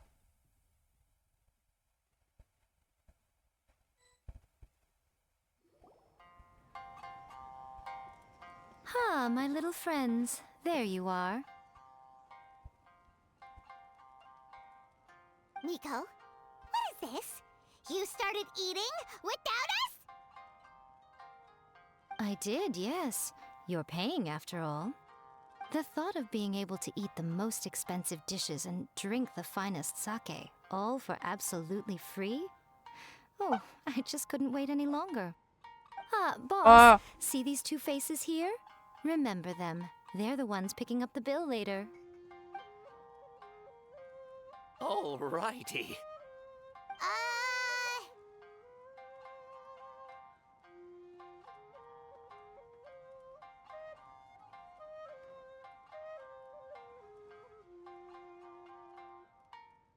What's gotten into you? Come on, sit yourselves down. You have to try this fish. It's found exclusively in the waters around Seirai Island. They shipped it to Inazuma overnight, and it was still alive right up until I ordered it. Or maybe you'd rather try this? I know. I normally can't bring myself to drink sake this expensive either. If you don't drink alcohol, that's fine too. There are all kinds of fruit juices covering the whole price spectrum. Miko! You are outrageous! Last time we were here working on the novel, all you ordered for us was the plainest kushikatsu! Strange. I remember no such thing. This one. Oh, so what? You did offer to treat me to a meal, didn't you? Anyway, I am something of a VIP, you know. Wouldn't you find it embarrassing to treat me anything short of lavishly? Miko, this meal is going to be super expensive! Aren't you afraid we won't be able to afford it? We can. Oh, don't you worry about that. You can most definitely afford it. They're still printing your light novel by the batch, you know. You have quite the generous payment due. What? Aw, darn it! She tricked us into this!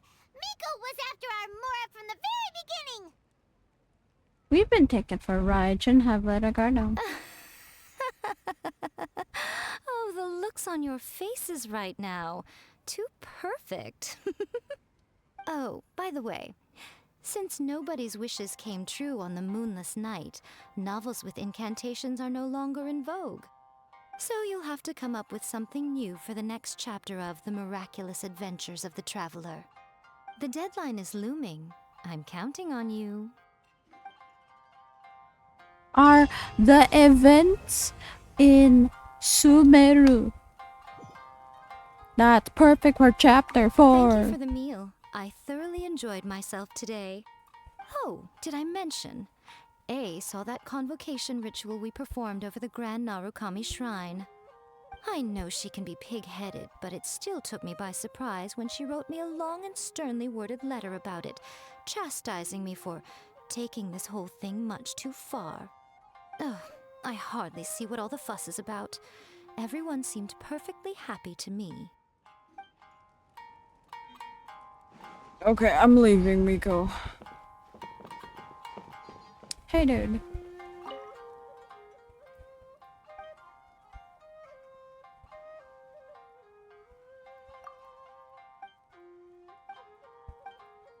Can I actually buy you food? Buy food from you? Oh, okay, but I paid. I'm leaving.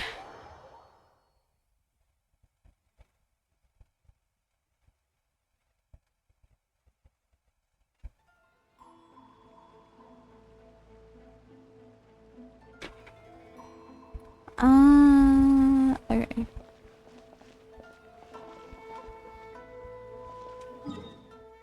Oh wait, no, we're done. Hot slay.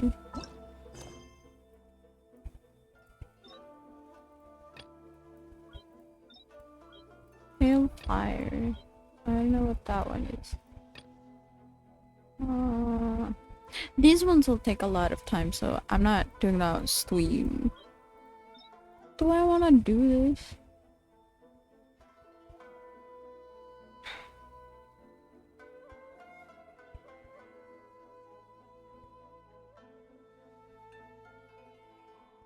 Mm-hmm.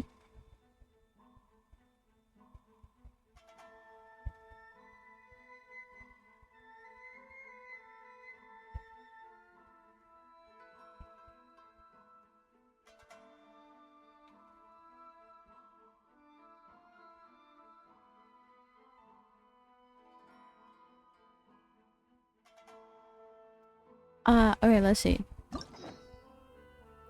Okay, so the rest are now available. I'll save that for another time. Alright. Let's switch, because I did say... Wait, hold on. Did that? Okay, no, I did. I can add one more.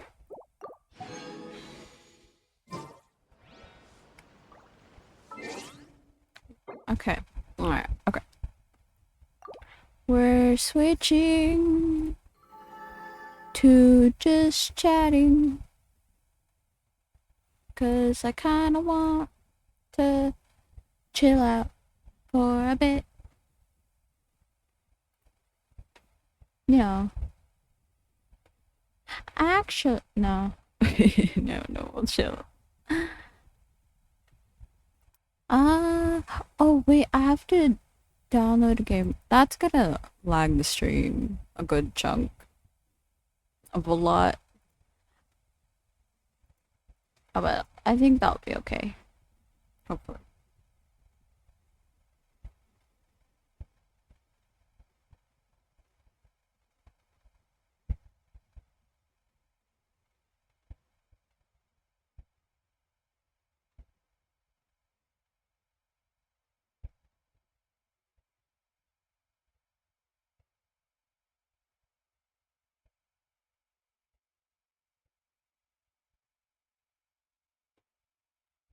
I have a collab. You?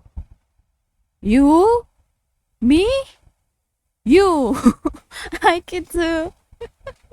What did I do? Why are you pointing? You! Hi, how are you? I thought I did something wrong! I'm doing great. What about you? How you doing? I'm doing an endurance stream. My Wi-Fi went out earlier, so that's why we're at... That's supposed to be like... Not a 9 or like 10-ish. Kinda, I don't know. I lost track of time. I had 7 hours on the other one. On the other pod. Now we're at 5. I think we're supposed to be at 12-ish hours. I've been live since this morning. Dang, 7 hours? Nah, I've been live since this morning. So now it's at like... My Wi-Fi went out. So now we're at like... Damn, that's why... So that's where you've been. Yes. I've been here. I have to download a game. Bitch, I thought you got jumped or something. What? You message me on did you message me or something?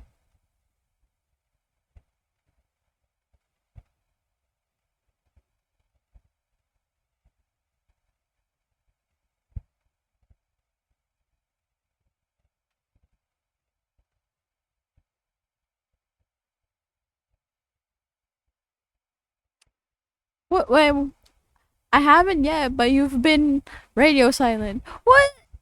How? Elaborate. What do you mean radio silent? On Discord? Messenger? Pick one. I haven't died yet.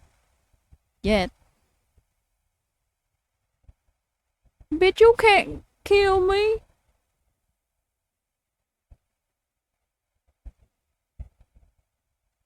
Not yet, at least.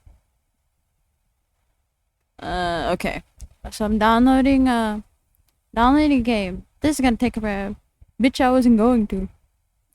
Okay then. Okay then. Okay.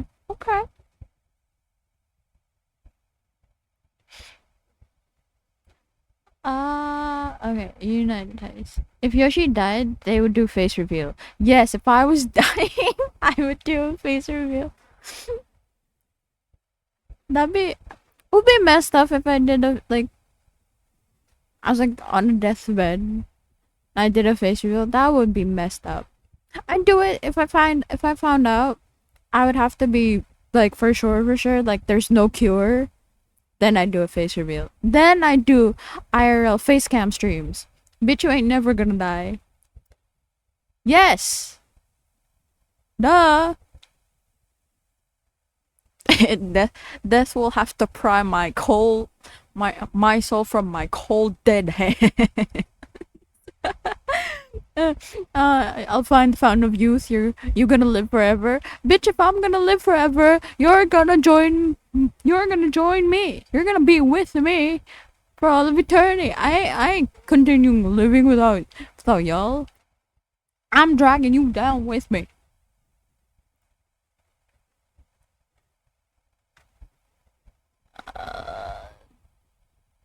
Also, just a gentle reminder for the chat. The endurance stream is not for me. It's for my computer. I just want to see how far my computer can handle just being on in preparation for the donathon. I'm prepping now. Cause like, imagine if it happens and my computer can't actually take it. I would be so sad. But I won't play doors. Actually, no, we're doing just chatting. I kind of want to just chill. Just chatting.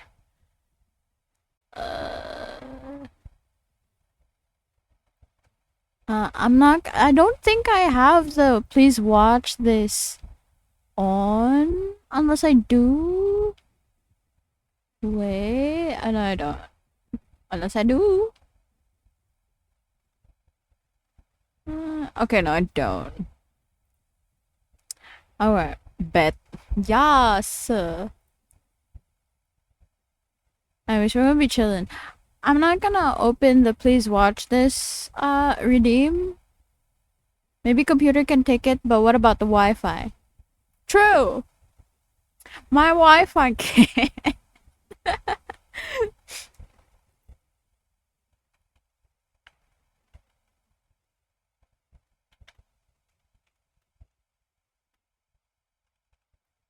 But you know, you never know. Just chatting. I love how there's a category just catting and it's just cats. I'd love that. Since we're gonna be here for a while. Yes.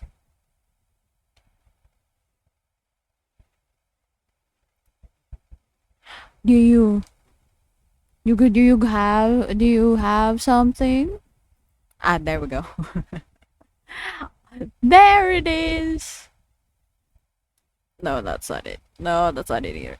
This one. I was kind of waiting for that. Melioshi. Melioshi, please. Ooh, of course. Here you go. Also, I'm almost done with the mod packs. I found okay, right. With the fact that I have to give permissions for like cheats, but I can't do it anymore.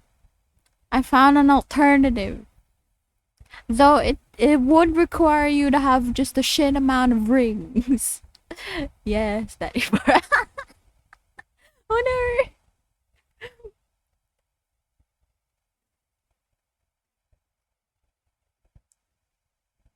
Nom nom nom nom nom nom nom.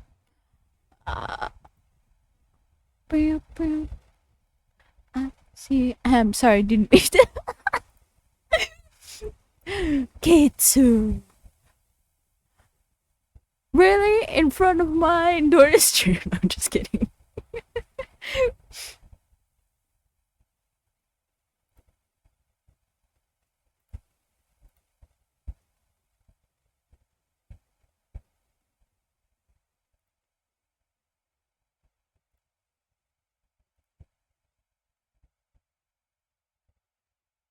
Okay.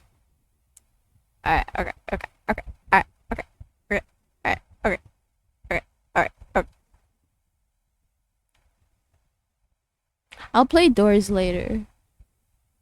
What can we watch in the meantime? ICATBOY BBN $. That's me. That's right. That's me. That's right. I am HIM, the Gen Z eminent. That's me. That's right. That's me. That's right.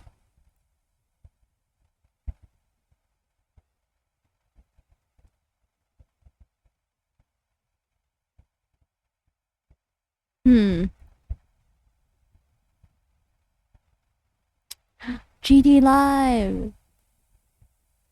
We watch GD Live.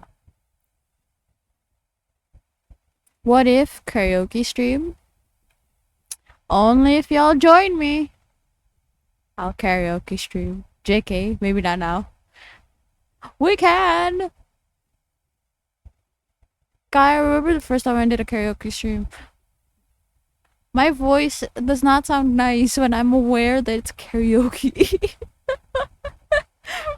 My voice sounds so bad.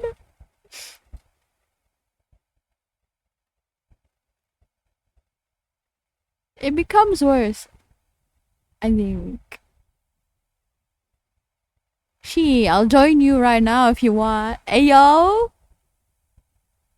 Ayo? Bet?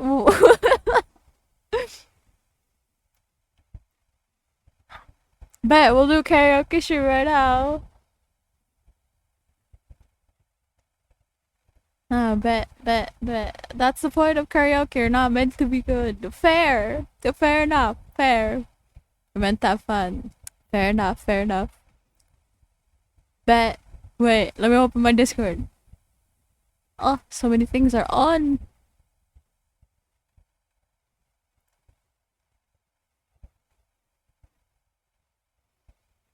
Hi, Hazel. Hi.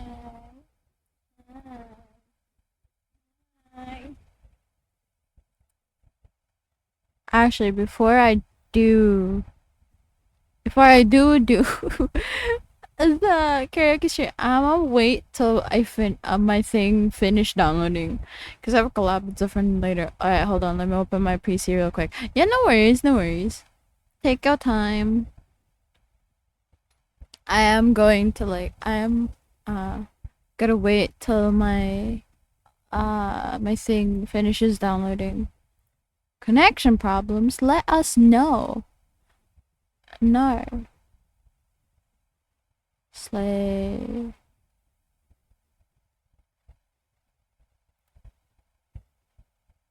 I-T-B-O-Y B-B-N-O $.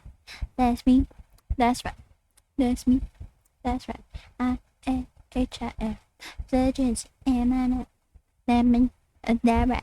That's me. That's right. Oh, Frosty. I haven't read Frosty's thing in a bit. The chat's buzzing with theories today.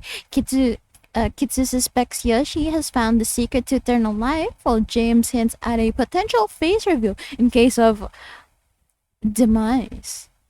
But wait, there's more. Could a karaoke stream be in the works? Kitsu's barking up that tree, ready to join in the off-key fun. And don't forget to check out Yoshi's coffee page amidst the conspiracy chatter. Coffee sparkle. Wow! Alright. Just a little more. 79. I missed the 69. No. 80. Let's go. Just a little more.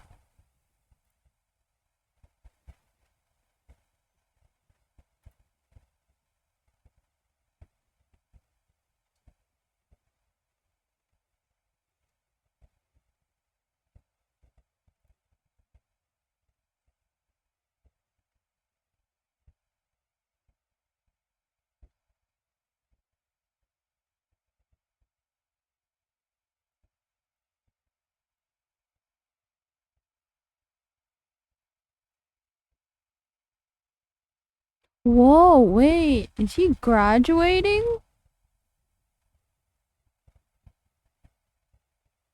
Oh shit, perhaps not the announcement you were looking for. Wait! Is he Oh no, he's going on a hiatus. It is with much thought and consideration that I have made the decision to go on an indefinite hiatus, as this red panda will be seizing all VTuber activities on July. Is he No, it's an indefinite hiatus. I would like to say thank you to each and every one of the wanderers, friends I've met and made through streaming. From the depths of my soul, I'll cherish all the memories forever and all. But that, when I started this journey, I've never dreamed that Wonderland would grow into such a vibrant, safe, and welcoming community.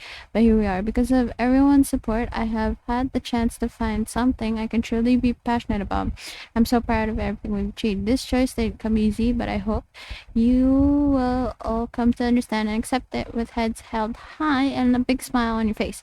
And who knows? The world is vast and the future is uncertain. Perhaps our paths may yet cross again.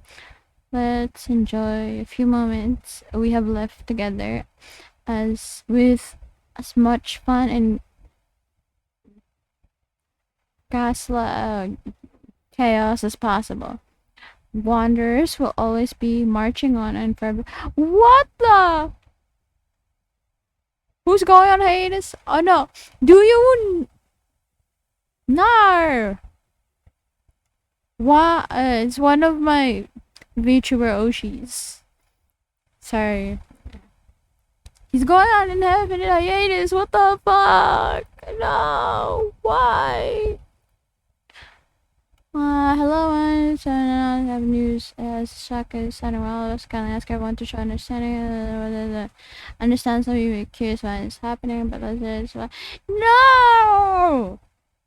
That hurts my feelings. No! No! Why? It's so soon! Oh, that hurts. No. Oh.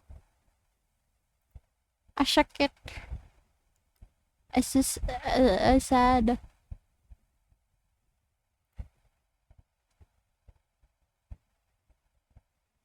I also slay Liam's live. So many other people are also live. Just equally as live. Server announcement. Oh, this is yesterday. Announcements. Checking all the announcements that I have from the ones that I kind of care about.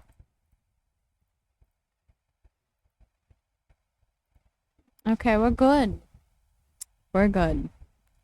Oh no, cause that kind of hurts. What the fuck? Ah, man. My internet's so slow.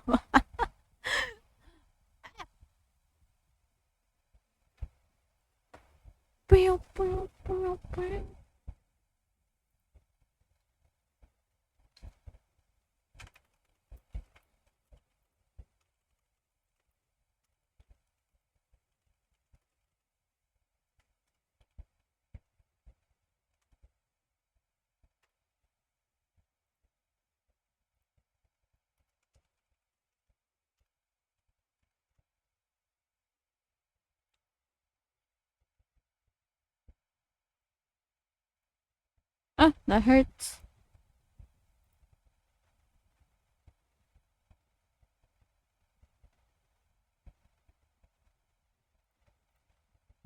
Oh, man.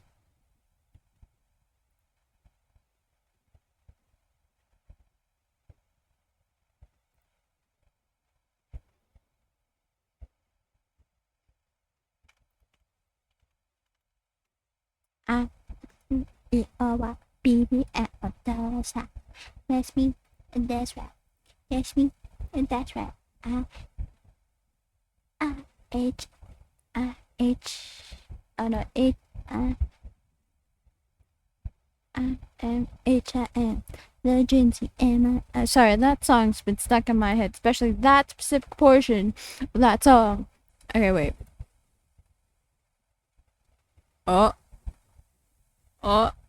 Hello?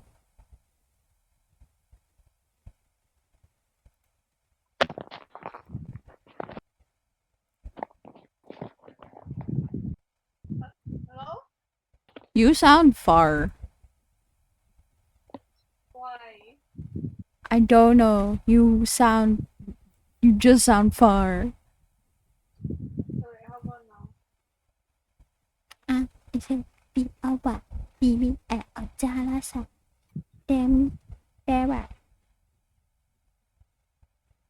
Where am I just chatting things? Am I the problem? I just raised you. You still sound far. Why? Hold on. Technical difficulties.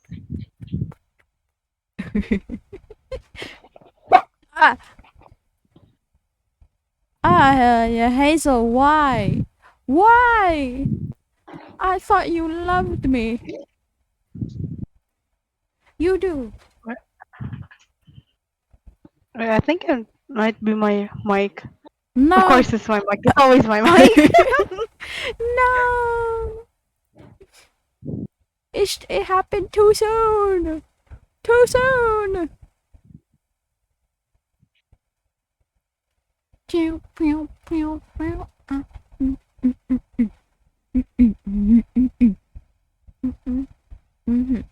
there, hello? Hello. How did you describe what the fuck are you talking? Do I still sound far? No, you sound good. Everyone can hear you now. We can hear you just fine.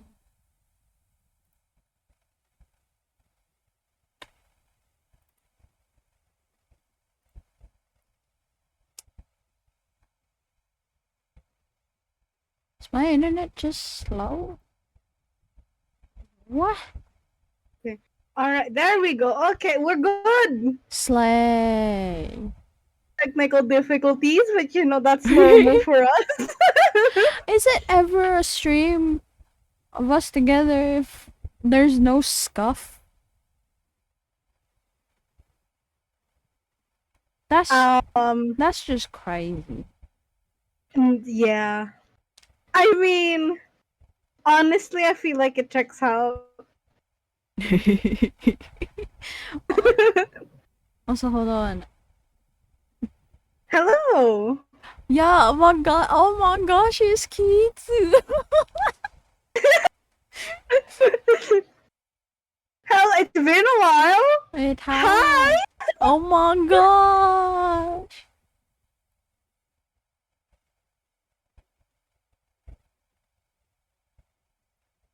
Alright. Okay.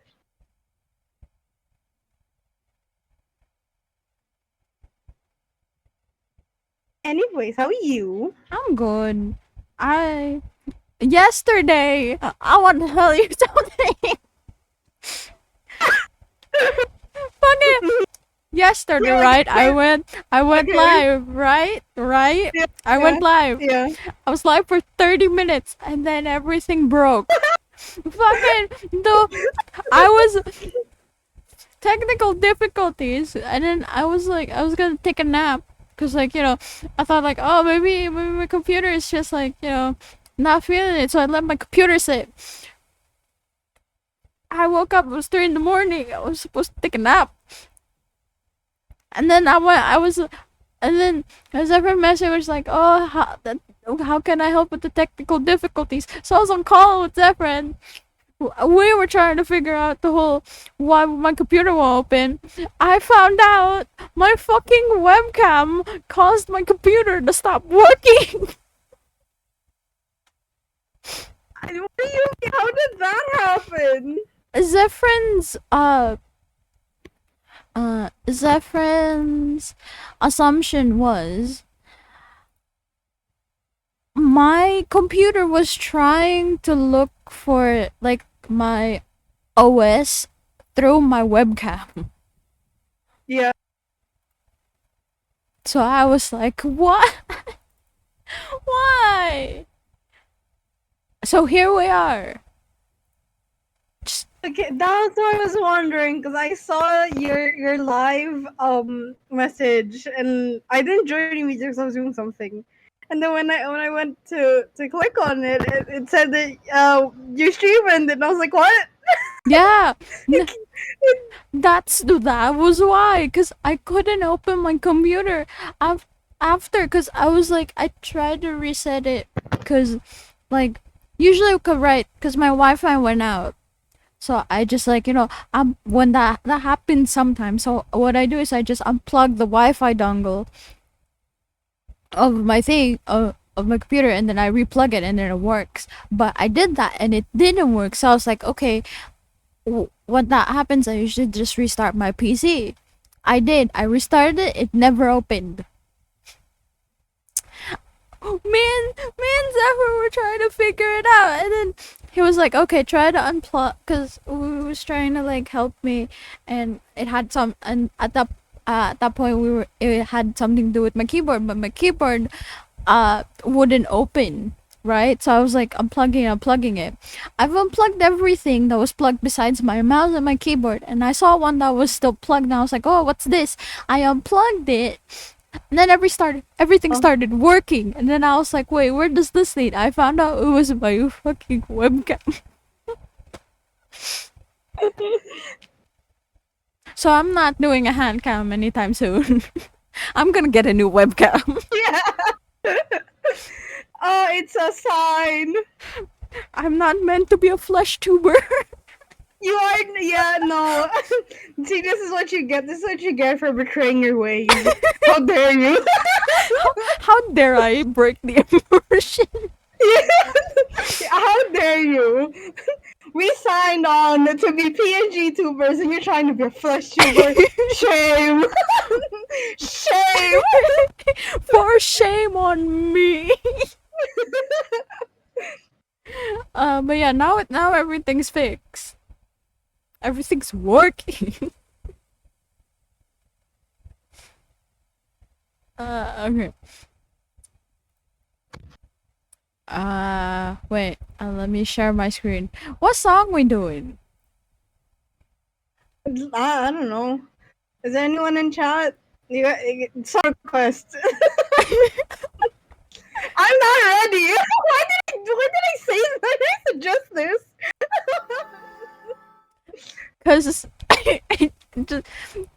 just cause, it's the spur of the moment, Yeah, no, fair enough. I'm not the same person when I'm ovulating. Is that TMI? Yeah, kinda. A little bit. It should be. It's a normal part of women. Of women's biology. I mean, I'm also on my period, so I started not yesterday. I started the other day. So I've been like hungry. Dude, for God's sake, dude, I feel like I cannot stop eating. Yeah, like, okay, and I'm pretty sure it's not just everything, but like when I'm on my period, I'm like more hungry. Like, you know how like people are like, I don't have a specific craving, I'm just hungry. On the rare moments that I do get like a craving, it's like prior to like my period. I think they're like PMS, I think. I don't know what it's called. My mom says it's called PMS, but I don't know if that's actually what you call it. Yeah, well, whatever it's called, I get that too. Yeah. So I'm like, when I start getting cravings, I'm like, oh, my period's coming up.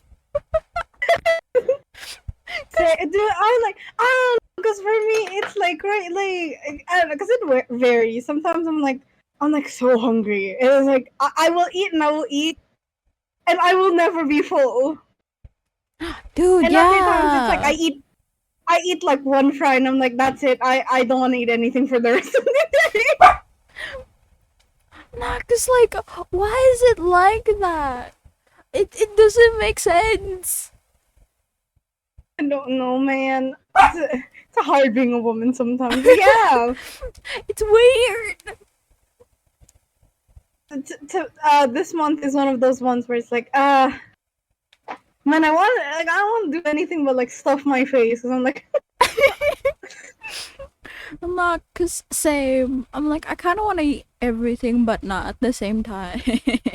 right? Why did the universe do this to us? What did we do wrong? Anyways, what song you want to do? I don't know. What's like a What's an easy song to start with? Like a simple song. I don't know, Taylor Swift's Love Story. Bet.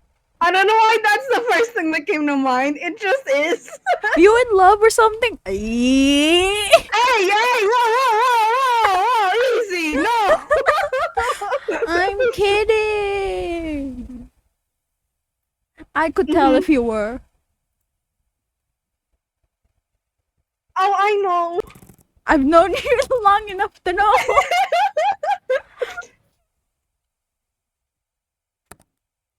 Would it be criminal if we don't do her version? Like Taylor's version? I don't know, man. Wait, let me ask my sister.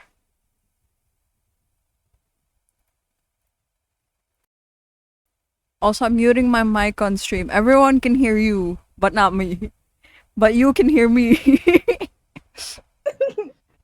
Cool, now no one's gonna know what we're talking about.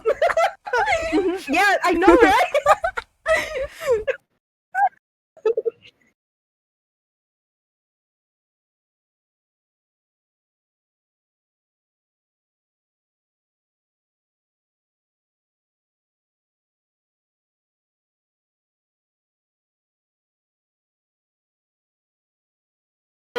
And the verdict is? It is criminal if we do not do Taylor's version. Ah. Taylor Swift. Understandable. Hey, wait, karaoke. Taylor's version. Okay. I don't think it makes a difference. Does it make a difference? It does? Is the lyrics different or is the song like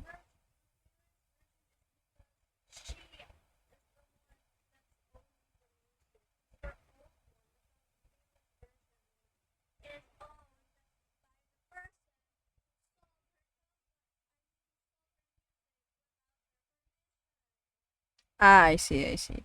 But if it's a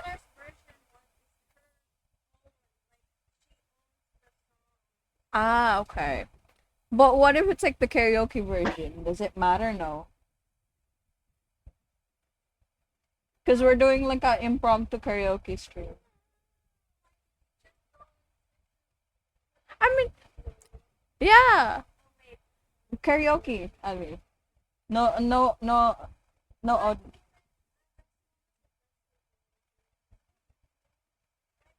As the resident Swiftie, what is your verdict? It's okay to be in denial, but like, as someone who is a fan of Taylor Swift, what do you think? Does it matter if it's not Taylor Swift's version if we're doing the karaoke version? It matters? Okay then. So it matters. Okay. Alright then. Taylor's version, Love Story. Here we go! Wait, how are we gonna sing this? Are we gonna sing this as a duet? Do we take turns? Are we gonna sing it together? That is a good question. You know what, fuck it, we're here to have fun. Let's sing it together. Yeah, this one. It says Taylor's version. Yeah! Taylor's version and karaoke version. Let's go! No! God! Okay, we can do this. It's fine. Oh, it's starting. Wait. I panicked. I'm so fast. Why is it? I panicked. I paused it. It happened too quickly. Yeah. I wasn't ready. already. What the fuck? Usually karaoke's like, and they're like, okay, 1, 2, 3, go, sing. Yeah, no. Here's it's just like, Sing. "Alright, here's the song. Now sing. By the way, at 30 mods installed in Skyrim now. What happened to the 389? What happened to the 359?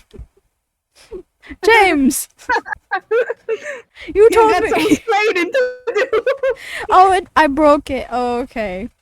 Okay, I believe you'll slowly make your way back. Average Skyrim process of modding. Yeah. So I'm reinstalling them. I believe, James. I believe.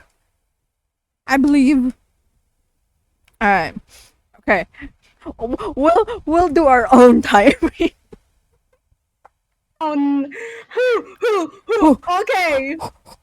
Okay. Okay. 3, 2, 1. Oh wait, let me like raise the volume a little. Okay, 3. Okay, Let me do it again. 3, 2, 1.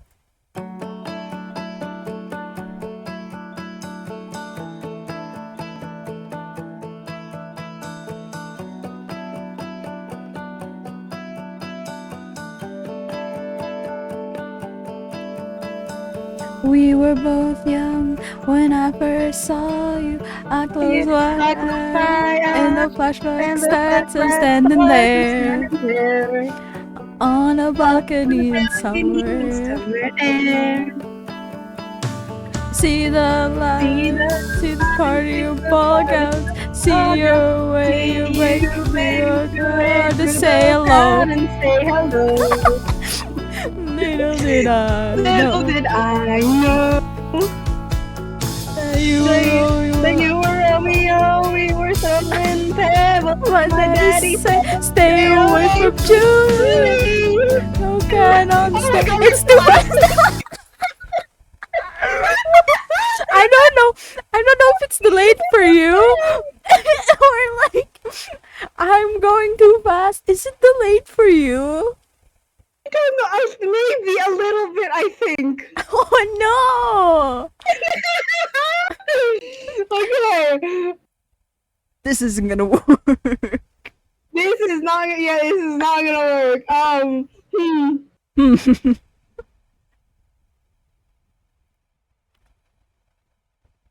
no. What do we do now? How do they do the impromptu like karaoke streams? There are so many people and it's not delayed. How? How they do that? How they do that? Yeah, how they do that? How they do that?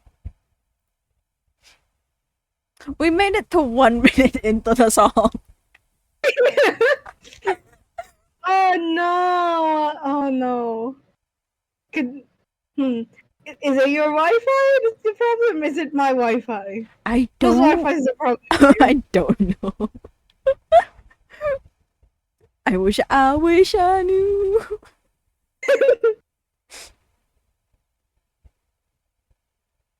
We go like acoustic. I don't know. We fuck the music. We just sing. Yo.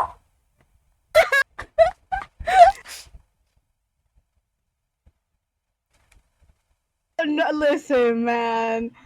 I don't know how many people are just like lurking in chat right now, but I want y'all to lower expectations, alright? Acoustic singing voices are just not it. It's not it. Wait, is it called acoustic or is it called a cappella? I mean, acapella. It's acapella where you don't have like the backing track. Oh, sorry. Acoustic is like where you do like the guitar. Okay. But still, acapella singing, not it. Well, since the lyrics aren't like different, I think it's fine to just like file story.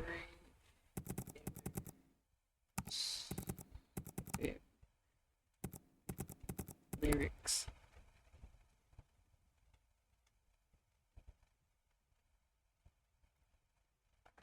Hello?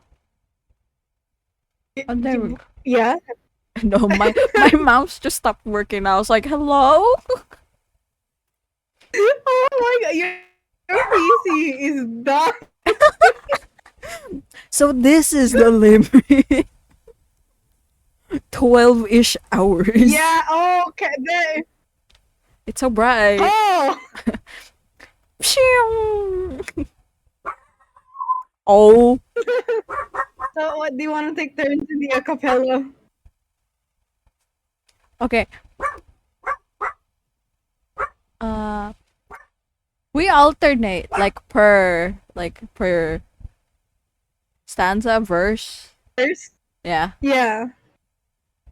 Alright. Okay. Who starts?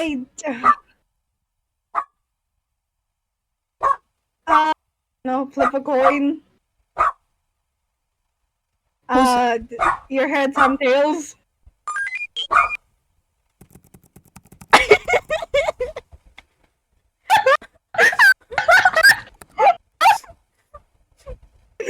Oh wait, no, that's not it. Shush.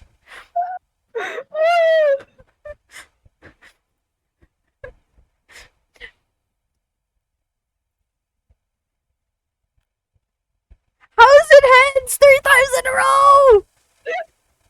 What the fuck? The universe wants it to be you. Fine, I'll start. Okay. The coin has the digital coin has decided. Hazel. Thank you. You got this, man. I believe. I believe.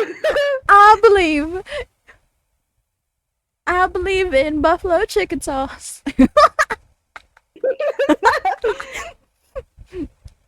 Now why am I suddenly more nervous? Oh. Okay, do you want to just sing it together then? Nah. Okay. We flip. I had to type flip a coin. Yeah. Okay. We ballin'. Okay. All right. No, just kidding. Okay. Man, this is just gonna sound weird. Nah, that's fine. I know. Okay. We were both young when I first saw you. I close my eyes and the flashback starts. I'm standing there on a balcony in summer air. See the lights, see the party, the ball gowns. See you make your way through the crowd and say hello. Little did I know that you were Romeo, you were throwing pebbles, and my daddy said, stay away from Juliet. And I was crying on the staircase, begging you, please don't go. And I said, Romeo, take me somewhere we can be alone. I'll be waiting all those. Oh, fuck! I can't read! It's okay. It's fine. You got this. You got this. It's fine. This is gonna be fun. I'll be waiting. All that's left to do is I'll be waiting. All that's left to do is run. You'll be the prince and I'll be the princess. It's a love story, baby. Just say yes. Oh my god, I forgot. I believe. So I sneak up to the garden to see you. We keep quiet cause we're dead if they knew. So close your eyes. Escape this town for a little while. Oh. Cause you were Romeo, I was a scarlet letter. And my daddy said, stay away from Juliet. But you were everything to me. I was begging you, please don't go. And I said, Romeo, take me somewhere we can be alone. I'll be waiting. All there's left to do is run. You'll be the prince and I'll be the princess. It's a love story, baby, just say yes. Romeo, save me. They're trying to tell me how to feel. This love is difficult, but it's a real. Don't be afraid, we'll make it out of this mess. It's a love story, baby, just say yes. Uh-oh. Uh-oh. But I got tired of waiting, wondering if you were ever coming around. My faith in you was fading when I met you on the outskirts of town. And I said, Romeo, save me. I've been feeling so alone. I keep waiting for you, but you never come. Is this in my head? I don't know what to think. He knelt to the ground and pulled out a ring and said, marry me, Juliet. You'll never have to be alone.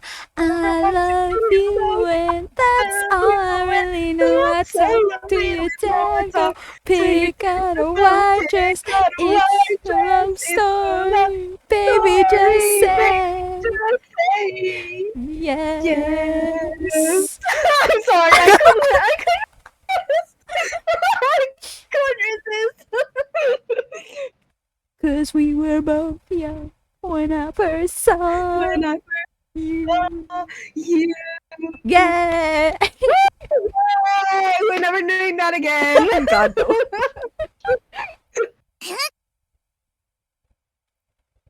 Next song. No, I'm just kidding. Hey, listen.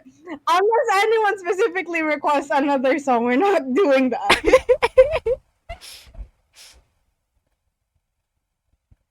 What else can we do? I'm not gonna be honest with you, I'm not really in the mood to like play games right now. What can we do? I don't know. Do you want to just start a mini podcast? Oh, yeah, sure. Okay, wait. Mini podcast, let's go. Oh, okay, wait. Here we go for the first time only. For one night only. For one night only. You get to hear us start up. That sounds. I don't want to say that. Sounds gross. I'm gonna hear us start a podcast. Yeah.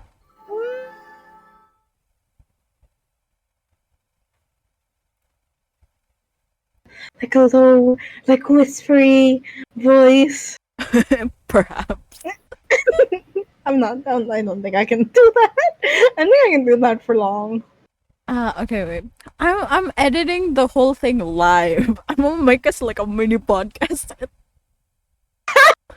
God. Okay. All right. Okay. Well, while you do that, what should I do? That's a good question. I guess should I just? I guess I'll read like children's fairy tales. The long-awaited funny Kitsu story time stream. Yeah, the long-awaited, and no one's here. Sorry. Oops. Oopsies. Oopsie. Rebecca. I am in love with another. Who is this man? He is you. I love you. Marry me, Rebecca. No. Why? I'm in love with your brother, Chad. I'll kill him when I find him, or he will find you, Chad. The mysterious wedding was happening all along. Rebecca and I are getting wed at the wedding today. Why do you know that? Why do you know that word for word? I have not thought of that in like 3 years. Dude, that whole thing lives rent free in my brain. Oh my god. James, thanks so much for the hydrate. Well. Nah, cause that just lives rent free in my brain, man. Oh yeah, I can tell, man. I can tell. Okay. I'll have you pick the story. Do you want me to read Cinderella, Little Red Riding Hood, Snow White, the Snow Queen, the Ugly Duckling, Puss in Boots, the Sleeping Beauty, Beauty and the Beast, the Little Mermaid, the Princess and the Pea, the Goose Girl, the Red Shoes, the Frog Prince, the Fairy, the Naughty Boy, Hansel and Gretel, the story of what is this? The story of the youth who went forth to learn what fear was. What a long ass title, man. Jesus. Snow White and the Red Rose, Bluebeard, the valiant little tailor, Rumpelstiltskin, the Emperor's New Clothes, the Elves and the Shoemaker, Jack and the Beanstalk, Goldilocks and the Bears, the Juniper Tree, Little Thumb, or the Golden Goose. Oh. All those are so good. Okay. How about Snow Queen? That one. Let's do that one.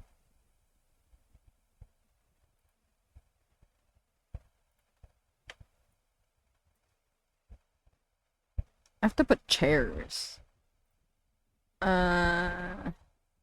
Wait. So, wait, hello? Hello? I'm still here. Okay. I didn't hear. Did you pick a story?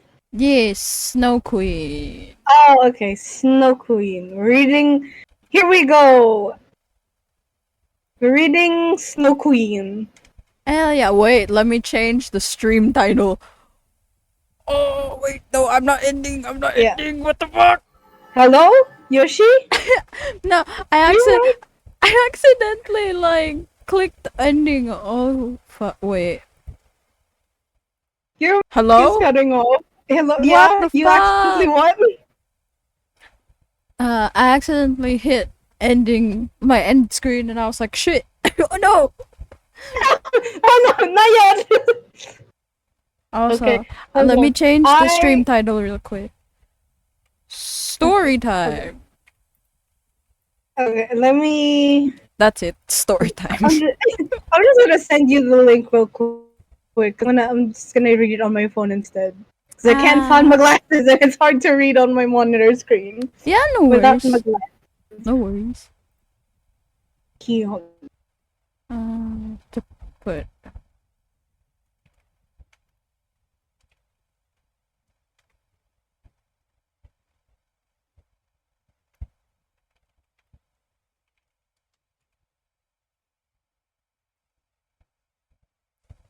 Man, I can't believe I'm actually doing this.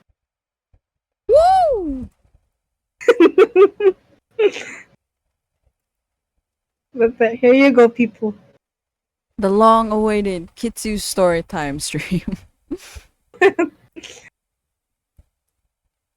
It's been long. It's been awaited, and it's here.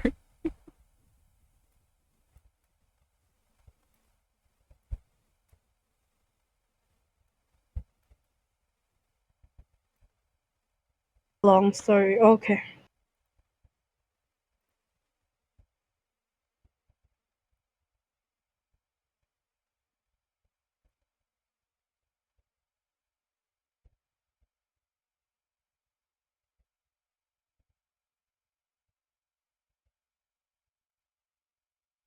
Okay.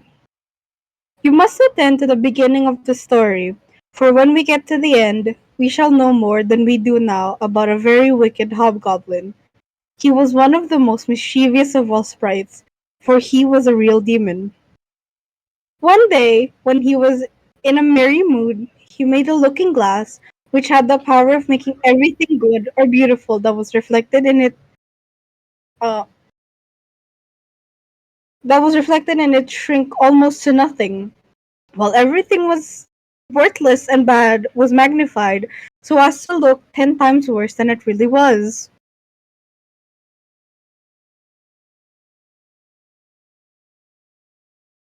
The most ugly landscapes appeared like boiled spinach, and all the people became hideous and looked as if they stood on their heads and had no bodies.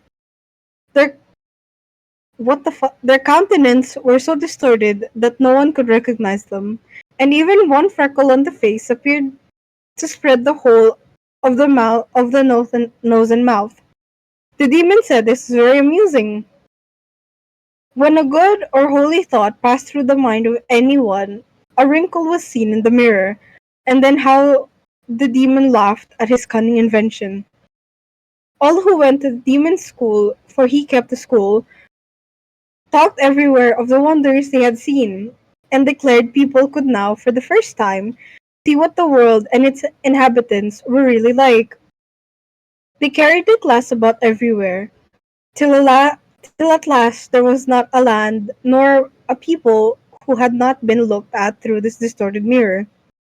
They wanted even to fly with it up to the heaven to see the angels. Why does this doesn't feel like the Snow Queen? Dude, it sounds like something else. Sounds like a something different else. story. Hold on, let me skim through this. I said like the very top said Snow Queen. Yeah, the Snow Queen, written by Hans Christian Andersen. Where is it though? Where's the Snow Queen part? This sounds like a different story. This doesn't sound right. Doesn't sound like the Snow Queen. This sounds like something else. Where is it? Did they like transcript like the entire like was this an entire book? Oh god. Oh come on, bro. It would explain a lot if you think about it. Get to the title character then.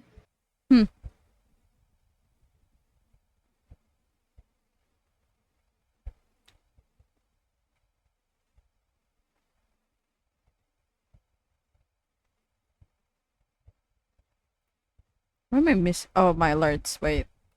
That's what I forgot. Oops. Oh wait, no, hold on. I skimmed through it. Mm-hmm. And like this is so confusing. I want to pick a different fairy tale. I'm sorry. Like this whole game is like an entire novel. I don't think we have time for an entire novel. We do not.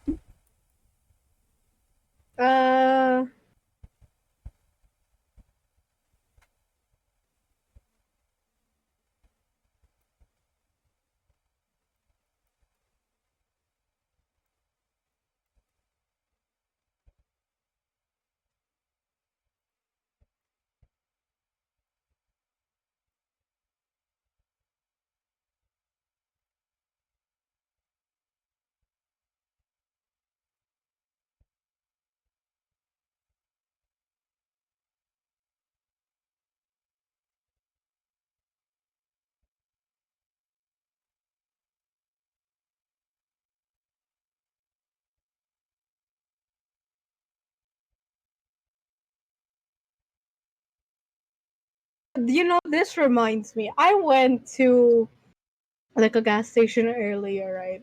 Mm-hmm. I wanted to buy some snacks, buy some food. Mm-hmm. And like while I was like waiting for my order, Mm-hmm. I saw that they had like a rack of like books, and it was like pop-up books Yeah. of like children's fairy tales. Bro, I was so tempted to buy one. Oh. I was so tempted to buy. I was like, oh, this could be, like, this could make for like it'll be like a, like it's not gonna be an entire show. It's gonna be like a segment, you know, where it's like, oh, now we get to like the pop-up book section. Yeah. I resisted the urge.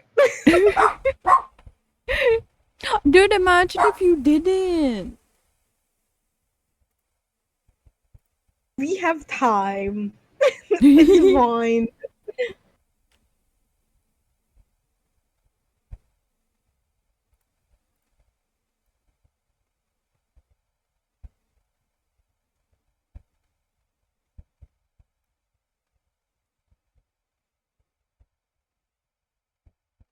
The Legend of Sleepy Hollows is on this list.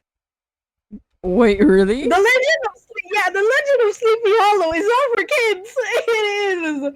It is like it's not like a children's book. Why is that there?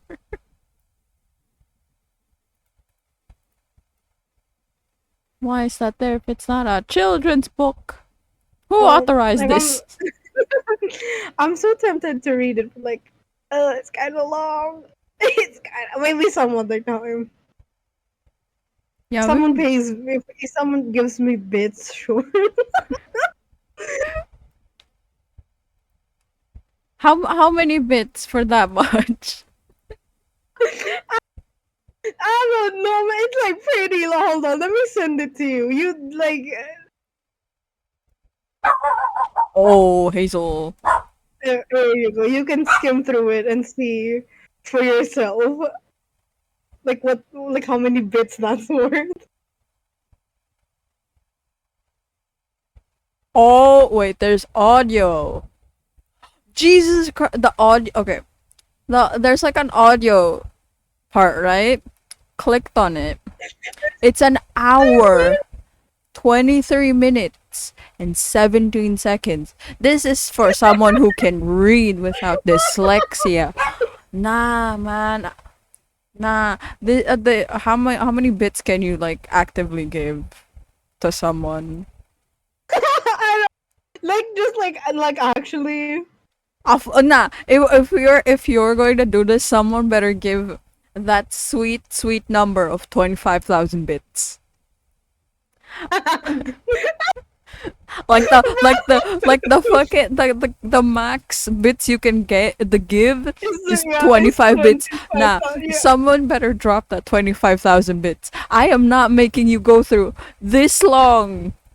Bro, we're both I don't know how high our dyslexia is, but we're both very dyslexic. You mean to tell me you're gonna sit here for who knows how long? 95 minutes. That is for 95 minutes plus. That's like an hour. An hour and almost 30 minutes. Yeah, and that's like the time for someone who doesn't have dyslexia. What more if we do? Listen, man. I appreciate you looking out for me. I really do. Nah, this whole thing 25,000 bits. Yeah. No, give us 25,000 bits, and I'll read it. That's the only time it's worth it. Otherwise, nah. I don't want your money. Oh, dude. Cause like imagine this ain't worth it for like anything lower. I'm go ahead and tell you about like Alice in Wonderland. Oh god. If we're ever doing Alice in Wonderland, we gotta do that in chapters. Yeah, that like Alice in Wonderland, like they have dedicated streams. Chapters, bro. This is gonna feel like our we haven't even started. Like if we ever have like a D&D session, dedicated streams. We're gonna do this by chapters. But this one no, this one's too long, and this isn't even in chapters. This is paragraph after paragraph. There's no indication of a chapter. Nah. 25,000 bits. That's so no Red Riding Hood, and it's like 6 minutes long. Do that one. Okay. Okay. Hold on, let me hydrate. Alright. 6 minutes, I gotta hydrate. I think I've added everything. Question mark? I don't know. Alright. There you go. We got a podcast now. Nice. Okay. Was this planned? No. Impromptu. No. Have we ever done anything planned? God no. Our whole stick is we just do it on a whim. Yeah. Our whole shtick is fucking Weeball.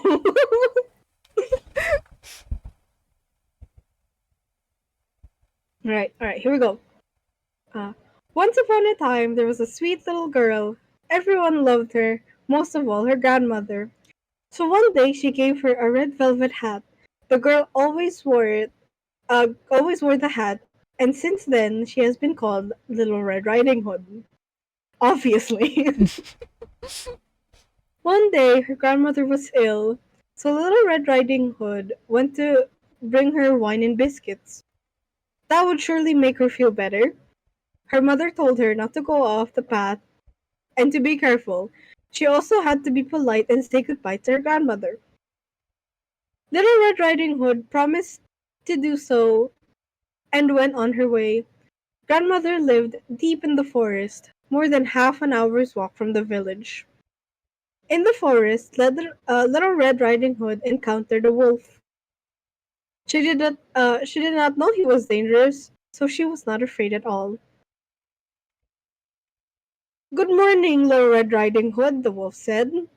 "I'm going to bring Grandma wine and biscuits because she is sick," said Little Red Riding Hood. "Where does your grandmother live?" the wolf then asked. "Less than half an hour further into the forest, in the cottage under the three big oaks," said Little Red Riding Hood. You probably shouldn't give that much detail on where your poor sick grandmama lives. That. How old is she? I don't know. She can go off on her own. I can't imagine she's more like she's older than like 10 or 12. Madam, that's not okay. Yeah, oh my god. Has no one told her stranger danger? For real though.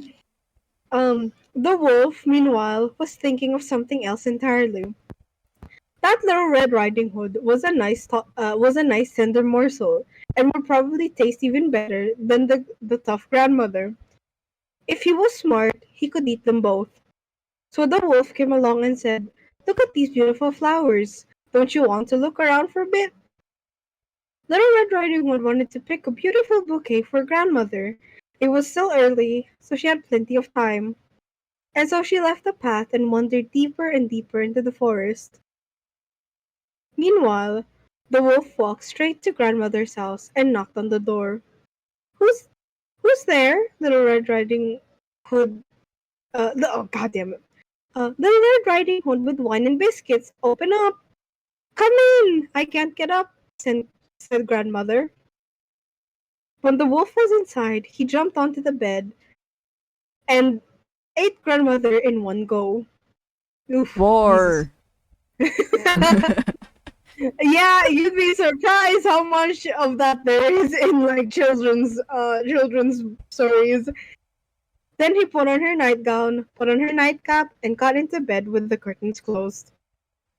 When Little Red Riding Hood arrived at the cottage with her arms full of flowers, she was surprised to find the door open. Inside, everything seemed so strange. Excuse me. Uh, she became afraid but did not know why. "Good morning," Little Red Riding Hood said, but no one answered. Then she opened the curtains. In the bed lay grandmother, but she looked so strange, with her sleeping cap over her face. "Oh, grandmother," she said, "what big ears you have! The better to hear you with, my child," was the reply. "But grandmother, what big eyes you have!" she said. "The better to see you with, my dear." "But grandmother, what large hands you have! The better to hug you with." "Oh, but grandmother, what a terrible big mouth you have! The better to eat you with." The wolf jumped out of bed and swallowed up Little Red Riding Hood. With his belly so full, he slept soundly and snored like a king. A hunter came by. He thought, that old woman is snoring very loudly. I'll go and have a look." He saw the wolf and said, "So here you are, you old sinner. I've been looking for you for so long." He wanted to shoot the wolf with his rifle, but suddenly realized that the wolf might have eaten grandmother. Who knows? He might be able to save her. He cut open the belly of the sleeping wolf with a pair of scissors and immediately saw a red cap. How did the wolf not feel the pain? I know! What steroids is he on? You could not have slept so soundly that you didn't feel someone cutting open your stomach. Goddamn, give me those kinds of melatonin. I need That's just insane. Jesus. The girl jumped Anyways, out please and continue. cried. I was so afraid in the wolf's belly. It was so dark in there. And after that, the aged grandmother came out alive also, but scarcely able to breathe. Then the hunter filled the wolf's belly with stones. When the wolf woke up, he wanted to run away, but the stones stopped him. He fell to the ground and never woke up again. The hunter, grandmother, and little Red Riding Hood were happy. The hunter took the wolf's fur home. Grandmother drank the wine, ate all the biscuits, and soon felt a lot better. And Little Red Riding Hood said to herself, I will never leave the forest path for as long as I live, and I will always listen to my mother. The Good. end. Listen Yeah, to you your should mom. have done that the first time, girl. What? That should have been the standard from the beginning. What are you on? Okay, well, that was a good story. Okay, story, I guess.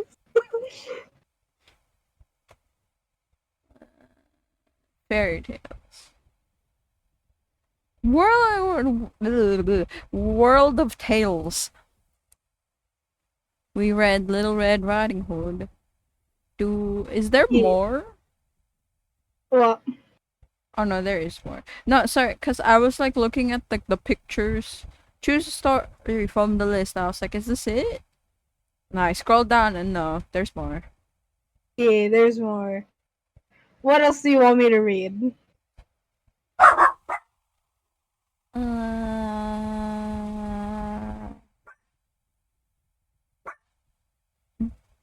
A doozy.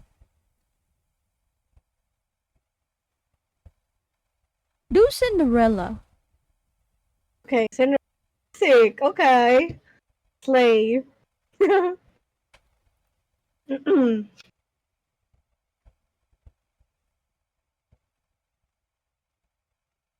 well, this isn't too long. We can do this. It's fine. Hell yeah. Okay.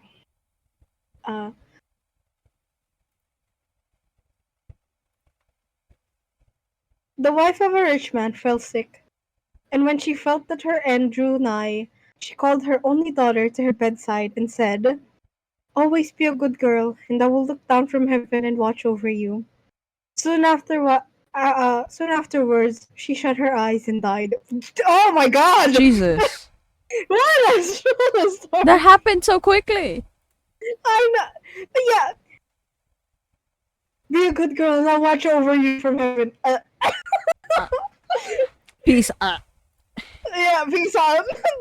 Jesus, mom. That happened so quickly. What the fuck, mom? At least give me like a minute or two. Yeah, at least let me say some parting words of my own. I feel like was her name actually Cinderella in the story, or am I just misremembering? Yeah, no, it was actually Cinderella. Okay. Cinderella has like she could have just said mom, and then she's like, yeah. It's not classic. Mom says that she's alive. Goes to Cinderella, mom, and then goes back to her mom and she's dead. Yeah. There's no like a temporary pause of like, oh, I'm dying, my dear. No. You know, usually like there's like a pause at least, like, oh, like, you know, give her time to like part her words and then you perish. Nah, she just like gone. She didn't even tell her daughter like I'm dying. My time is like close. Yeah. No. She just dropped dead. Okay, wow. And was buried in the garden. And the little girl wants every day went every day to her grave and wept, and was always good and kind to all about her. And the snow spread a beautiful white covering over the grave. But by the time the sun had melted away again, her father had married another wife. This new wife had two daughters of her own. They were fair in face but foul at heart, and it was what fuck? Where am I? And it was now a sorry time for the poor little girl. What does the good for nothing? Uh, what does the good for nothing want in the parlor? Said they, and they took away her fine clothes and gave her an old frock to put on, and laughed at her and turned her into the kitchen. Assholes. Yeah, well, it is the story of Cinderella. That's how it goes. And the wicked mother and the evil stepsisters. Then she was forced to do hard work, to rise early before daylight, to bring the water, to make the fire, to cook and to wash. She had no bed to lie down on, but was made to lie by the hearth among the ashes, and they called her Cinderella. It happened once that her father was going to the fair and asked his wife's daughters what he should bring to them. Fine clothes, said the first. Pearls and diamonds, said the second. Now, child, said he to his own daughter, what will you have? The first sprig, dear father, that rubs against your hat on your way home, said she. Then he bought for the two first the fine clothes and pearls and diamonds that they had asked for. And on his way, as he rode through a green copse, a sprig of hazel brushed against him. So he broke it off, and when he got home, he gave it to his daughter. Then she took it, and went to her mother's grave and planted it there, and cried so much that it was watered with her tears. And there it grew and How became a hard fine did she tree. cry that it I watered it? know! My God! Like, your moisture in your body is gone. You are a raisin, my dude. Yeah, oh my God, Cinderella! She went every day and like she cried on the grave so hard that a tree grew. What the? How hard are you crying? Cinderella, listen, I don't. Listen, man, I wanna like shit on you too, but you seem like a little too sensitive, girl. You gotta toughen up. Um, oh, where was I? And there it grew and became a fine tree. And soon a little bird came and built its nest upon the tree, and talked with her and watched over her, and brought her whatever she wished for. Now it happened that the king of the land held a feast, which was to last 3 days. And out of those who came to its uh what? And out of those who came to it, his son was to choose a bride for himself. And Cinderella's two sisters were asked to come. So they called Cinderella and said, now comb our hair, brush our shoes, and tie our sashes for us, for we are going to dance at the king's feast. Then she did as she was told. But when all was done, she could not help crying, for she thought to herself, she would have liked to go to dance too, and at last she begged her mother very hard to let her go.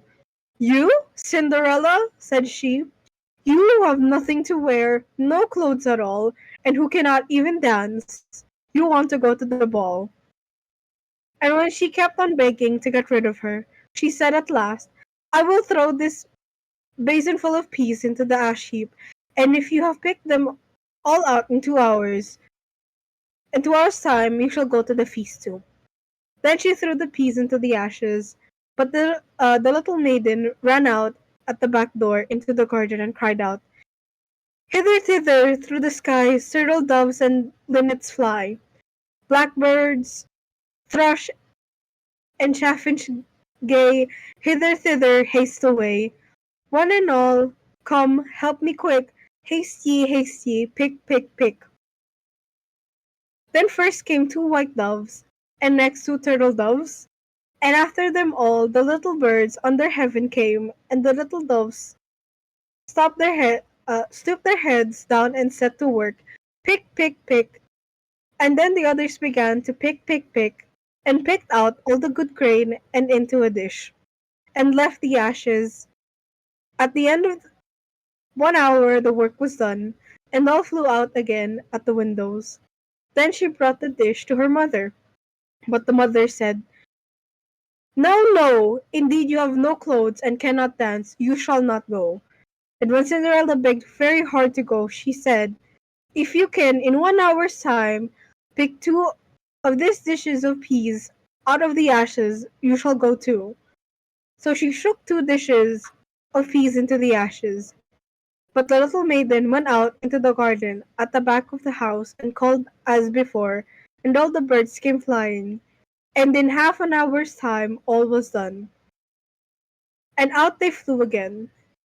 And then Cinderella took the dishes to her mother, rejoicing to think that she should now go to the ball. But her mother said, "It is all of no use. You cannot go. You have no clothes and cannot dance. You would only put us to shame." And off she went with her 2 daughters to the feast. Now when all were gone and nobody left home, Cinderella went sorrowfully and sat down under the hazel tree and cried out, "Shake, shake, hazel tree, gold and silver over me." Then her friend the bird flew out of the tree and brought her a gold and silver dress and slippers of sprinkled silk. She put them on and followed her sisters to the feast, but they did not know her. She looked so fine and beautiful in her rich clothes. The king's son soon came up to her, and took her by the hand, and danced with her and no one else, and he never left her hand. But when anyone else came to ask her to dance, he said, "This lady is dancing with me." Thus they danced till a late hour of the night, and then she wanted to go home. And the king's son said, "I shall go and take care of you to your home," for he wanted to see where the beautiful maid lived. Mommy. But she slipped away from him. But she slipped away from him. Mudkip, thank you for the 5 bits. What? But she slipped away from him unawares.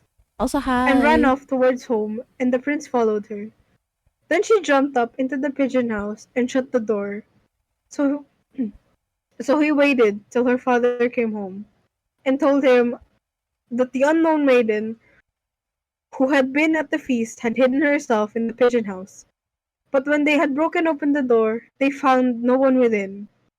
And as they came back into the house, Cinderella lay, as she always did, in her dirty frock by the ashes, for she had run as quickly as she could through the pigeon house and onto the hazel tree, and had there taken off her beautiful clothes and laid them beneath the tree, that the bird might take them away, and had seated herself amid the ashes again in her old little frock.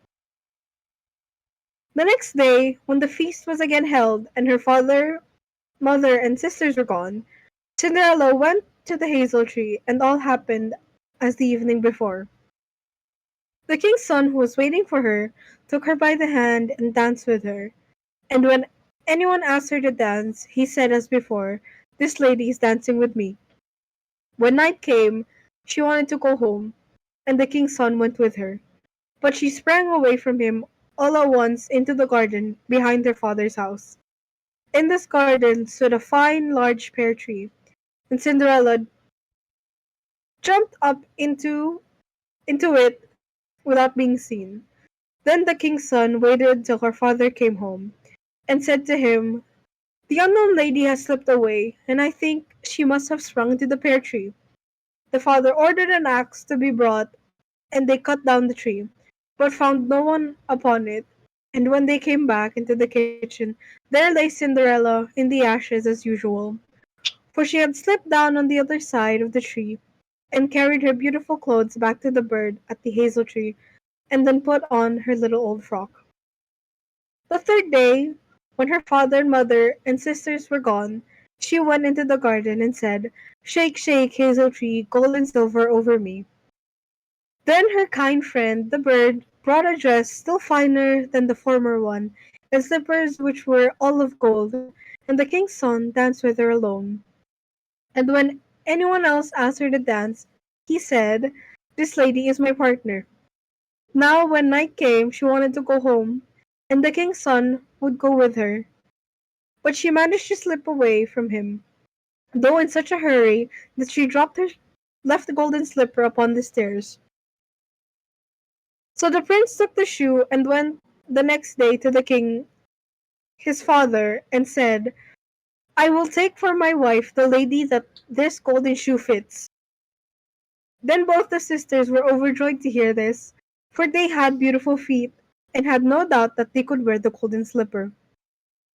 The eldest went first into the room where the slipper was, and wanted to try it on, and the mother stood by, but her big toe could not go into it, and the shoe was altogether much too small for her. Then the mother said, "Never mind, cut it off. When you are queen, you will not care about toes. You will not want to go on foot."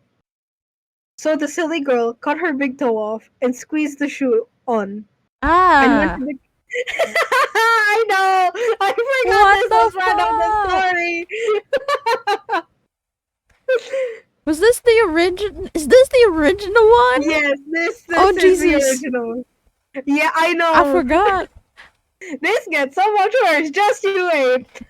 I forgot this happened in the original one. Jesus Christ.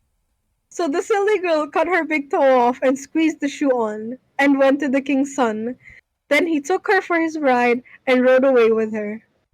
But on their way home, they had to pass by the hazel tree that Cinderella had planted, and there sat a little dove on the branch singing, back again, look to the shoe. The shoe is too small and not made for you. Prince, prince, look again for thy bride, for she's not the true one that sits by thy side." Then the prince looked at her foot and saw the blood that streamed from it. What a trick she had played him. So he brought the false bride back to her home and said, "This is not the right bride. Let the other sisters try and put on the slipper." Then she went into the room and got her foot into the shoe, but the heel, which was too large, all but the heel, which was too large. But her mother squeezed it in till the blood came, and took her to the king's son, and he rode away with her. But when they came to the hazel tree, the little dove sat there still and sang as before. Then the king's son looked down and saw that the blood streamed from the shoe. So he brought her back again also.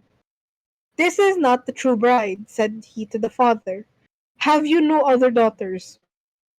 Then Cinderella came, and she took her clumsy shoe off and put on the golden slipper, and it fitted as if it had been made for her.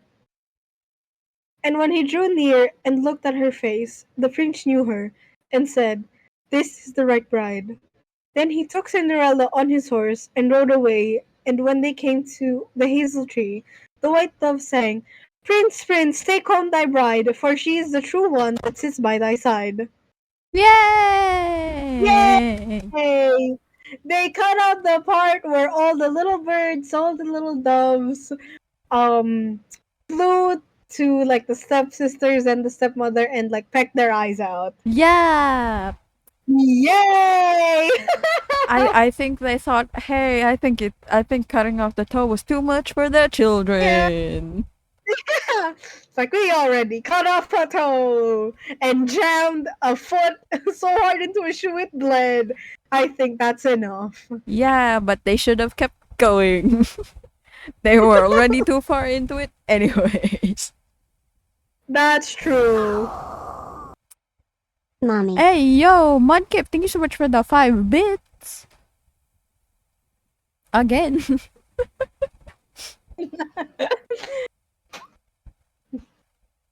Okay. What next? I was so looking forward to the Snow Queen, but the Snow Queen's not even the Snow Queen. Yeah, the Snow Queen's not even this one. I don't know. I think like because I skimmed excuse me. You good? I skimmed through it, right? Mm-hmm. And it's like it's in like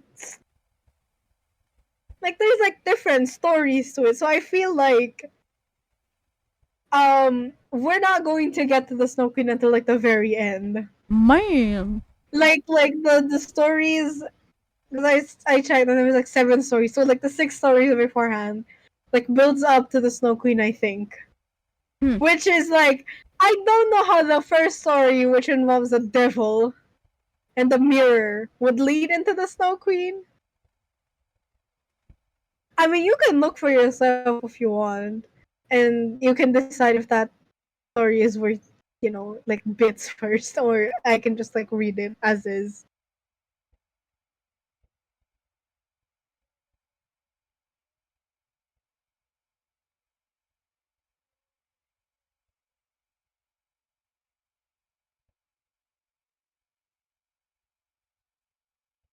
Okay.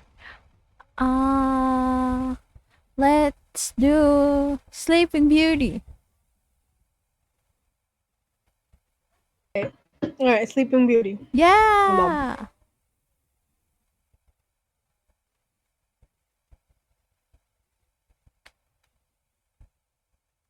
Here we go! Here we go!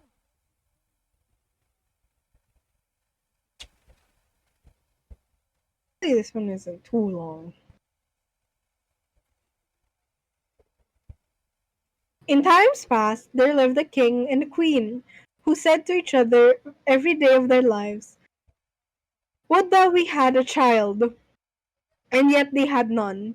But it happened once that when the queen was bathing, there came a frog out of the water, and he squatted on the ground and said to her, "Thy wish shall be fulfilled. Before a year has gone by, thou shalt bring a daughter into this world." And as the frog foretold, so it happened. And the queen bore a daughter so beautiful that the king could not contain himself for joy, and he ordained a great feast. Not only did he bid it to his relations, friends, and acquaintances, but also the wise women that they had might be kind and favorable to the child. There were 13 of them in his kingdom, but as he had only provided 12 golden plates for them to eat from, one of them had to be left out. However, the feast was celebrated with all splendor, and as it drew to an end, the wise women stood forward to present to the child their wonderful gifts.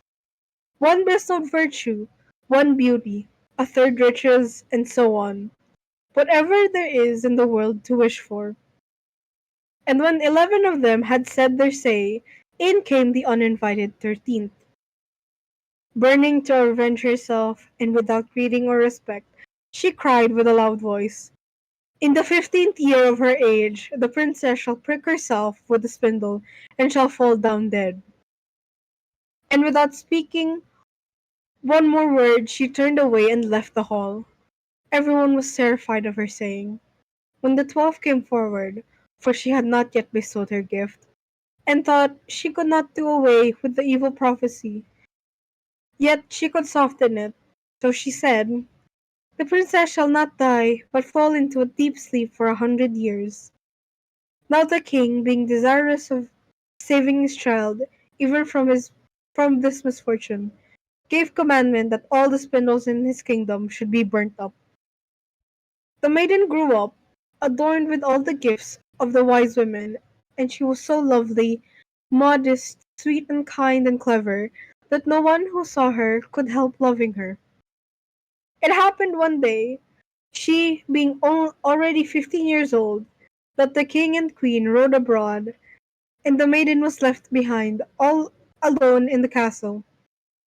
She wandered about into all the nooks and corners, and into all the chambers and parlours, as the fancy took her, till at last she came to an old tower. She climbed the narrow, winding stair which led to a little door, with a rusty key sticking out of the lock. She turned the key, and the door opened.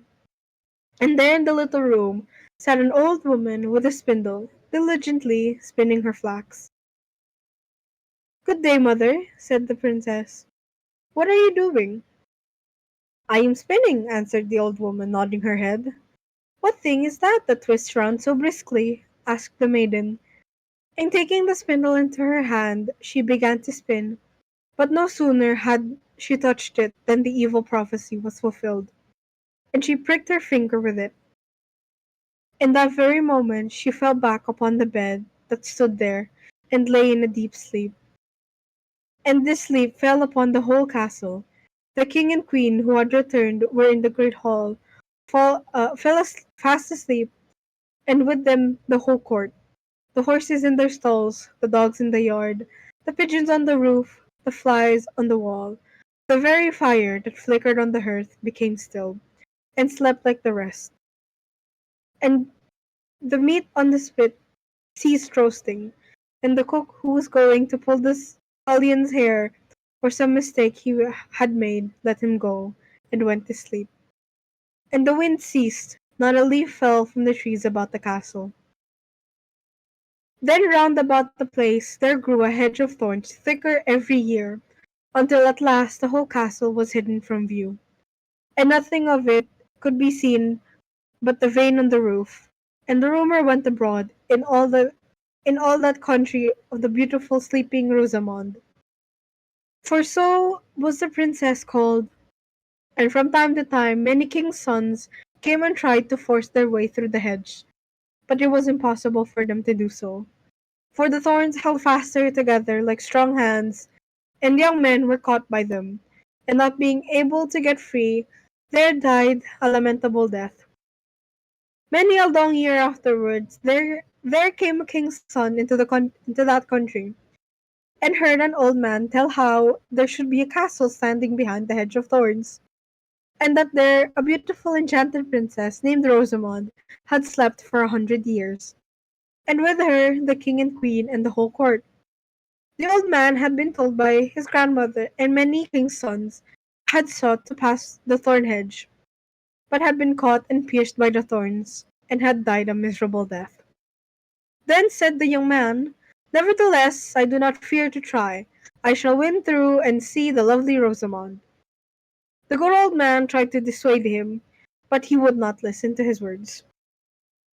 For now the 100 years were at an end, and the day had come when Rosamond should be awakened.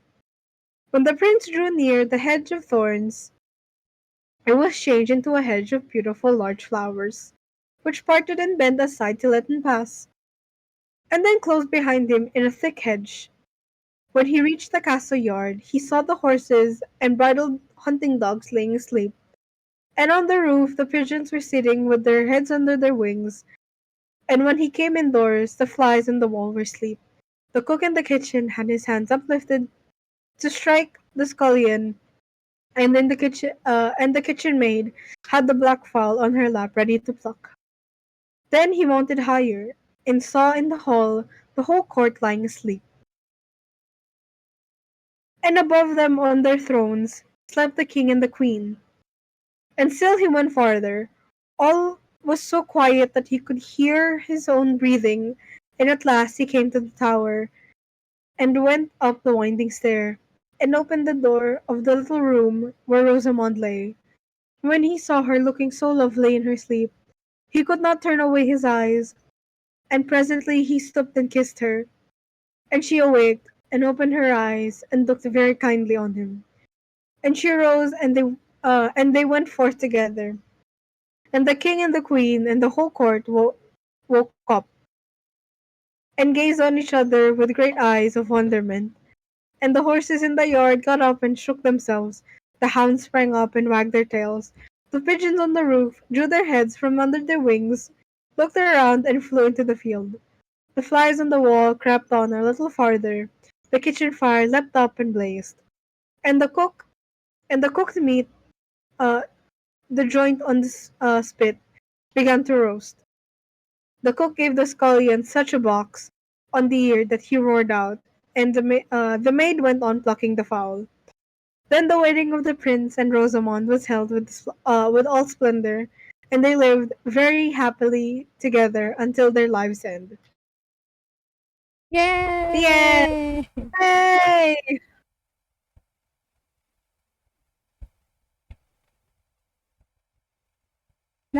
Again!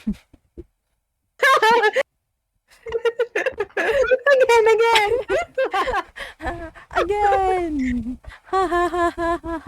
Again!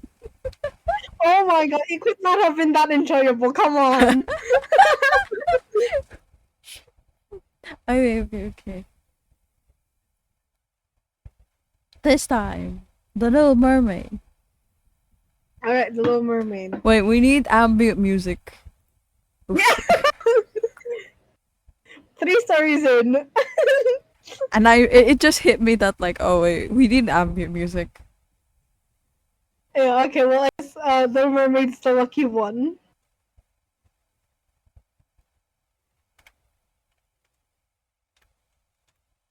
Alright, just tell me when you've had when you have the ambient music and I'll start reading. Alright, okay. I need to find the right one though.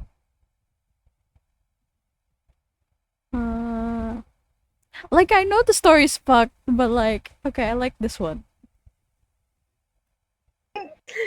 Yeah, fair enough. Okay, wait. You can hear my screen, right? Yeah. Okay, slay. Let me just application audio capture. Music. Rubber GX.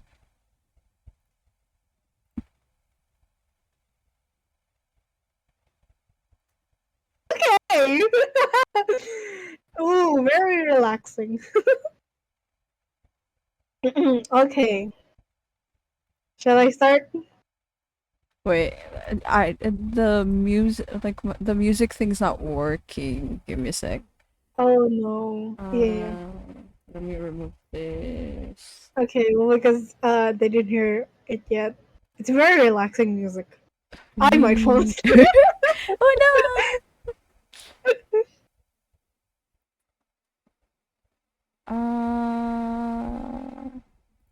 Guess I'll use games then. Oh, why isn't it working? That doesn't make sense. Remove. Yes. And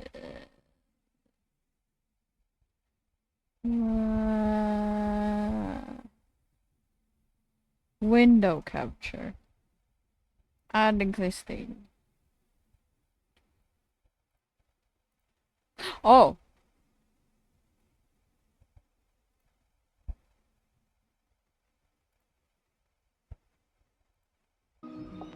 There we go. Okay, alright. Is it working? Yeah. Alright. Far out in the ocean, where the water is as blue as the prettiest cornflower and as clear as crystal, it is very, very deep. So deep, indeed, that no cable could sound it, and many church steeples, piled one upon another, would not reach from the ground beneath to the surface of the water above. There dwell the Sea King and his subjects.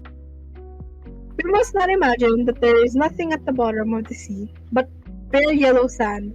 No, indeed, for on the sand grows the strangest flowers and plants, the leaves and the stems of which are so pliant that the slightest agitation of the water causes them to stir as if they had life. Fishes, both large and small, glide between the branches as birds fly among the trees here upon land. In the deepest spot of all stands the castle of the Sea King. Its walls are built of coral, and the long Gothic windows are of the clearest amber. The roof is formed of shells that open and close as the water flows over them. Their appearance is very beautiful, for in each lies a glittering pearl which would be fit for the diadem of a queen. The Sea King had been a widower for many years, and his aged mother kept house for him. She was a very sensible woman, but exceedingly proud of her high birth, and on that account wore 12 oysters on her tail, while others of high rank were only allowed to wear 6. She was, however, deserving of very great praise, especially of her care of the little sea princesses, her 6 granddaughters. They were beautiful children, but the youngest was the prettiest of them all. Her skin was as clear and delicate as a rose leaf, and her eyes as blue as the deepest sea. But, like all others, she had no feet, and her body ended in a fish's tail. All day they played in the great halls of the castle or among the living flowers that grew out of the walls. The large amber windows were open, and the fish swam in just as the swallows fly into our houses when we open the windows. Only the fishes swam up to the princesses, ate out of their hands, and allowed themselves to be stroked. Outside the castle there was a beautiful garden in which grew bright red and dark blue flowers, and blossoms like flames of fire. The fruit glittered like gold, and the leaves and stems waved to and fro continually. The earth itself was the finest sand, but blue as a flame of burning sulphur. Everything lay a peculiar blue. Over everything lay a peculiar blue radiance, as if the blue sky were everywhere, above and below, instead of the dark depths of the sea. In calm weather, the sun could be seen, looking like a reddish-purple flower with light streaming from the calyx. Each of the young princesses had a little plot of ground in the garden, where she might pick and plant as she pleased. Hi, One arranged a Dooms! flower bed How in are the form of you? a Hope you're doing whale. well. Another preferred to Damn, make I know. hers like the figure of a little mermaid, while the youngest child made hers round like the sun, and in it grew flowers as red as its rays at sunset. She was a strange child, quiet and thoughtful, while her sisters showed delight at the wonderful things which they obtained from the wrecks of the vessels. She cared only for her pretty flowers, red like the sun, and the beautiful marble statue. doing story It was a time and you turned representation of me a into handsome a boy, gnome? carved out That's of pure white crazy. stone, which had That's fallen to crazy. the bottom of the sea from the wreck. She planted by the statue a rose colored weeping willow. It grew rapidly and soon hung its fresh branches over the statue, almost down to the blue sand. The shadows had color of violet and waved to and fro like branches, so that it seemed as if the crown of the tree and the root were at play, trying to kiss each other. Nothing gave her so much pleasure as to hear. Ugh. Sorry. You're good. Nothing gave her so much pleasure as to hear about the world above the sea. She made her old grandmother tell her all she knew of the ships and of the towns, the people and the animals. To her it seemed most wonderful and beautiful to hear that the flowers of the land had fragrance, while those below the sea had none. The trees of the forest were green, and that the fishes among the trees could sing so sweetly that it was a pleasure to to listen to them. Her grandmother called the birds fishes, or the little mermaid would not have understood what she meant, for she had never seen birds. When you have reached your 15th year, said grandmother, you will have permission to rise up out of the sea and sit on the rocks in the moonlight while the great ships go sailing by. Then you will see both forests and town. In the following year, one of the sisters would be 15. But as each was a year younger than the other, the youngest would have to wait 5 years before her turn came to rise up from the bottom of the ocean to see the earth as we do. However, each promised to tell the others what she saw on her first visit, and what she thought was the most beautiful. Their grandmother could not tell them enough. There were so many things about which they would not know. They wanted to know. Hi, baby. None How of are them you? longed so much for her turn Hope to you're come doing well. as the youngest. She who had the longest time to wait, who was so quiet and so thoughtful. Many nights she stood by the open window, looking up through the dark blue waters and watching the fish as they splashed about with their fins and their tails. She could see the moon and the stars shining faintly, but through the water they looked larger than they do to our eyes.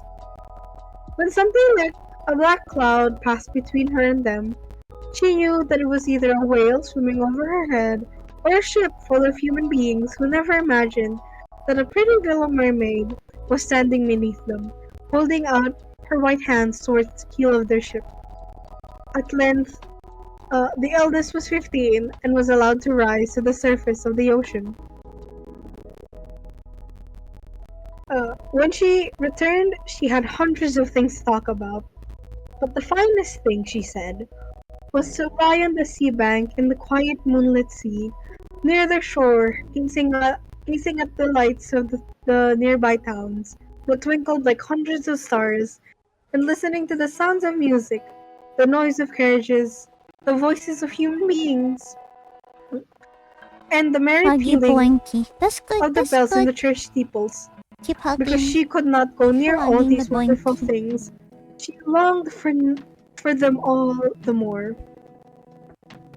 Oh, how eagerly did the youngest sister listen to all these descriptions, and afterwards, when she stood at the open window looking up through the dark blue water, she thought of the great city, with all its bustle and noise, and even fancied she could hear the sound of the church bells down in the depths of the sea.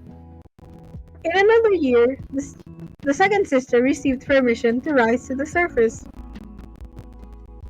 and swim about where she pleased. She rose just as the sun was setting, and this, she said, was the most beautiful sight of all. The whole sky looked like golden violet rose-colored clouds, which she could not describe, drifted across it, and more swiftly than the clouds flew a large flock of wild swans towards the setting sun, like a long white trail across the sea. She also swam towards the sun, but it sank into the waves, and the rosy tints faded from the clouds and from the sea. The third sister's turn followed, and she was the boldest of them all, for she swam up a broad river that emptied into the sea. On the bank she saw green hills covered with beautiful vines, and palaces and castles peeping out from amid the proud trees of the forest. She heard birds singing, Yay, and story. felt the rays of the sun so strongly It'll be story time. that she obliged often to dive under Kids the is water to reading us cool a her burning story. face. That's why. In a narrow creek, she found a large group of little human children, almost naked, sporting about in the water. She wanted to play with them, but they fled great fright. Oops. Oh. There we go. And then a little black animal. It was a dog, but she did not know it, for she had never seen one before.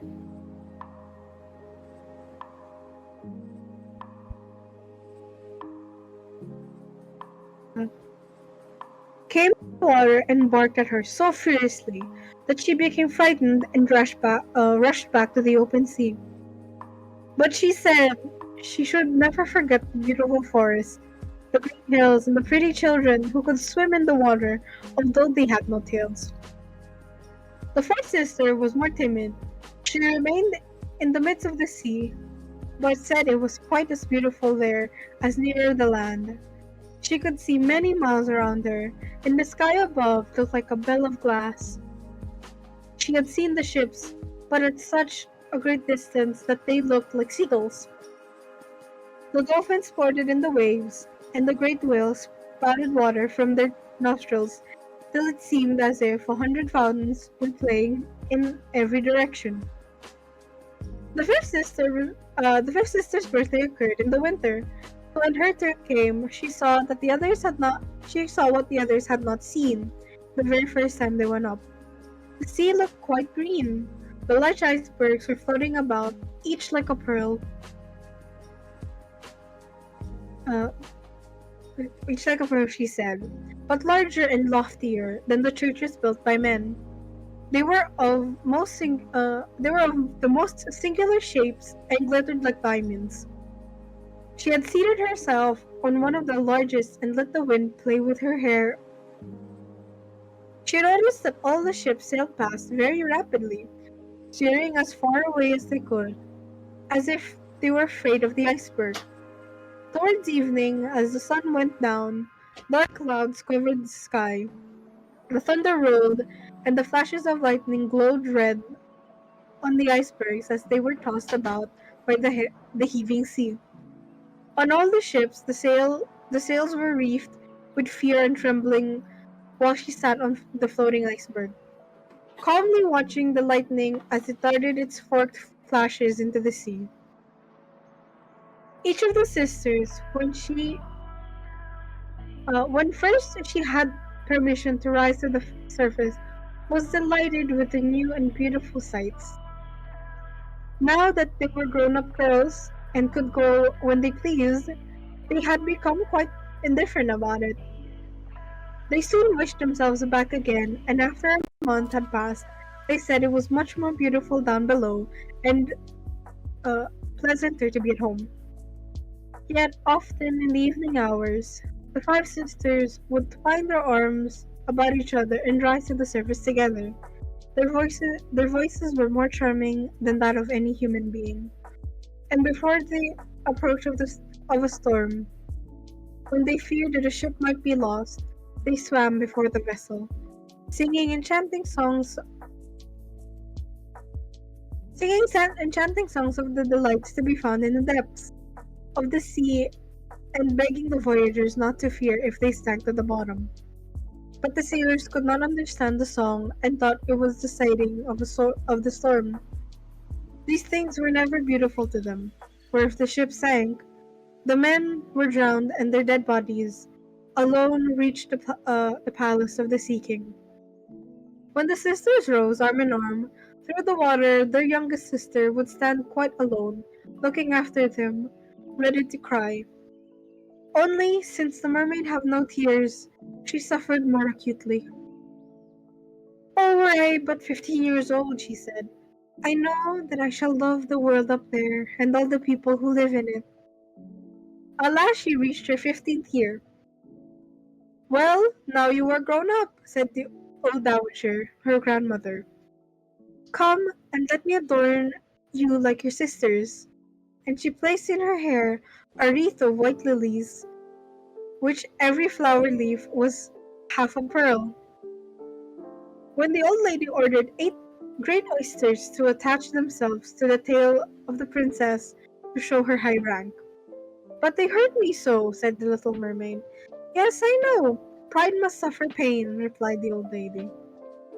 Oh, how gladly she would have shaken off all the grandeur and laid aside the heavy wreath. Red flowers in her own garden would have suited her much better. But she could not change herself. So she said farewell and rose as lightly as a bubble to the surface of the water. The sun had just set when she raised her head above the waves. The clouds were tinted with crimson and gold, and through the glimmering twilight beamed the evening star in all its beauty. The sea was calm, and the air mild and fresh. A large ship with 3 masts lay becalmed on the water. Only one sail was set, for not a breeze stirred, and the sailors sat idle on deck or amidst the rigging. There was music and song Little on yawn. board, and as Yeah. darkness came on, 100 colored lanterns were lighted, as if the flags of all the nations waved in the air. The little mermaid swam close to the cabin windows, and now and then, as the waves lifted her up, she could look in through the glass window panes and see a number of gaily dressed people. Among them, the most beautiful of all was a young prince with large black eyes. He was 16 years of age, and his birthday was being celebrated with great display. The sailors were dancing on deck, and when the prince came out of the cabin, more than 100 rockets rose in the air, making it as bright as day. The little mermaid was so startled that she dived underwater, and when she had again stretched out her hand, it looked as if all the stars of heaven were falling around her. She had never seen such fireworks before. Great suns spurted fire about, splendid fireflies flew into the blue air, and everything was reflected in the clear, calm sea beneath. The ship itself so brightly illuminated that all the people, and even the smallest rope, could be distinctly seen. How handsome the youngest prince looked as he pressed the hands of all his guests and smiled at them, while the music resounded through clear night air. It was very late, yet the little mermaid could not take her eyes from the ship or from the beautiful prince.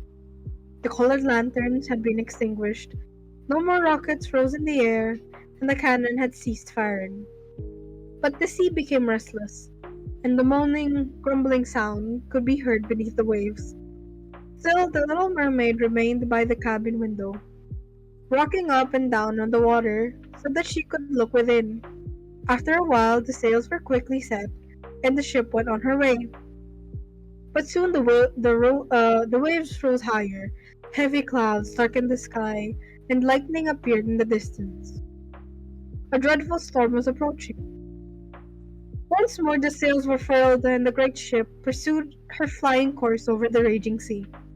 The waves rose mountains high as if they would overtop the mast, but the ship dived like a swan between them, then rose again on their lofty, foaming crests.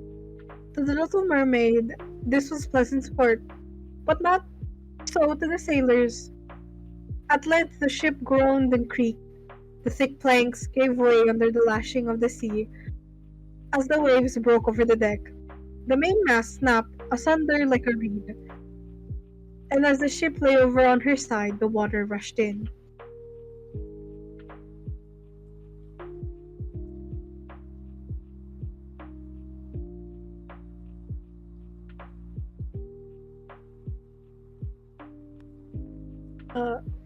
Sorry. You're good. The Little Mermaid now. The Little Mermaid now perceived that the crew were in danger.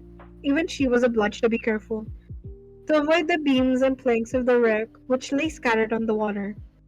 At one moment it was pitch dark, so that she could not see a single object. But when a flash of lightning came, it revealed the whole scene. She could see everyone had been on board, except the prince. When the ship parted, she had seen him sink into the deep waves, and she was glad, for she thought he would now be with her. Then she remembered that human beings could not live in the water, so that when he got down to her father's palace, he would certainly be quite dead. No, he must not die! So she swam about among the beams and planks which strewed the surface of the sea, forgetting that they could crush her to pieces. Diving deep under the dark waters, rising and falling with the waves, she at length managed to reach the young prince, who was fast losing the power to swim in the stormy sea. His limbs were failing, his beautiful eyes were closed, and he would have died had not the little mermaid come to his assistance. She held his head above the water and let the waves carry them where they would. In the morning, the storm had ceased, but of the ship not a single fragment could be seen. The sun came up, red and shining out of the water, and its beams brought back the hue the hue of health to the prince's cheeks, but his eyes remained closed. The mermaid kissed his high, smooth forehead and stroked back his wet hair. He seemed to her like the marble statue in her little garden. So she kissed him again and wished that he might live. Presently, they came in sight of land, and she saw lofty blue mountains on which the white snow rested, as if a flock of swans were laying upon them. Beautiful green forests were near the shore, and close by a large building, whether church or convent she could not tell. Orange and citron trees grew in the garden, and before the door stood lofty palms. The sea here formed a little bay, in which the water lay quiet and still, but very deep. She swam with a handsome prince to the beach, which was covered with fine white sand, and there she laid him in the warm sunshine, taking care to raise his head higher than his body. Then bells sounded in the large white building. and some young girls came into the garden. The little mermaid swam out further from the shore and hid herself among some high rocks that rose out of the water, covering her head and neck with foam of the sea. She watched there to see what would become of the poor prince. It was not long before she saw a young girl approach the spot where the prince lay. She seemed frightened, but only for a moment. Then she brought a number of people, and the mermaid saw that the prince came to life again and smiled upon those who stood about him. But to her he sent no smile. He knew he knew not that she had saved him. This made her very sorrowful, and when he was led away into the great building, she dived down into the water and returned to her father's castle.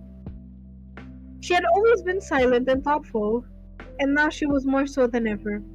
Her sisters asked what she had seen during her first visit to the surface of the water, but she could tell them nothing. Many an evening and morning did she rise to the place where she had left the prince. She saw the fruits in the garden ripen and watched them gathered. She watched the snow on the mountain tops melt, but never did she see the prince.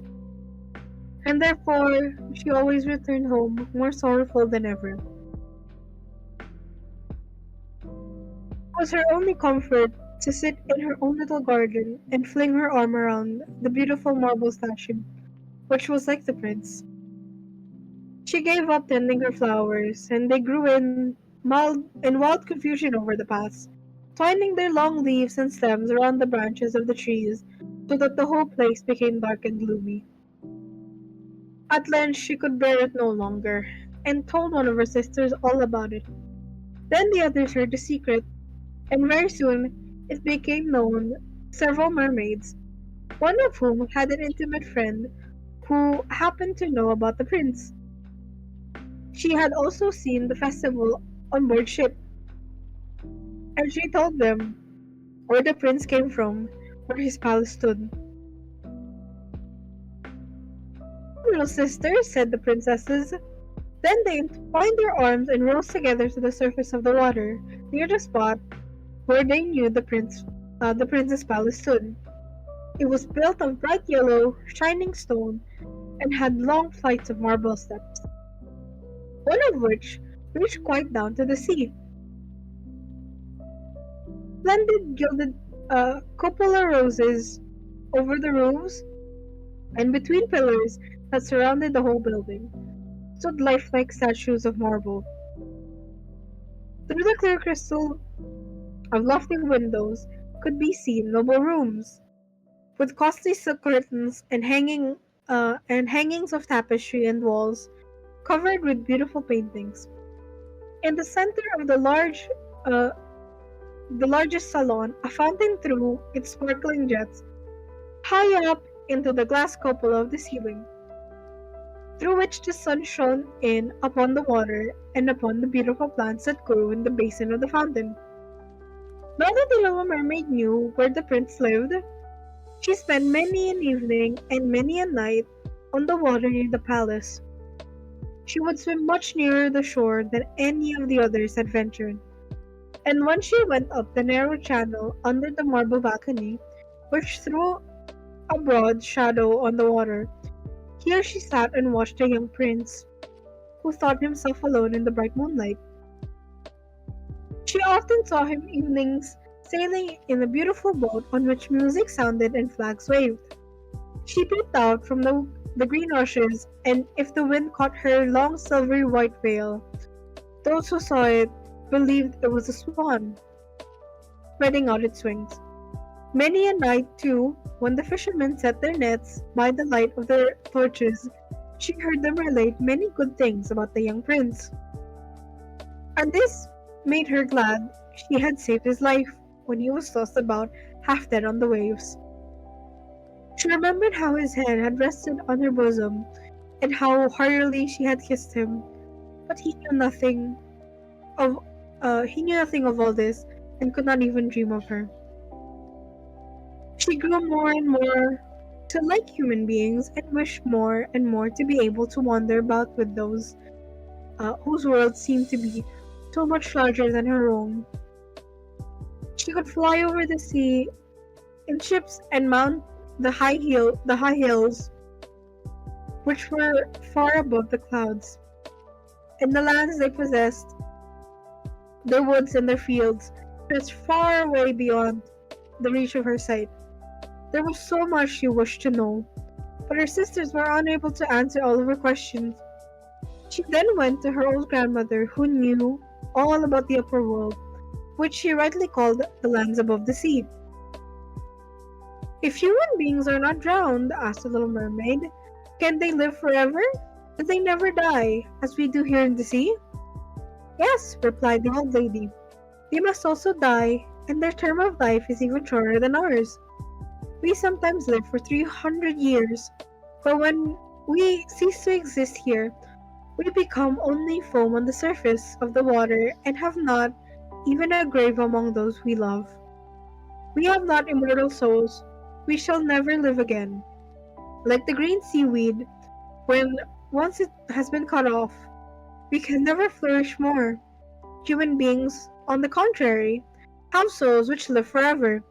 Even after the body has been turned to dust, they rise up through the clear, pure air beyond the glittering stars as we rise out of the water and behold the land of the earth. So do they rise to the unknown in glorious regions which we shall never see. Why have not we immortal souls? Asked the little mermaid mournfully. I would gladly give all the hundreds of years that I have lived to be a human being only for a day, and to have the hope of knowing the happiness of that glorious world above the stars. You must not think that, said the old woman. We believe that we are much happier and much better off than human beings. So I shall die, said the little mermaid, and as the foam of the sea I shall be driven about, never again to hear the music of the waves or to see the pretty flowers or the red sun.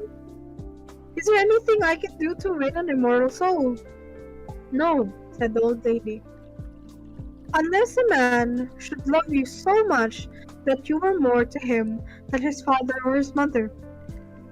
And if all his thoughts and all his love were fixed upon you, and the priest placed his right hand in yours, and he promised to be true to you here and after, then his soul would glide into your body, and you would obtain a share in the future happiness of mankind. He would give to you a soul and retain his own as well. But this can never happen. Your fish's tail, which among us is considered so beautiful, on earth is thought to be ugly.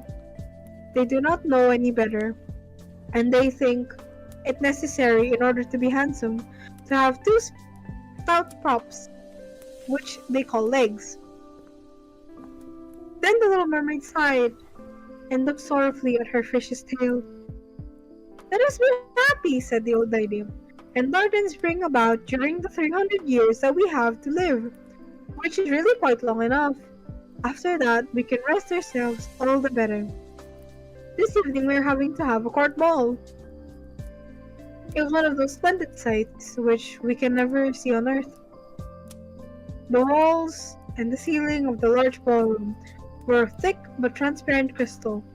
Many hundreds of colossal shells, some of a deep red, others of a grass green, with blue fire in them, stood in rows on each side.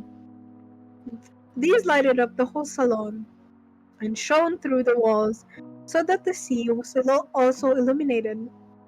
Innumerable fishes, great and small, swam past the crystal walls. On some of them the scales glowed with purple brilliance, and on others shone like silver and gold. Through the halls flowed a broad stream, and in it danced mermen and mermaids, the music of their own sweet singing. No one on earth had such lovely voices as they, but the little mermaid sang more sweetly than all. The whole court applauded her with hands and tails, and for a moment her heart felt quite gay, for she knew she had the sweetest voice either on earth or in the sea. But soon she thought again of the world above her. She could not forget the charming prince, nor her sorrow that she had not an immortal soul like his. She crept away silently out of her father's palace, and while everything within was gladness and song, she sat in her own little garden, sorrowful and alone. Then she heard the bugle sounding through the water and thought, "He is certainly sailing above, he in whom my wish is centered, and whose hands I should like to place the happiness of my life. I will venture all for him, and to win an immortal soul, while my sisters are dancing in my father's palace, I will go into the sea witch, of whom I have always been so much afraid. She can give me counsel and help." Then the little mermaid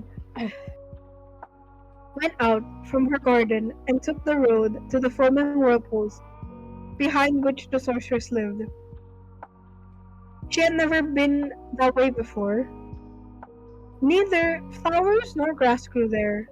Nothing but bare gray sand, nothing but bare gray sandy ground stretched out to the whirlpool, where the water, like foaming mill wheels, seized everything that came within its reach and cast into the fathomless deep. Through the midst of these crushing whirlpools, the little mermaid was obliged to pass before she could reach the dominions. Of the sea witch. Then, for a long distance, the road lay across the stretch of warm, bubbling mire, called by the witch her turf moor. Beyond this was the witch's house, which stood in the center of a strange forest, where all the trees and flowers were polypi, half animals and half plants. They looked like serpents with a hundred heads. Growing out of the garden, the branches were long, slimy arms, with fingers like flexible worms, moving limb after limb from the root to the top. All that could be reached in the sea they seized upon and held fast, so that it never escaped from their clutches. The little mermaid was so alarmed at what she saw that she stood still and her heart beat with fear. She came very near turning back, but she thought of the prince, of the human soul for which she longed, and her courage returned. She fastened her long, flowing hair around her head, so that the polypi should not lay a hold of it. She crossed her arms on her bosom, and then she darted forward as a fish shoots through the water, between the supple arms and the fingers of the ugly polypi, which were stretched out on each side of her. She saw that they all held their grasp, something they had seized with their numerous little arms, which were as strong as iron bands. Tightly grasped in their clinging arms were white skeletons of human beings who had perished at sea and had sunk down into the deep waters. Skeletons of land animals and oars, rudders and chests of ships. There was even a little mermaid whom they had caught and strangled, and this seemed the most shocking of all to the little princess. She now came to a space of marshy ground in the wood, where large, fat water snakes were rolling in the mire and showing their ugly, drab-colored bodies. In the midst of this spot stood a house built of bones, of shipwrecked human beings. There sat the sea witch, allowing a toad to eat from her mouth, just as people sometimes feed a canary with pieces of sugar. She called the ugly water snakes her little chickens and allowed them to crawl all over her bosom. "I know what you want," said the sea witch. "It is very stupid of you, but you shall have your way, though it will bring you to sorrow, my pretty princess. You want to get rid of your fish's tail, and to have two supports instead, like human beings on earth, so that the young prince may fall in love with you, and so that you may have an immortal soul." And then the witch laughed so loud, so disgustingly, that the toad and the snakes fell to the ground, and lay there wriggling. "You are but just in time," said the witch, "for after sunrise tomorrow, I should not be able to help you till the end of another year. I will prepare a draft for you, with which you must swim to land tomorrow before sunrise. Seat yourself there and drink it. Your tail will then disappear and shrink up into what men call legs.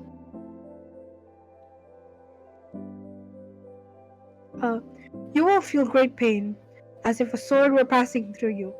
But all who see you will say that you are the prettiest little human they ever saw. You will still have the same floating gracefulness of movement, and no dancer will ever tread so lightly. Every step you take, however, will be as if you were treading upon sharp knives, and as if the blood must flow. If you will bear all this, I will help you. Yes, I will, said the little mermaid in a trembling voice as she thought of the prince and the immortal soul. But think again, said the witch, for when once your shape become like a human being, you can no more be a mermaid. You will never return through the water to your sisters or to your father's palace again. And if you do not win the love of the prince, so that he is willing to forget his father and mother for your sake, and to love you with his whole soul, and allow the priest to join your hands, that you may be man and wife, then you will never have an immortal soul. The first morning after he marries another, your heart will break, and you will become foam on the crest of the waves. I will do it, said the little mermaid, and she became pale as death. But I must be paid also, said the witch, and it is not a trifle that I ask. You have the sweetest voice of any who dwell here in the depths of the sea, and you believe that you will be able to charm the prince with it. But this voice you must give to me. The best thing you possess will I have as the price of my costly draft, which must be mixed with my blood so that it may be as sharp as two-edged sword. But if you take my voice, said the little mermaid, what is left for me? Your beautiful form, your graceful walk, and your expressive eyes.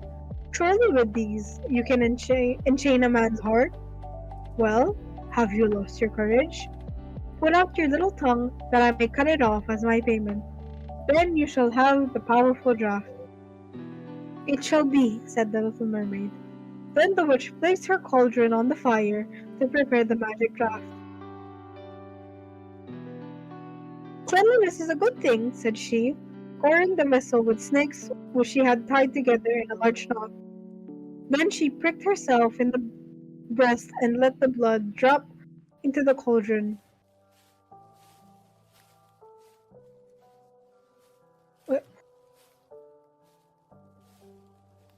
The steam that rose twisted itself into horrible shapes, that no one could look at them without fear. Every moment the witch threw a new ingredient into the vessel, and when it began to boil, the sound was like the weeping of a crocodile. When at last the magic draught was ready, it looked like the clearest water. There it is for you, said the witch.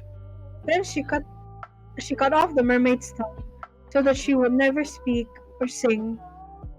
If the polypi should seize you as you return through the wood, said the witch, throw over them a few drops of the potion, and their fingers will be torn into 1,000 pieces. But the little mermaid had no occasion to do this, for the polypi sprang back in terror when they caught sight of the glittering draught, which shone in her hand like a twinkling star.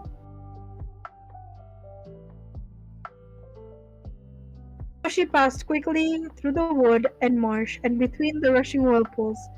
She saw that in her father's palace the torches in the ballroom were extinguished, and that all within were asleep. But she did not venture to go into them, for now that she was dumb and going to leave them forever, she felt as if her heart would break.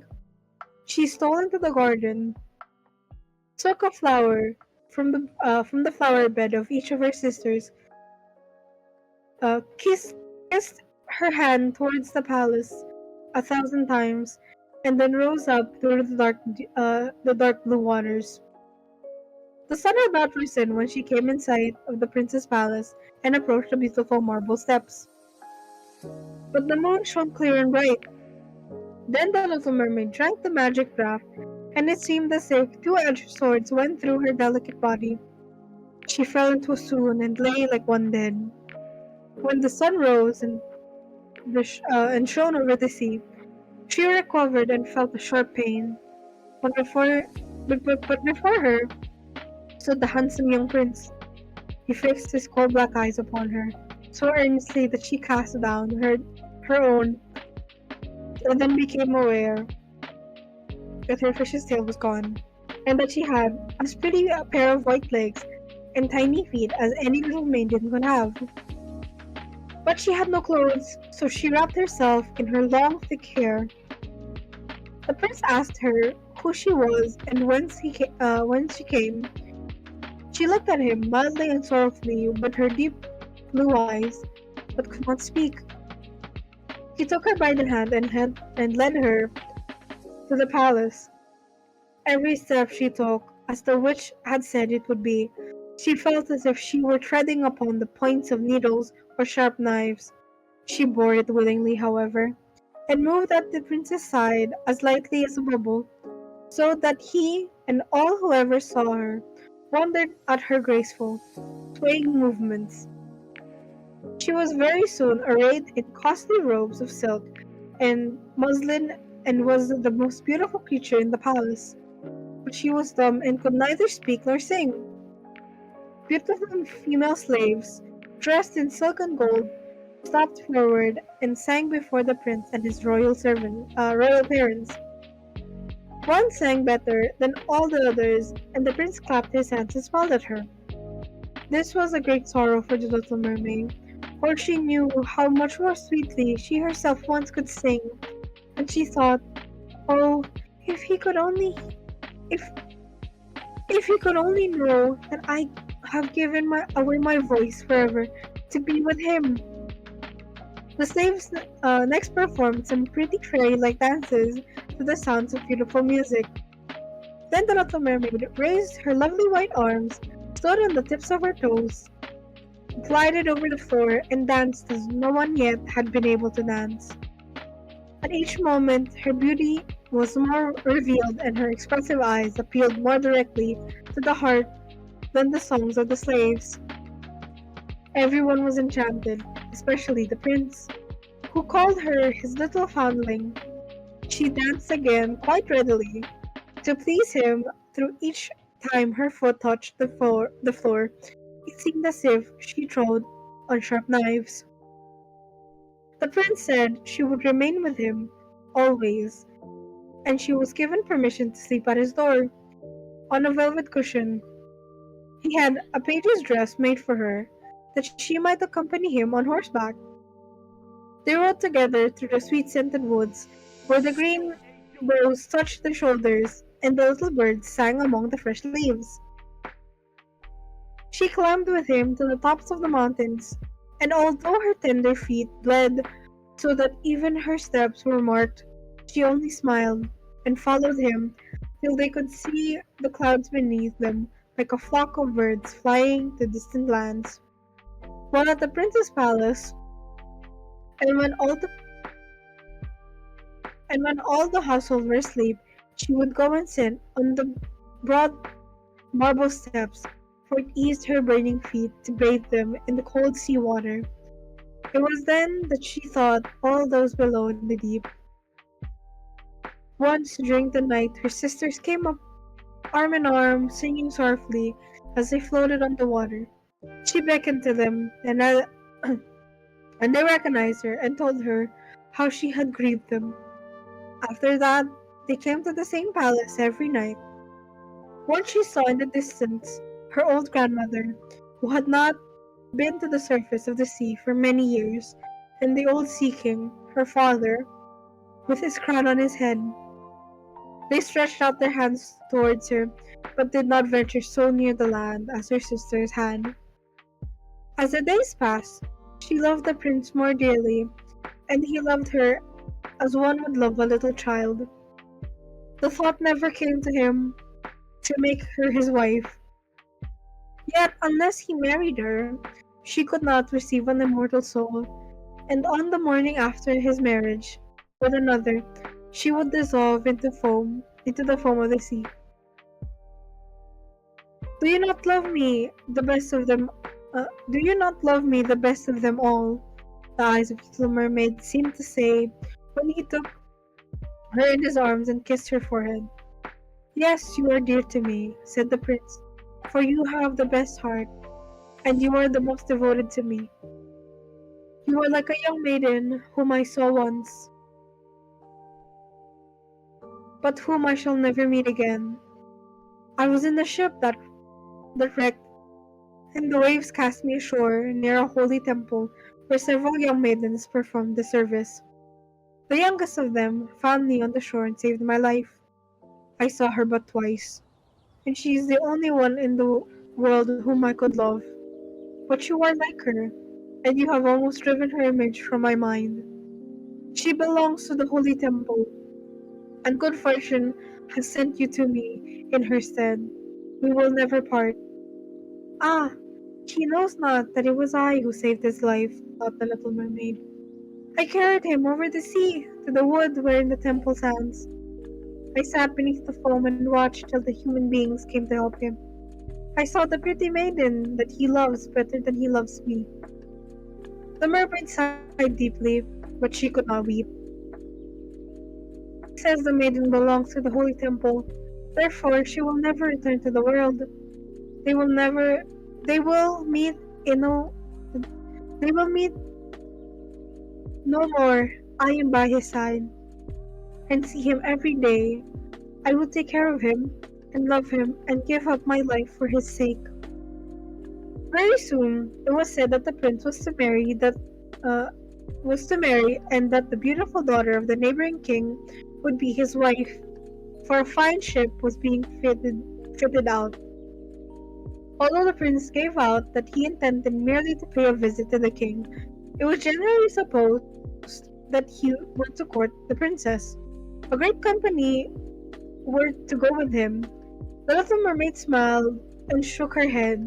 She knew the prince's thoughts better than any of the others. I must travel, he said to her. I must see this beautiful princess. My parents desire it. But they will not oblige me to bring her home as my bride. I cannot love her, because she is not like the beautiful maiden in the temple whom you resemble. If I were forced to choose a bride, I would choose you, my dumb foundling, with those expressive eyes. Then he kissed her rosy mouth, played with her long, waving hair, and laid his head on her heart, while she dreamed of human happiness and an immortal soul. You are not afraid of the sea, my dumb child, are you? He said, as they stood on the deck of the noble ship which was to carry them to the country of the neighboring king. Then he told her of storm and of calm, of strange fishes in the deep beneath them, and of what the divers had seen there. She smiled at his descriptions, for she knew better than any one what wonders were at the bottom of the sea. In the moonlit night, when all on board were asleep except the man at the helm, she sat on deck, gazing down through the clear water. She thought she could distinguish her father's castle, and upon it her aged grandmother, with her silver crown on her head, looking through the rushing tide at the keel of the vessel. Then her sisters came up on the waves and gazed at her mournfully, wringing their white hands. She beckoned to them and smiled, and wanted to tell them how happy and well off she was. But the cabin boy approached, and when her sisters dived down, he thought what he saw was only the foam of the sea. The next morning, the ship sailed into the harbor of a beautiful town belonging to the king, whom the prince was going to visit. The church bells were ringing, and from the high towers sounded a flourish of trumpets. Soldiers with flying colors and glittering bayonets lined the roads through which they passed. Every day was a festival, balls and entertainments following one another. But the princess had not yet appeared. People said that she had been brought up and educated in a religious house, where she was learning every role of virtue. At last she came. Then the little mermaid, who was anxious to see whether she was really beautiful, was obliged to admit she had never seen a more perfect vision of beauty. Her skin was delicately fair, and beneath her long dark eyelashes, her laughing blue eyes shone with truth and purity. "It was you," said the prince, "who saved my life when I lay as if dead on the beach." And he folded his blushing bride in his arms. "Oh, I am too happy," said he to the little mermaid. "My fondest hopes are now fulfilled. You will rejoice at my happiness, for your devotion to me is great and sincere." The little mermaid kissed his hand and felt as if her heart were already broken. His wedding morning would bring death to her, and she would change into the foam of the sea. All the church bells rang, and the heralds rode through the town, proclaiming the bet- bet- betrothal. Perfumed oil was burned in costly silver lamps on every altar. The priest waved the censers while the bride and the bridegroom joined their hands and received the blessing of the bishop. The little mermaid, dressed in silk and gold, held up the bride's train, but her ears heard nothing of the festive music, and her eyes saw not the holy ceremony. She thought of the night of death which was coming to her, and of all she had lost in the world. On the same evening, the bride and the bridegroom went on board the ship. Cannons were roaring, flags waving, and in the center of the ship, a costly tent of purple and gold had been erected. It contained elegant sleeping couches for the bridal pair during the night. The ship, under a favorable wind with swelling sails, glided away smoothly and lightly over the calm sea. When it grew dark, a number of colored lamps were lighted, and the sailors danced merrily on the deck. The little mermaid could not help thinking of her first rising out of the sea, when she had seen similar joyful festivities. So she too joined in the dance, poised herself in the air as a swallow when he pursues his prey, and all present cheered her wonderingly. She had never danced so gracefully before. Her tender feet felt as if cut with sharp knives, but she cared not for the pain. A sharper pang had pierced her heart. She knew this was the last evening she should ever see the prince, for whom she had forsaken her kindred and her home. She had given up her beautiful voice and suffered unheard of pain daily for him, while he knew nothing of it. This was the last evening that she should breathe the same air with him, or gaze on the starry sky and the deep sea. An eternal night without a thought or a dream awaited her. She had no soul, and now could never win one. All was joy and gaiety on the ship until long after midnight. She smiled and danced with the rest, while the thought of death was in her heart. The prince kissed his beautiful bride, and she played with his raven hair till they went arm in arm to rest in the sumptuous tent. Then all became still on board the ship, and only the pilot, who stood on the helm, was awake. The little mermaid leaned her white arms on the edge of the vessel and looked towards the east for the first blush of morning, for the first ray of the dawn, which was to be her death. She saw her sisters rising out of the flood. They were as pale as she, but their beautiful hair no longer waved in the wind. It had been cut off. "We have given our hair to the witch," said they, "to obtain help for you, that you may not die tonight. She will. She has given us a knife. See, it is very sharp. Before the sun rises, you must plunge it into the heart of the prince. When the warm blood falls on your feet, they will grow together again into a fish's tail, and you will once more be a mermaid, and can return to us to live out your 300 years before you are changed into the salt sea foam. Hasten! Either he or you must die before sunrise. Our old grandmother mourns. So for you, her hair white, her white hair is falling. Hazars fell under the witch's scissors. Kill the prince and come back. Hasten! Do you need? Do you not see the first red streaks in the sky? In a few minutes, the sun will rise, and you must die. Then they sighed deeply and mournfully and sank beneath the waves. The little mermaid drew back the crimson curtain of the tent and beheld the fair bride, whose head was resting on the prince's breast. She bent down and kissed his noble brow, then looked at the sky, on which the rosy dawn grew brighter and brighter. She glanced at the sharp knife, and again fixed her eyes on the prince, who whispered the name of his bride in his dreams. She was in his thoughts, and the knife trembled in the hand of the little mermaid.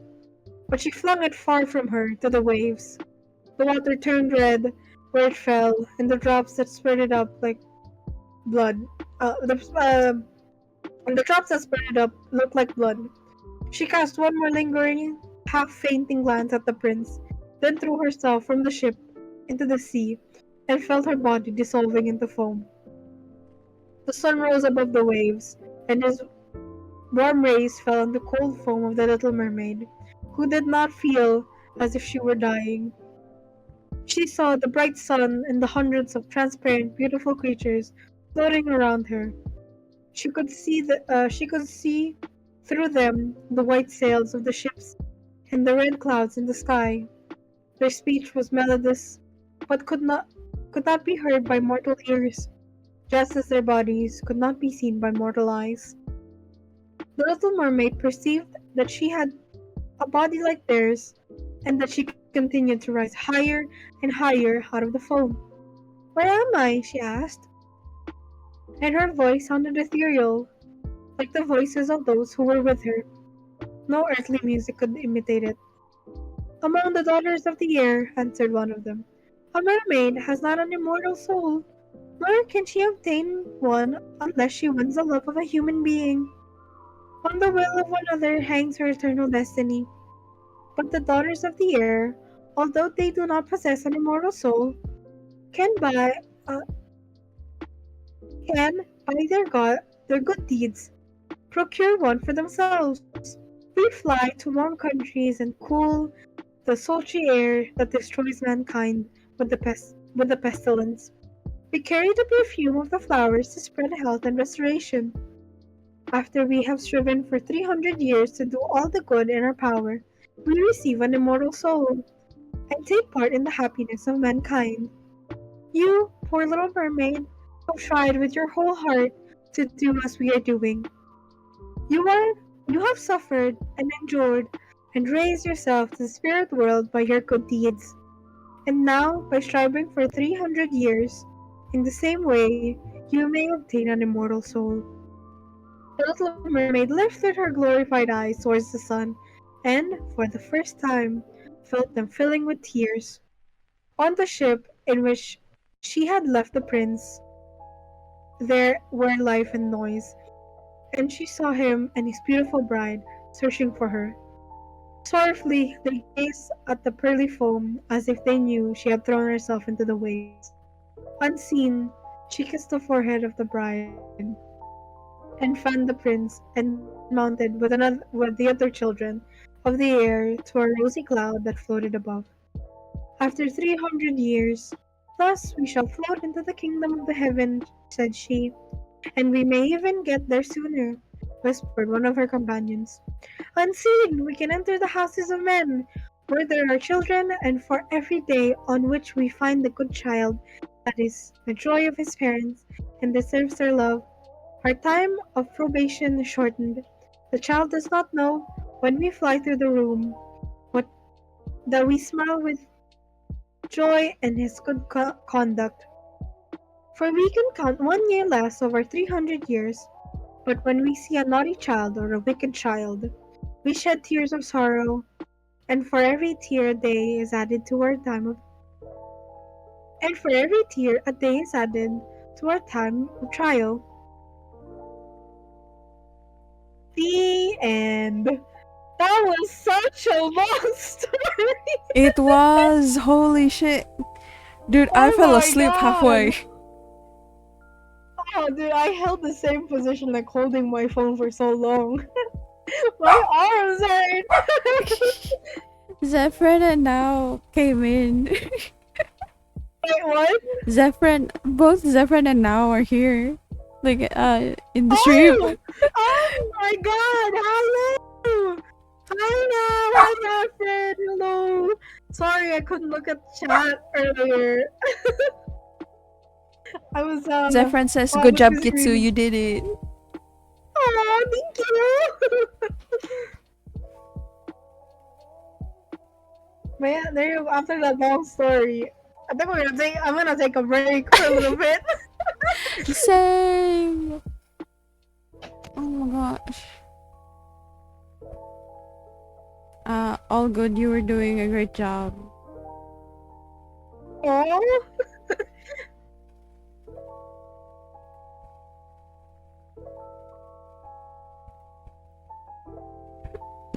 Oh, excuse me. Oh. Ushigesi. Okay, yeah, no, we'll stop the lo-fi fairy tale. We'll resume it later. Dude, that made me sleepy. Oh no!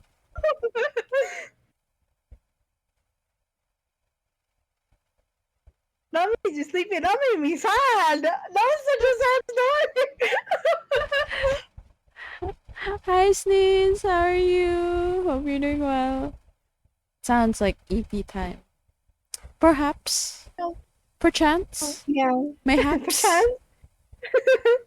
But it's only 11:30. It's only 11:30. No, I have a collab with Efren later. In the early. You got cut off. Oh, I have a collab later. Oh. Wait, what kind of collab? Also, what time is it? It's 11:32. No. Like what? Like when is your like? What time is your collab? And like what are you doing? Later at like 5 in the morning. Oh my god! Gonna be playing.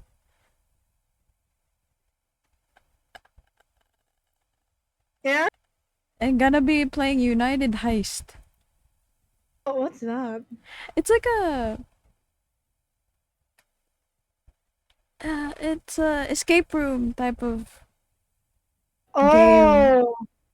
Really? You're gonna play that? Mm-hmm. Just like not even 2 weeks after we play we were here. No, don't you shush me! It'll be fine. Never knew buff dude version could be Smexy. Thank you, Sneeze. I worked hard on this. I know, right? I'm not gonna bark because I already barked earlier.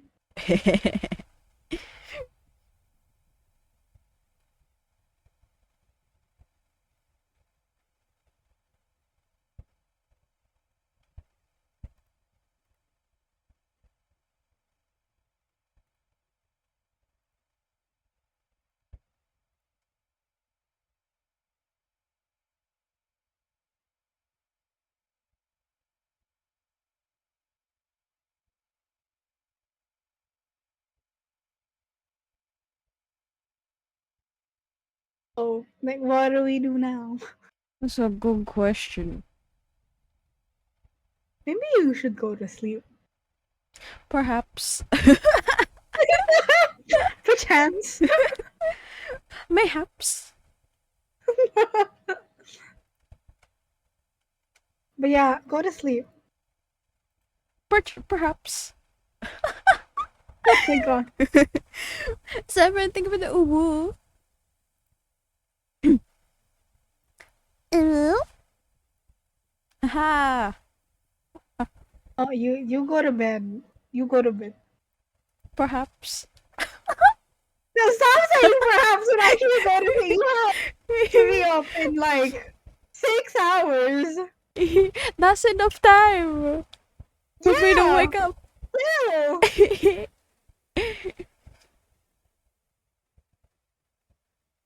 Oh, fine. But the endurance. Nah, I'll keep my computer open. I'll put. I'm sleeping. No, I'm kidding. I will turn off my computer. You should, yeah. I want this to live. Yeah, don't you think it's like you've tested the endurance enough? Yeah, you're right. You're right. We you need your PC to last until the donathon, man. Yeah, you're right. You're right. You should make a sleeping screen. I should. I literally made this screen live on stream. Yeah, this is our mini podcast. Yeah, this is our mini podcast screen. Uh-huh. Mm-hmm. Alright, wait. Who's live? That we know? Potatoes. Yeah. We can put it in the bioharvester. So Oh, would you believe it's well, Liam and Koi are live. Ooh. Perhaps. Perchance. What do you mean no!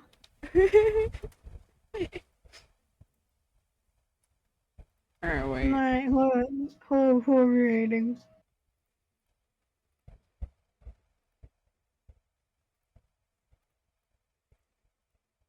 Nah, I do this again. Someone has to pay me for longer stories. That hurt my throat. I'm not. Okay, let's see. Oh wait, Ultima's live.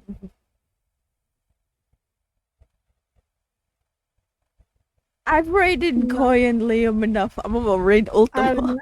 Yeah, no. They also gives me a good chance to follow him because I don't want to follow him. Oh yeah. Alright, to those who are let me try that again. To those who are still here,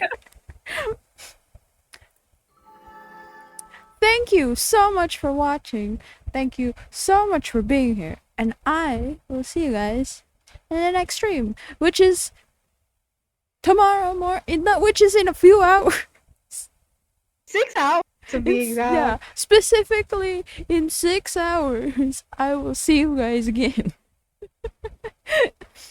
Okay. I don't know what Ultima's doing though. Full screen. What are you doing?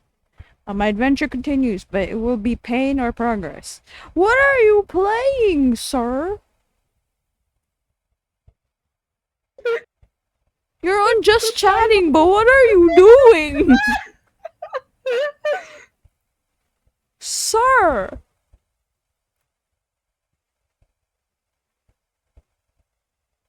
I'm still raiding you, but still. Raid. /raid.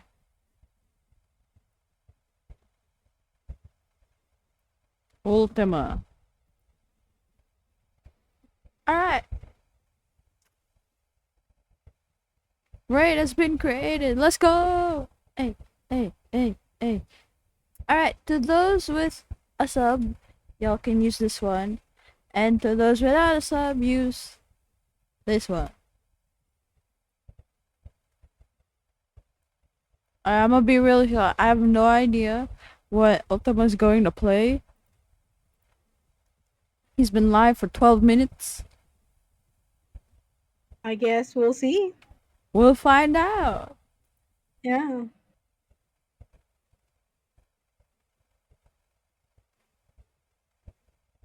Oh, the wheel is of games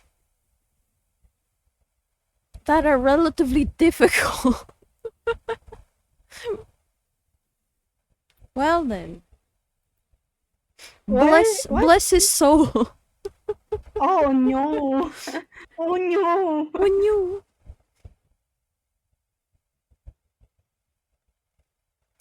Anyways, you have any last words for chat?